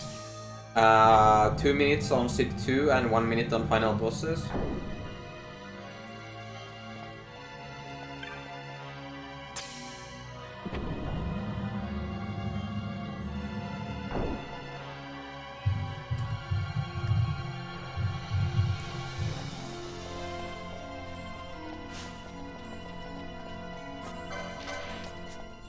I need to dispel Tyrant first, because I didn't do the gambits, did I? Tyrant is weak to Blizzara, so I'm gonna kill that or use that. But yeah, Tyrant starts with Shell, so I need to dispel first, and I need to confuse with one. And Tyrant always gets one attack off at the start, and Vaughn can die to that, so let's hope it doesn't happen.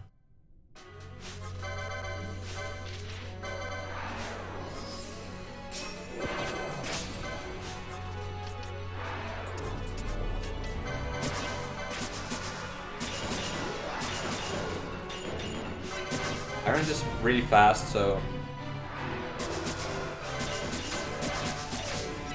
I'll try to keep everyone away from him so he can't get... Sucks.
we did not gain time there.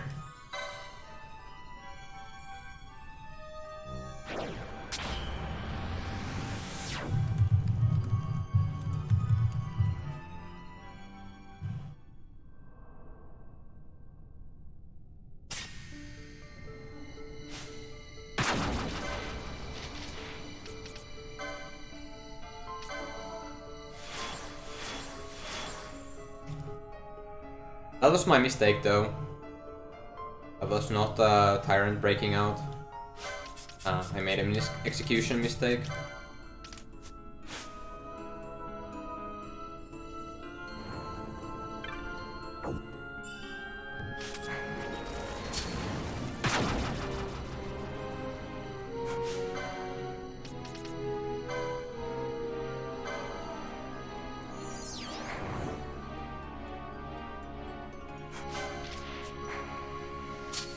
Sometimes Tyrant can just break out of the confused loop.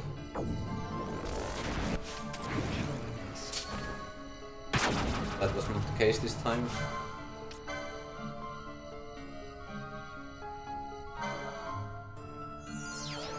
No, because there's no other party member you can use, really.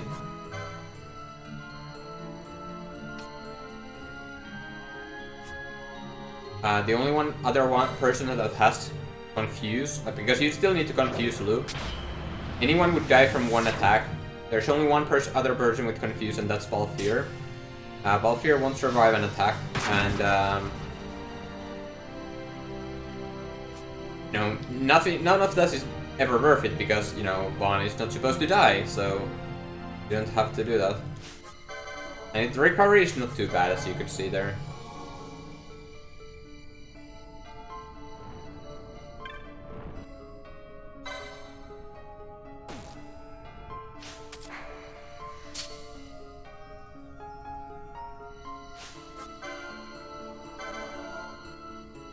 Yes, I potion Bosch.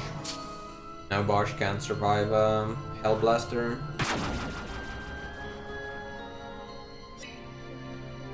One might be able to survive a Wraith. We'll see.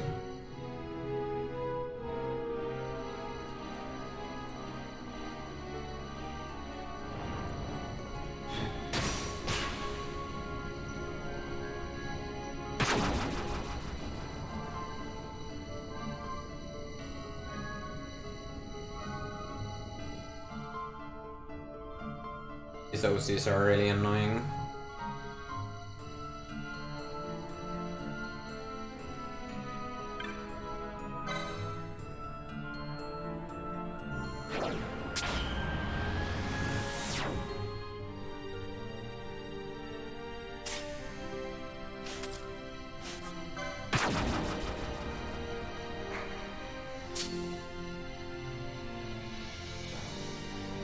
Renalo needs to get dispelled because she died.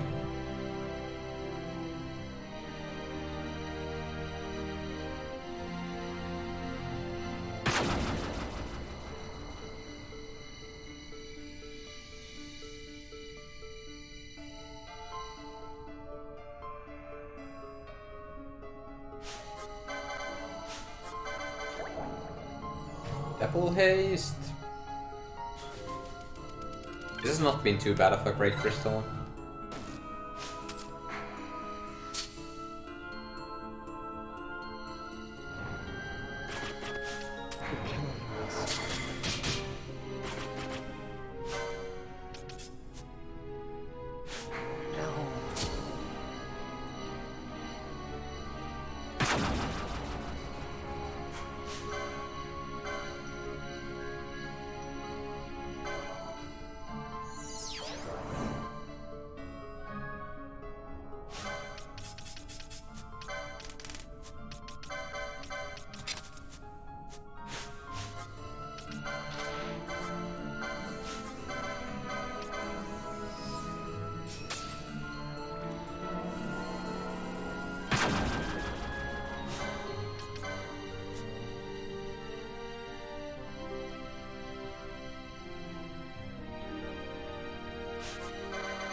Haven't been able to do this setup in a long time, because I don't usually have a spellbound.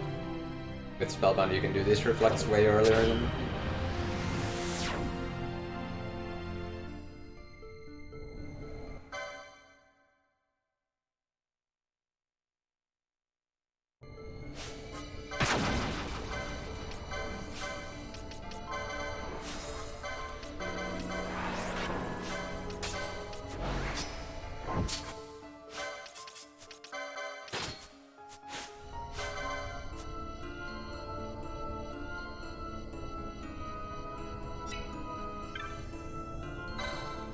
So on Shimosai I underflow the Immobilize.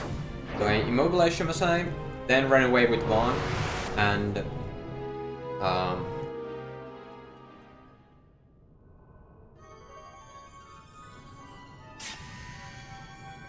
let the girls kill.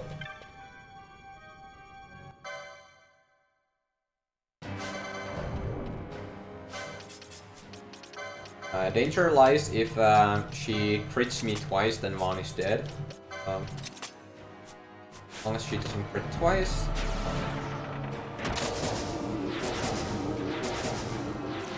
Then I run in circles for more MP until I can Belias freeze. And the strategy is to... Well, now she starts casting Shock, and I'm waiting for... Like, she will eventually use a second Shock.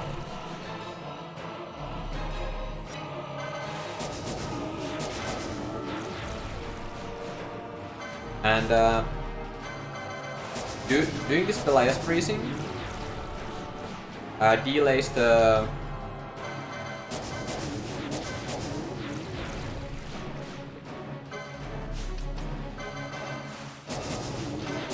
It delays the second shock, or cancelling the first shock, so that it doesn't happen. And that way I don't have to re-decoy Vaughn.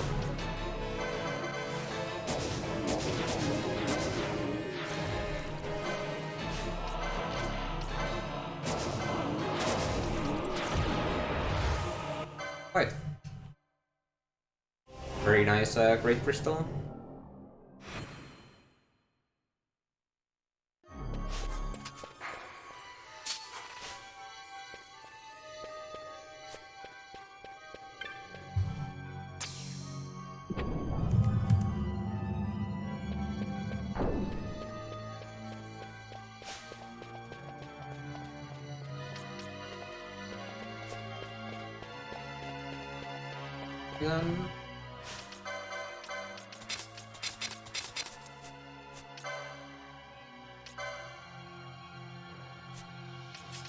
I'll get quickening for second mist bar, so you can use or she gets double MP. Okay, channelings to reduce the MP cost even further, and more HP for Vaughn.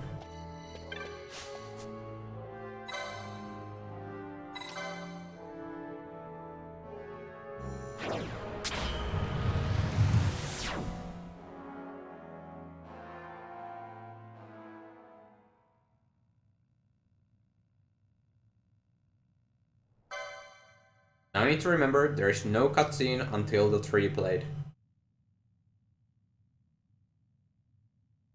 This is such a long loading screen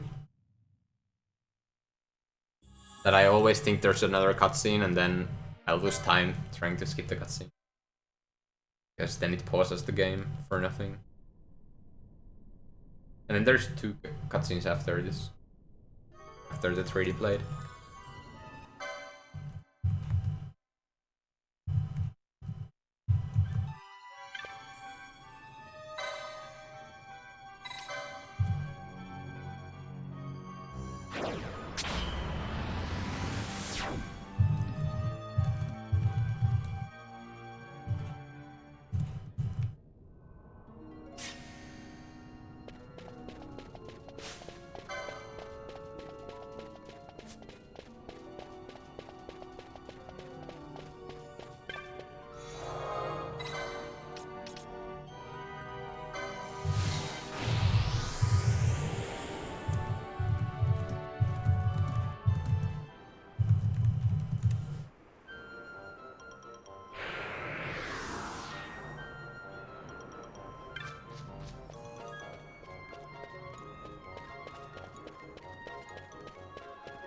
So, then I'm going to sell the golden amulets and glacial staves that I'm not going to need anymore.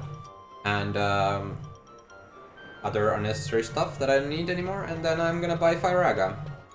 Firaga is the highest level here. Fire elemental spell, and in the endgame, surprisingly many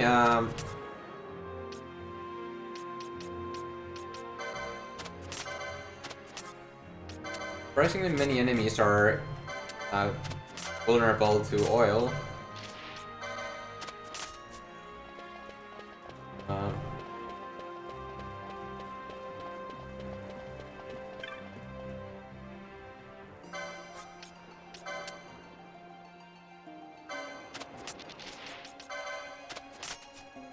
Probably gonna die because I don't have Phoenix Stones, but that's...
This could...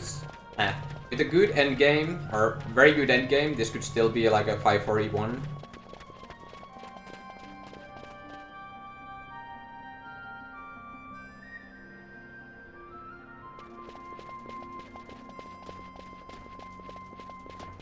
That requires a re-end game.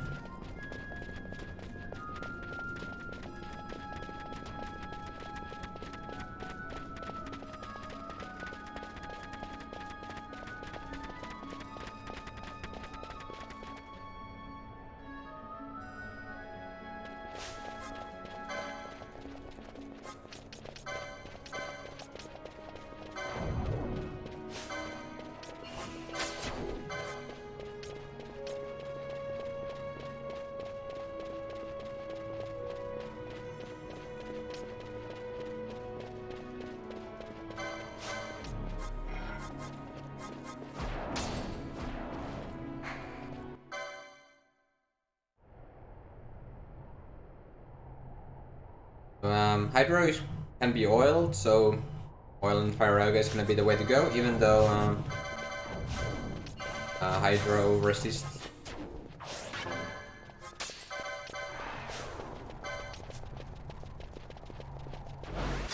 Fire.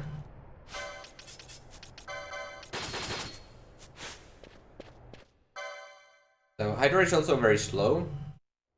So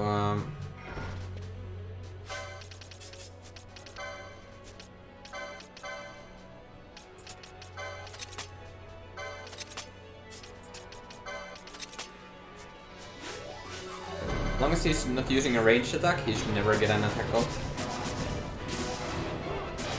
Because I can just outrun him.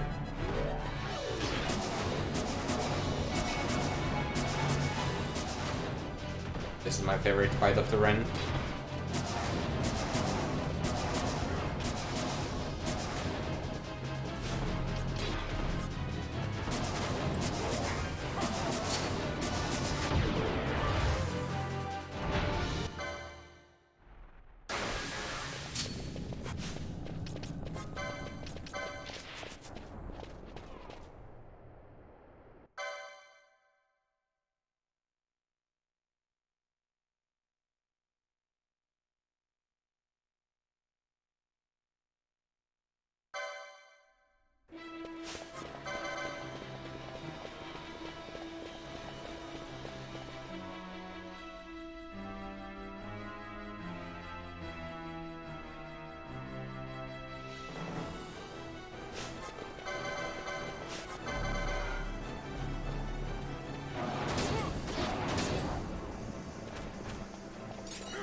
I need to get these orbs by killing the enemies. And the first enemy you kill in a screen gives you an orb. And come on, Redas.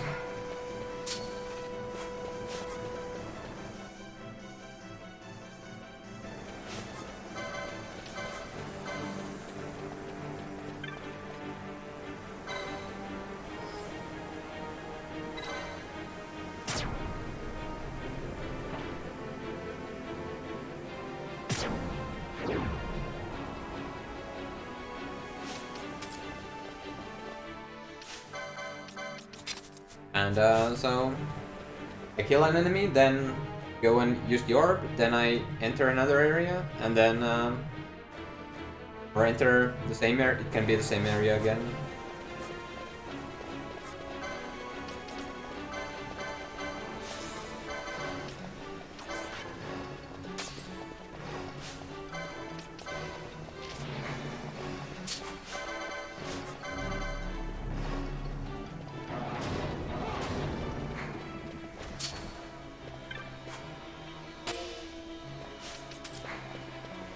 And then you gain another orb.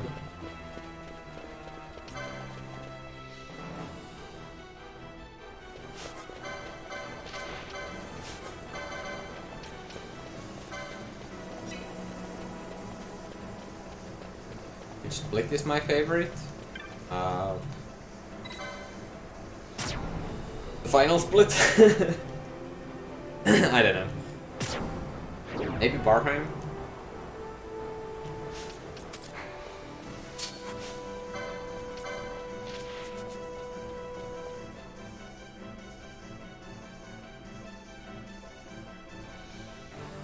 Next boss is Panda. Panda is weak to Confuse and Aeroga, so we're gonna use Confuse Loop and Aeroga.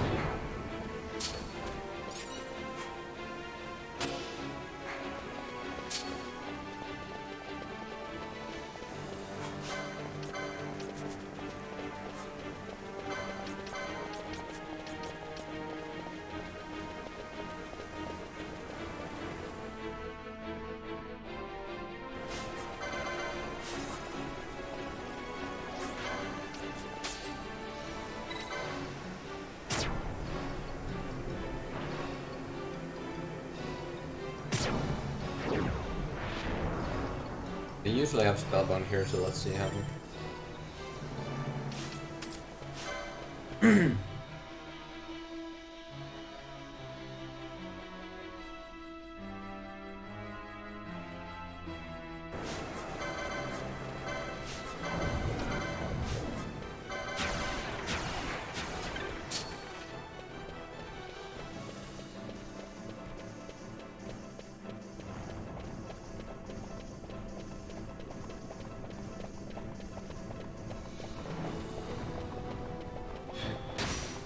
Well, that sucks.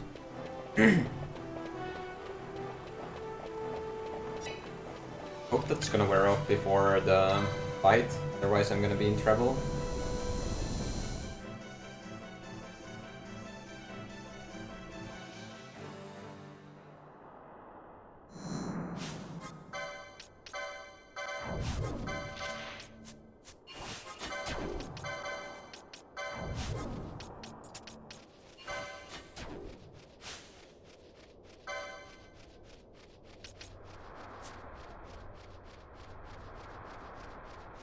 Need to wait until the disable wears off, I think.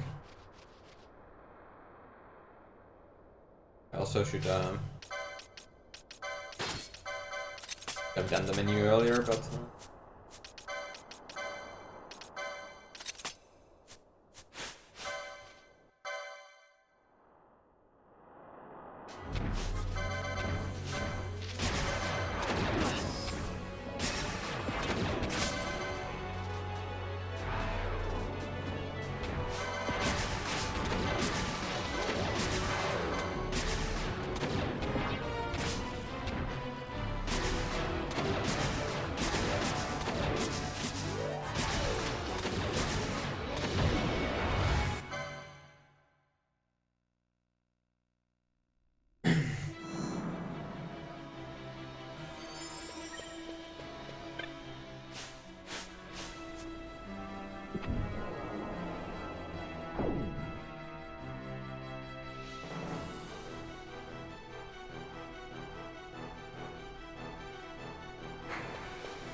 need to, yeah.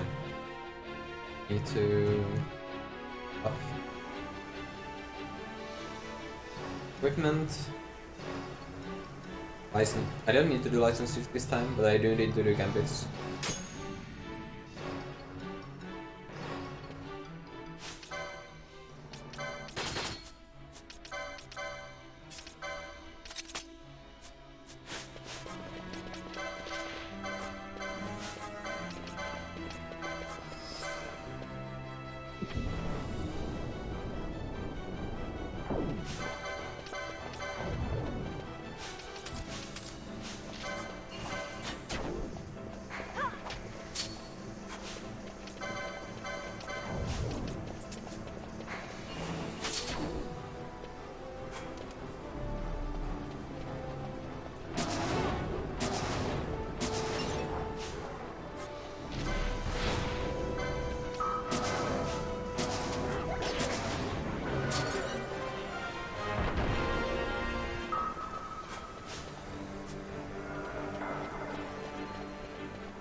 Bot spam.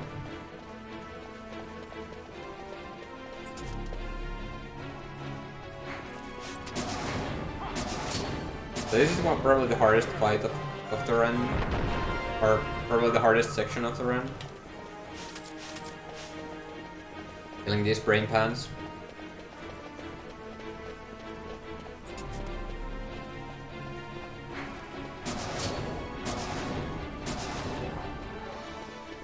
And it's just because there are so many of them, and every one of them can go wrong.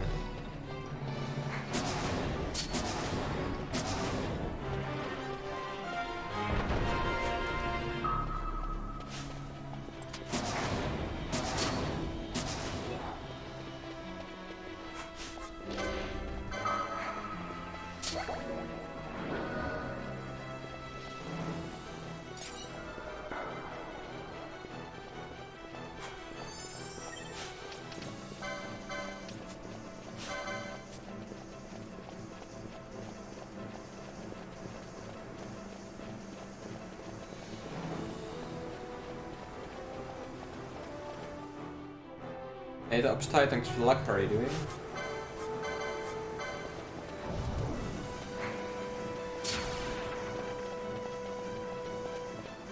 Rebelsing the run with good RNG.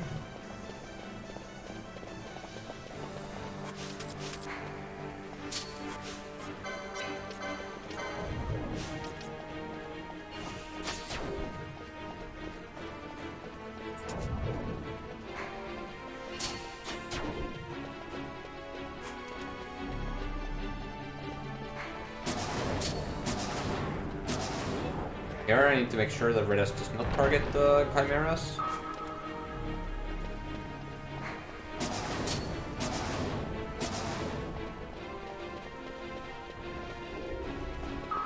Good.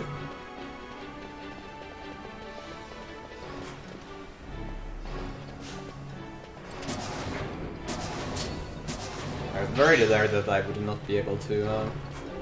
Did use my warp mode, right? Yes. Can't have the warp mode threat. That's fine. A little bit harder without warp mode, but it's still definitely doable. This part is difficult because there's a lot of Brainpans in a row, and I need to not let Redas get too close to them too quickly.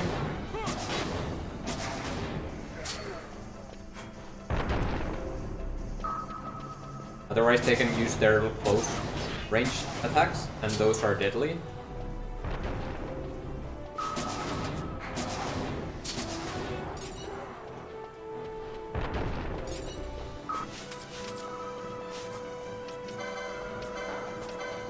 Really good first two rooms.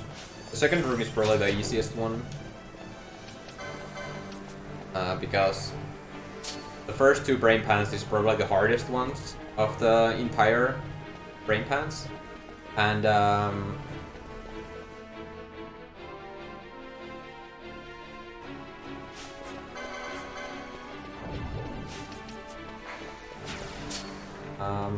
are a lot of things in this the third room.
Alright, trigger that one Brainpan, then go behind the pillar here, or the wall here, and then kill.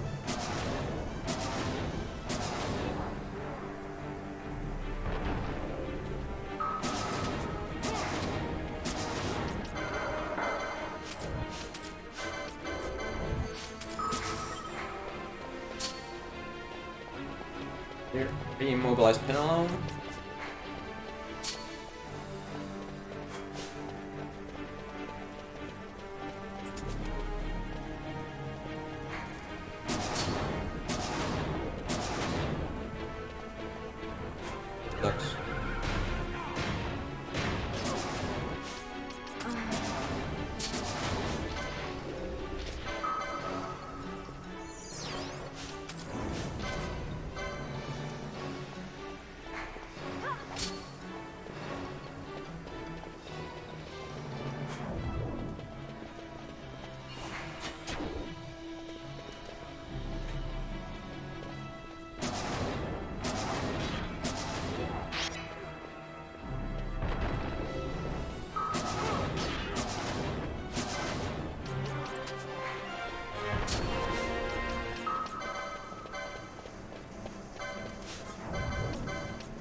Heochas.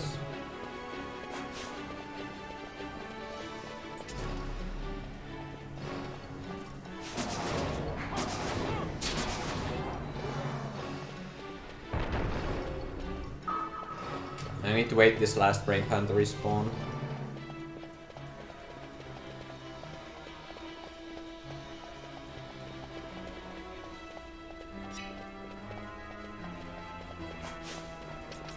About where this reflects. Bro.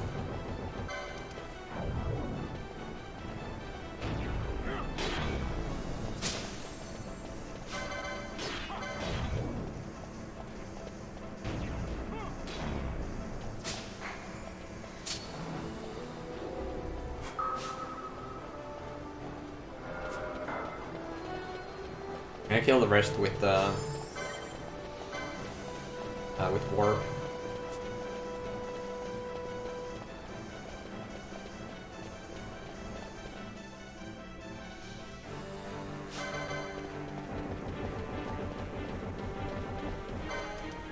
Problem with warp is that it can miss, as you could already see in the...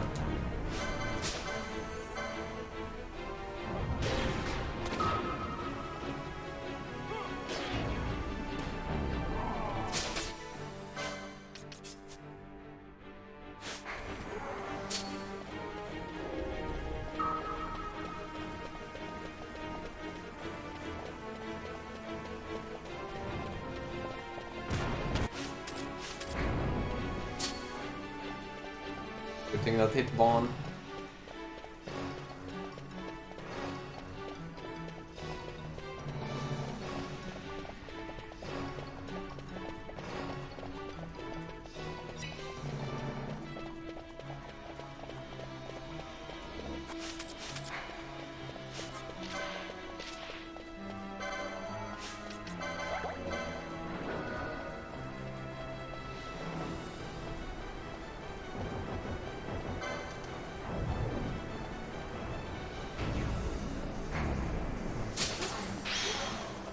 Last Brainpan.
You can also confuse the next boss, Slyt, but Slyt is very easy anyway. But I'm still gonna do it so that it doesn't hurt Vaughn too much. Because he can combo and wreck you really bad. But he dies from just 2 rounds of Firagas because he's weak to fire. And I'm just going to do 2 rounds of Firaga. Like, both Ash and Penal are gonna use Firaga, then I'm gonna confuse in between with Vaughn so that Slyt can get at most 1 attack on Vaughn. And then I finish it off with another round of Firagas. Be a really fast fight.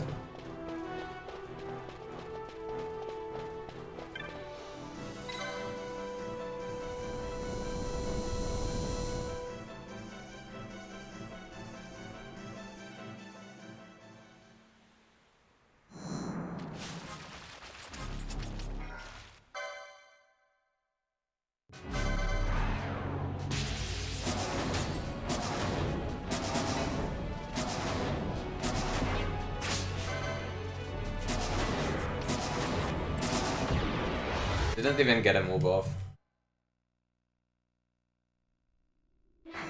Decent Brainpans.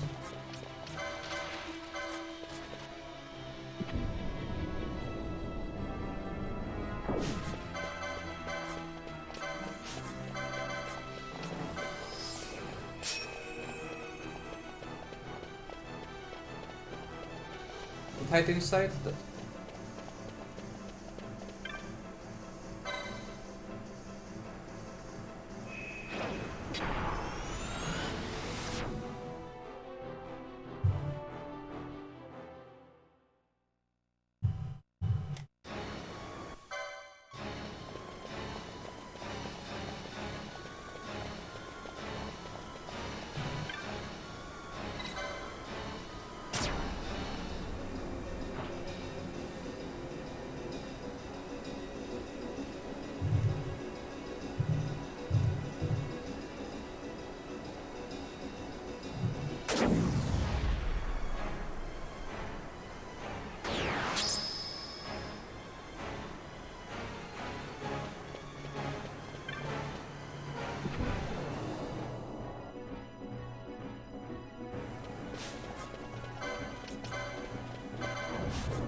I forgot to protect it.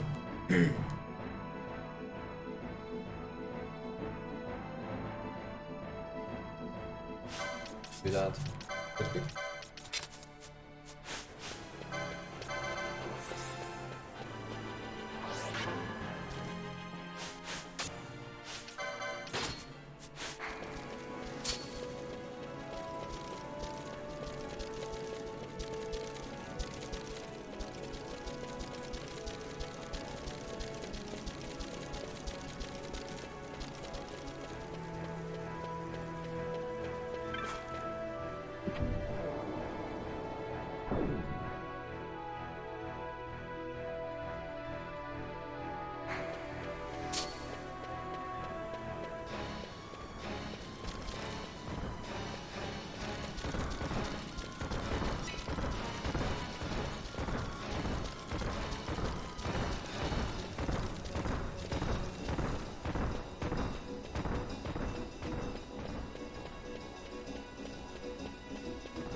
Alright, next.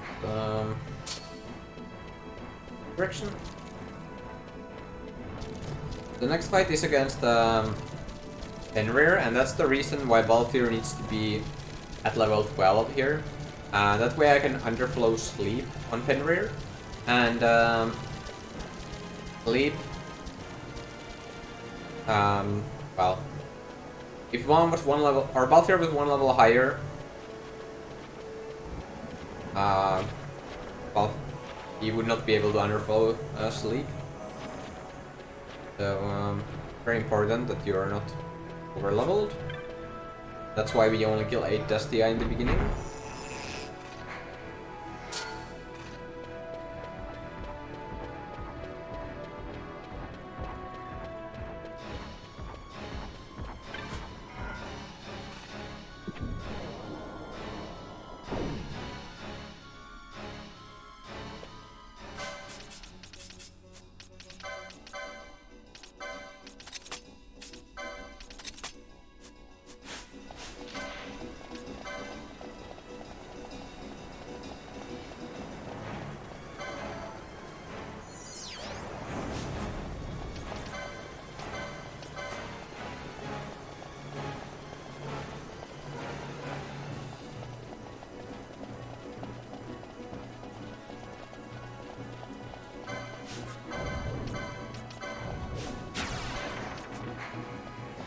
That sucks.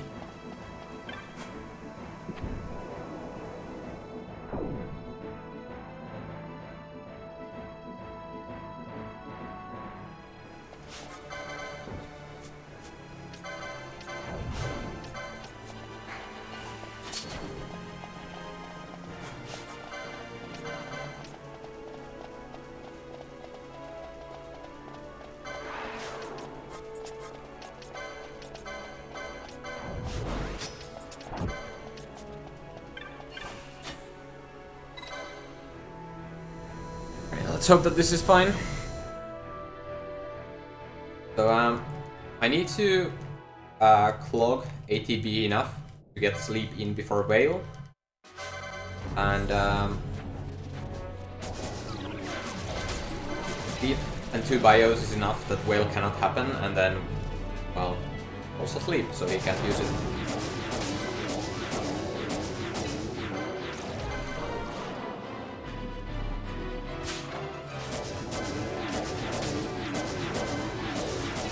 So then I just recast sleep, so make sure he doesn't wake up.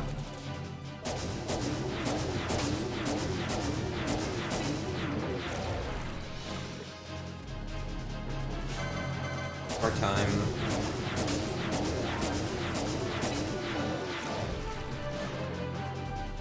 Yeah, he's immune to all elements except Earth, and well, there are no elemental spells, so we can't take advantage of that. Bio it is.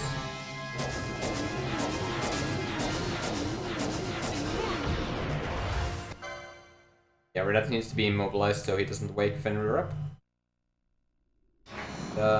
Immobilized were a little bit off a little bit sooner than expected, and then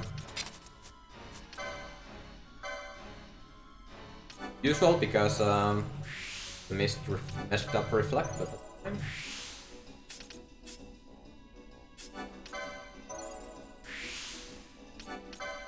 Search for Arcadia. Go for Ash. All the licenses of the Ren.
I hope that reflect lasts long enough.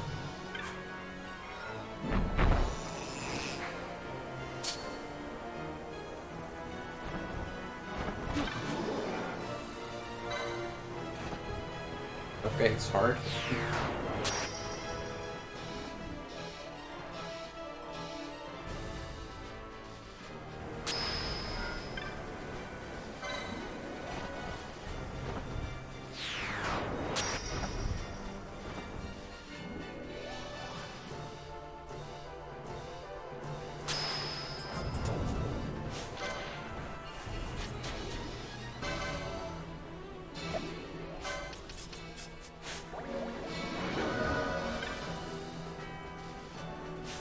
Have explosion after the facade.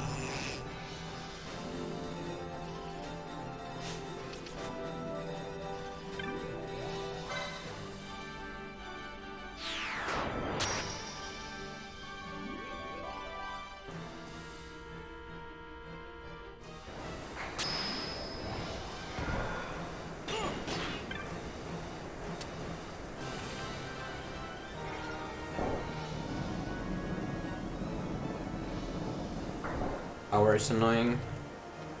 Hopefully, Verdas gets countered, but not,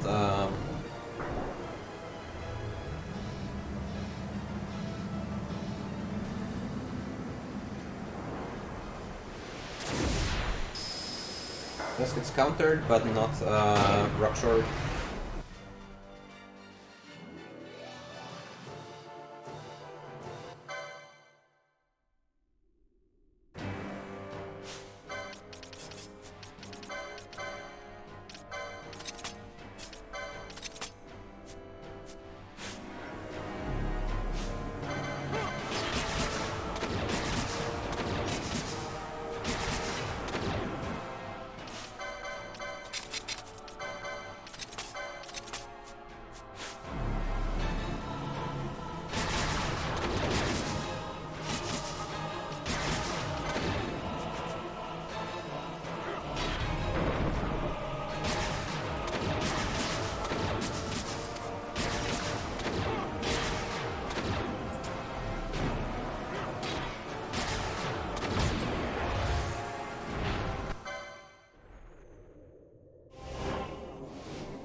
So now Sid.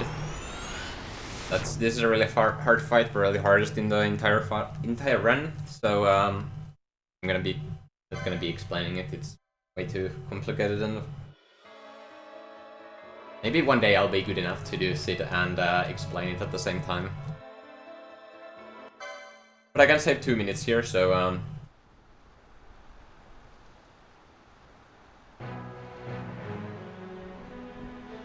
I'd have a good fight.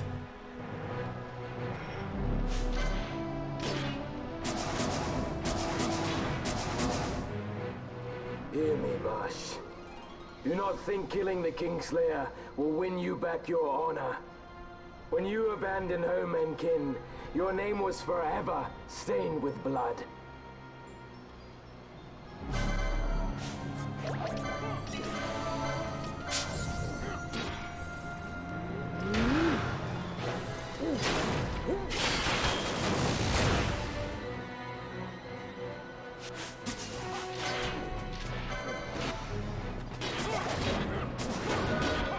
Nice for this.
Wait and die!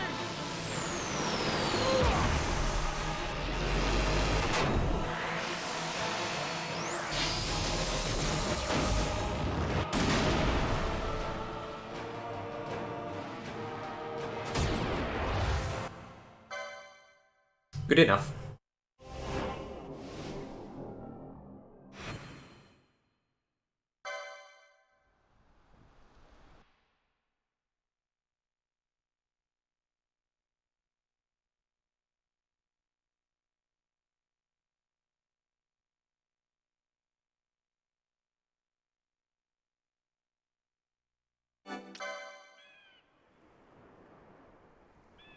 I didn't get the kill still.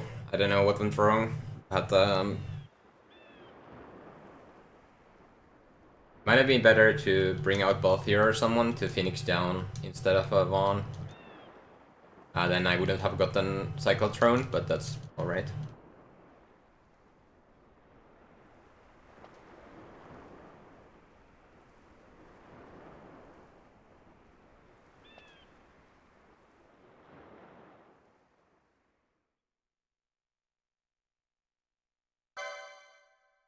I can't PB.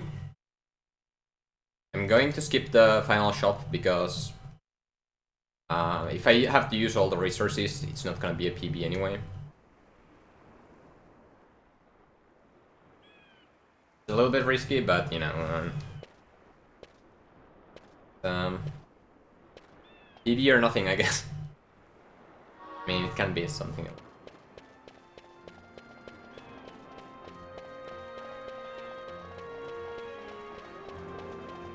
The very nice thing about getting a PB here would be that I don't have to run against those jellies anymore.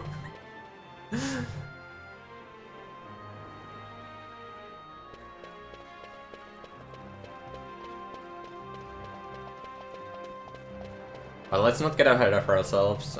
We need to get a good final bosses, unlike my PB. I have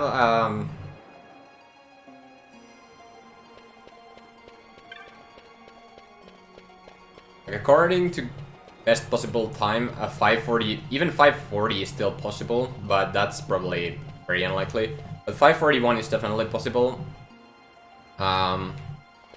Even with even if I don't get the quick kill on Undying, but 540 definitely requires a quick kill on Undying. But we'll see.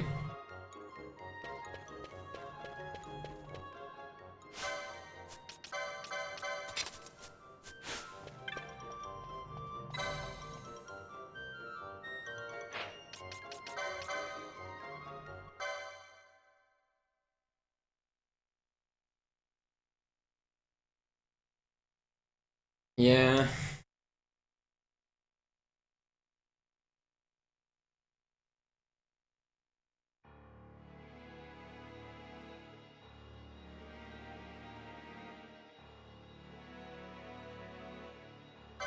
By 31:58, we'll see. I would be happy with that time.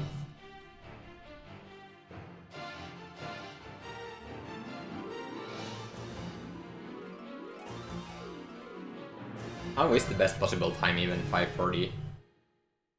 That doesn't make sense. You can't lose 3 minutes. Final boss to die. I don't know. We'll see. Thanks for the luck, Dietlit.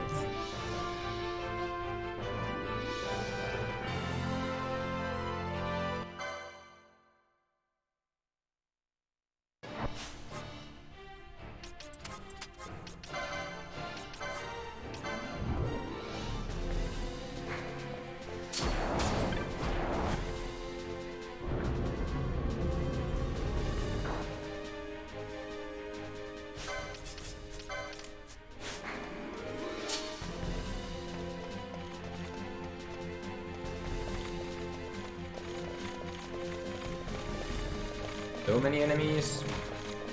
No knockbacks. Ooh, the pry back. That sucks.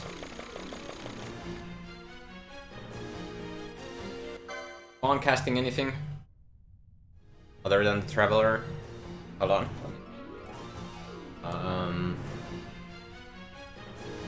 No, I don't need to remedy that. That's fine.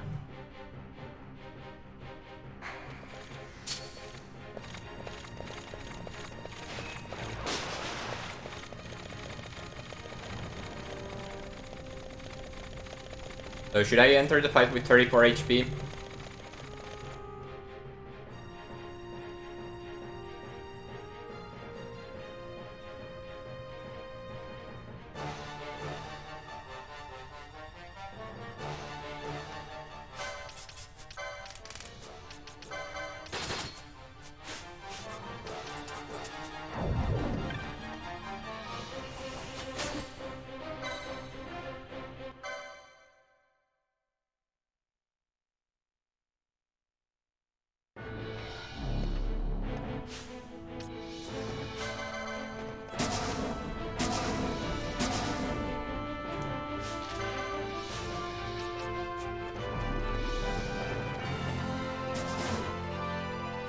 Look, Bush, your friends die, as they must, for surely you cannot protect them. Know now the despair you have taught me.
Thanks for blessing the run with good RNG, Gimzorg.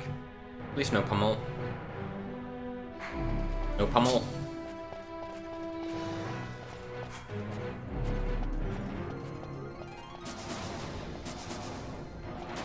Double block though.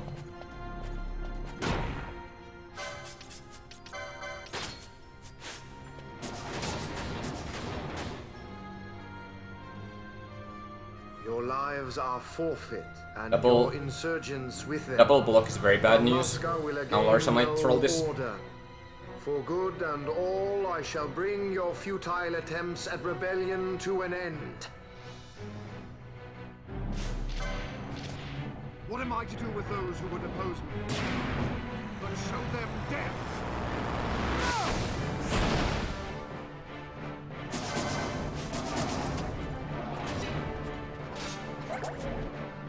Okay, good boy, Larsa.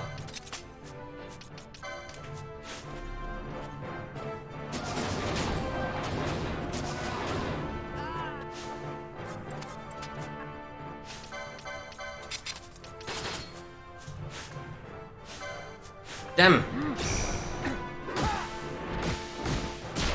And it's still recoverable. This is... This was my fault. He got so close. I should have I should have Belias froze. Nah, it's fine, it's fine. Can be done. No, I missed one reflect.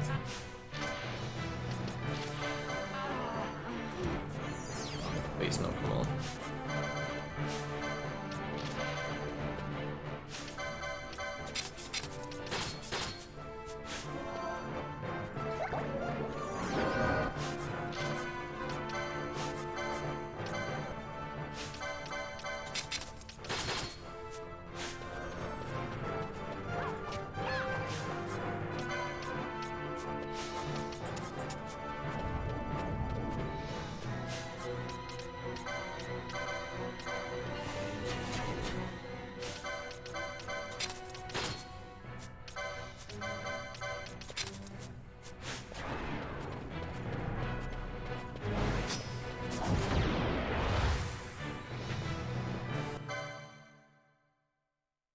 Can still be a PB. Can still be a 542. If I get the quick kill.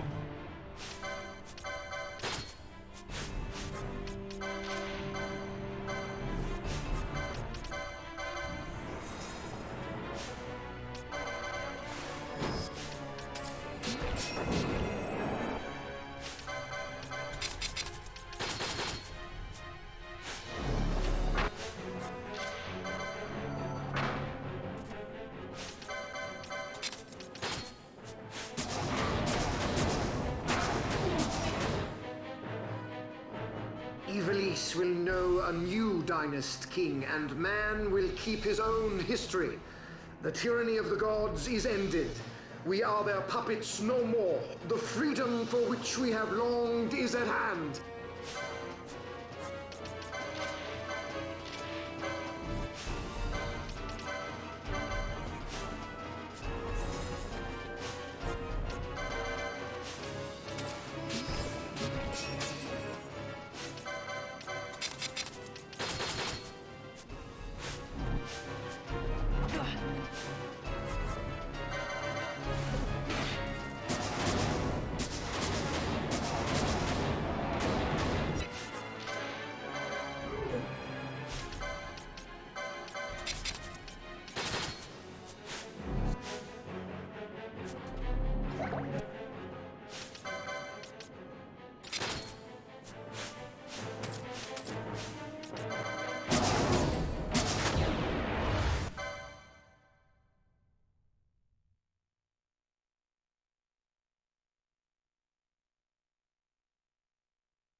Quick kill, quick kill!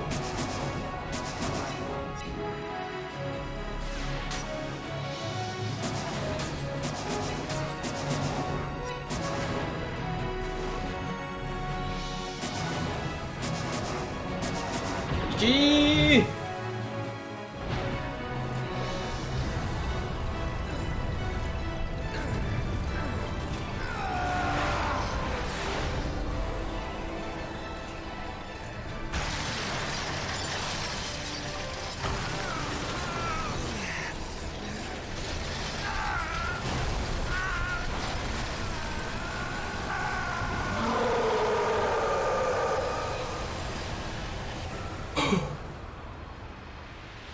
Now these splits are gonna be much nicer to run against.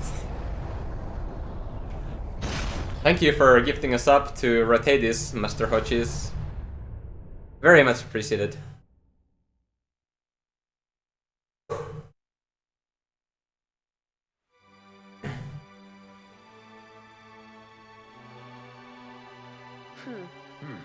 So, let's go over this run. Thank you for subscribing, Darkest Mages and Yeruba. That very much appreciated.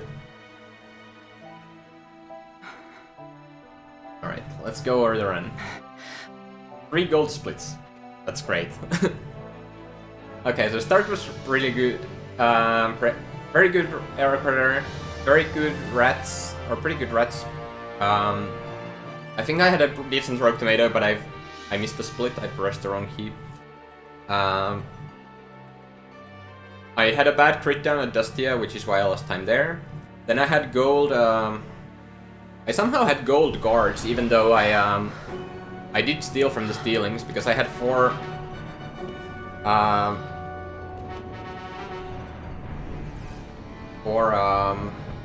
Books of Ordain. Thank you for subscribing, Metako. Very much appreciated.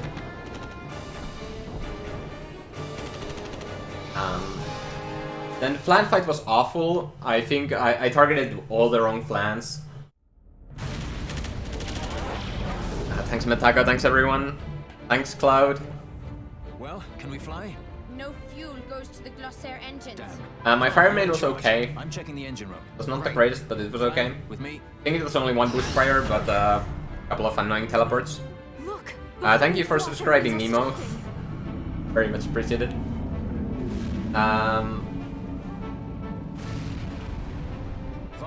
As soon as the then you take off. Understood? Barheim was a little. I had a very slow cutscene skip at Barheim.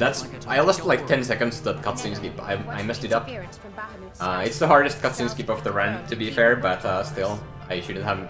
That was easy 10 seconds. Easy 10 seconds. Look after Lasso, will you? Easy 10 seconds gains. I had very bad Dustia. Dustia was. Civil War would take us all. I understand. Dustia was 27 books, 2 staves. The Lord Lasso is our last hope.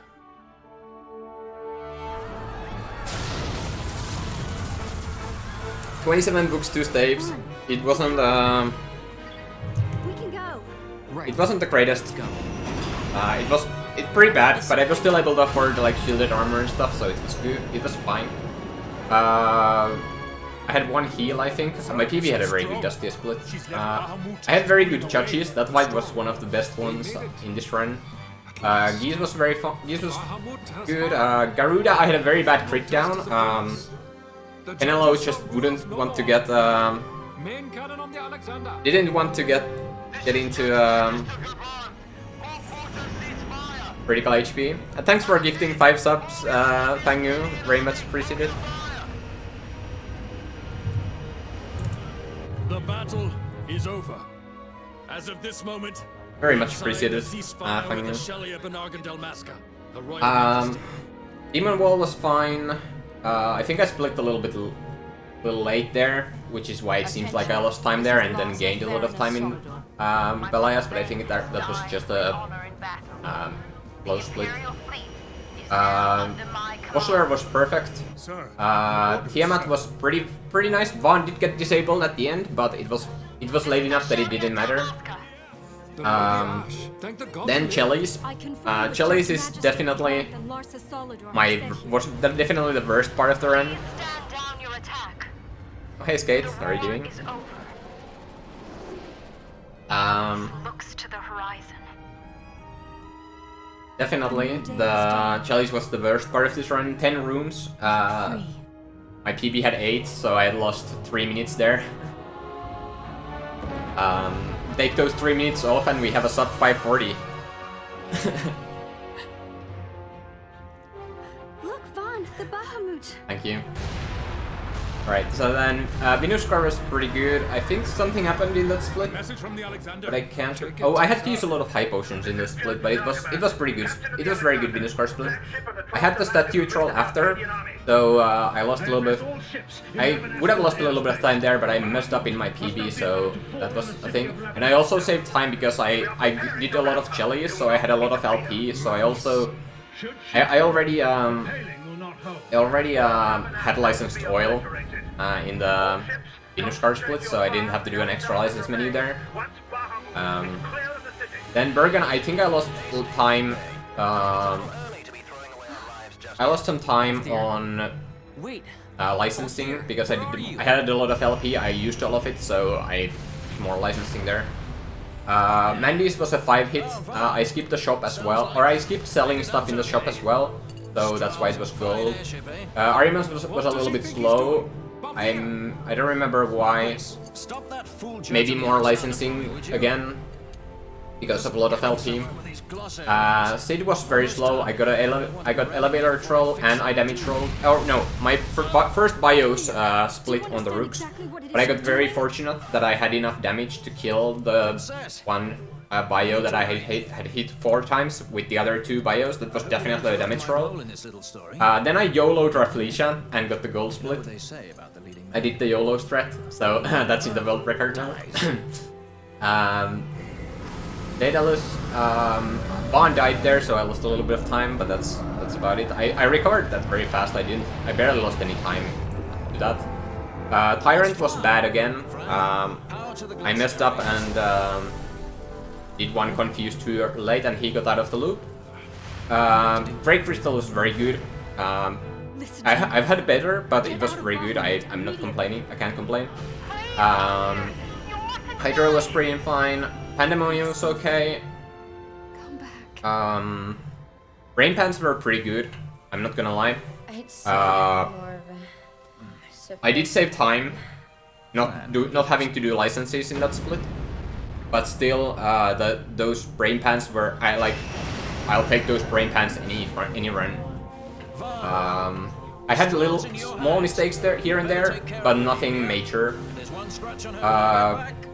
Fenrir was fine. Ashma was a little bit slow. I'm not sure why.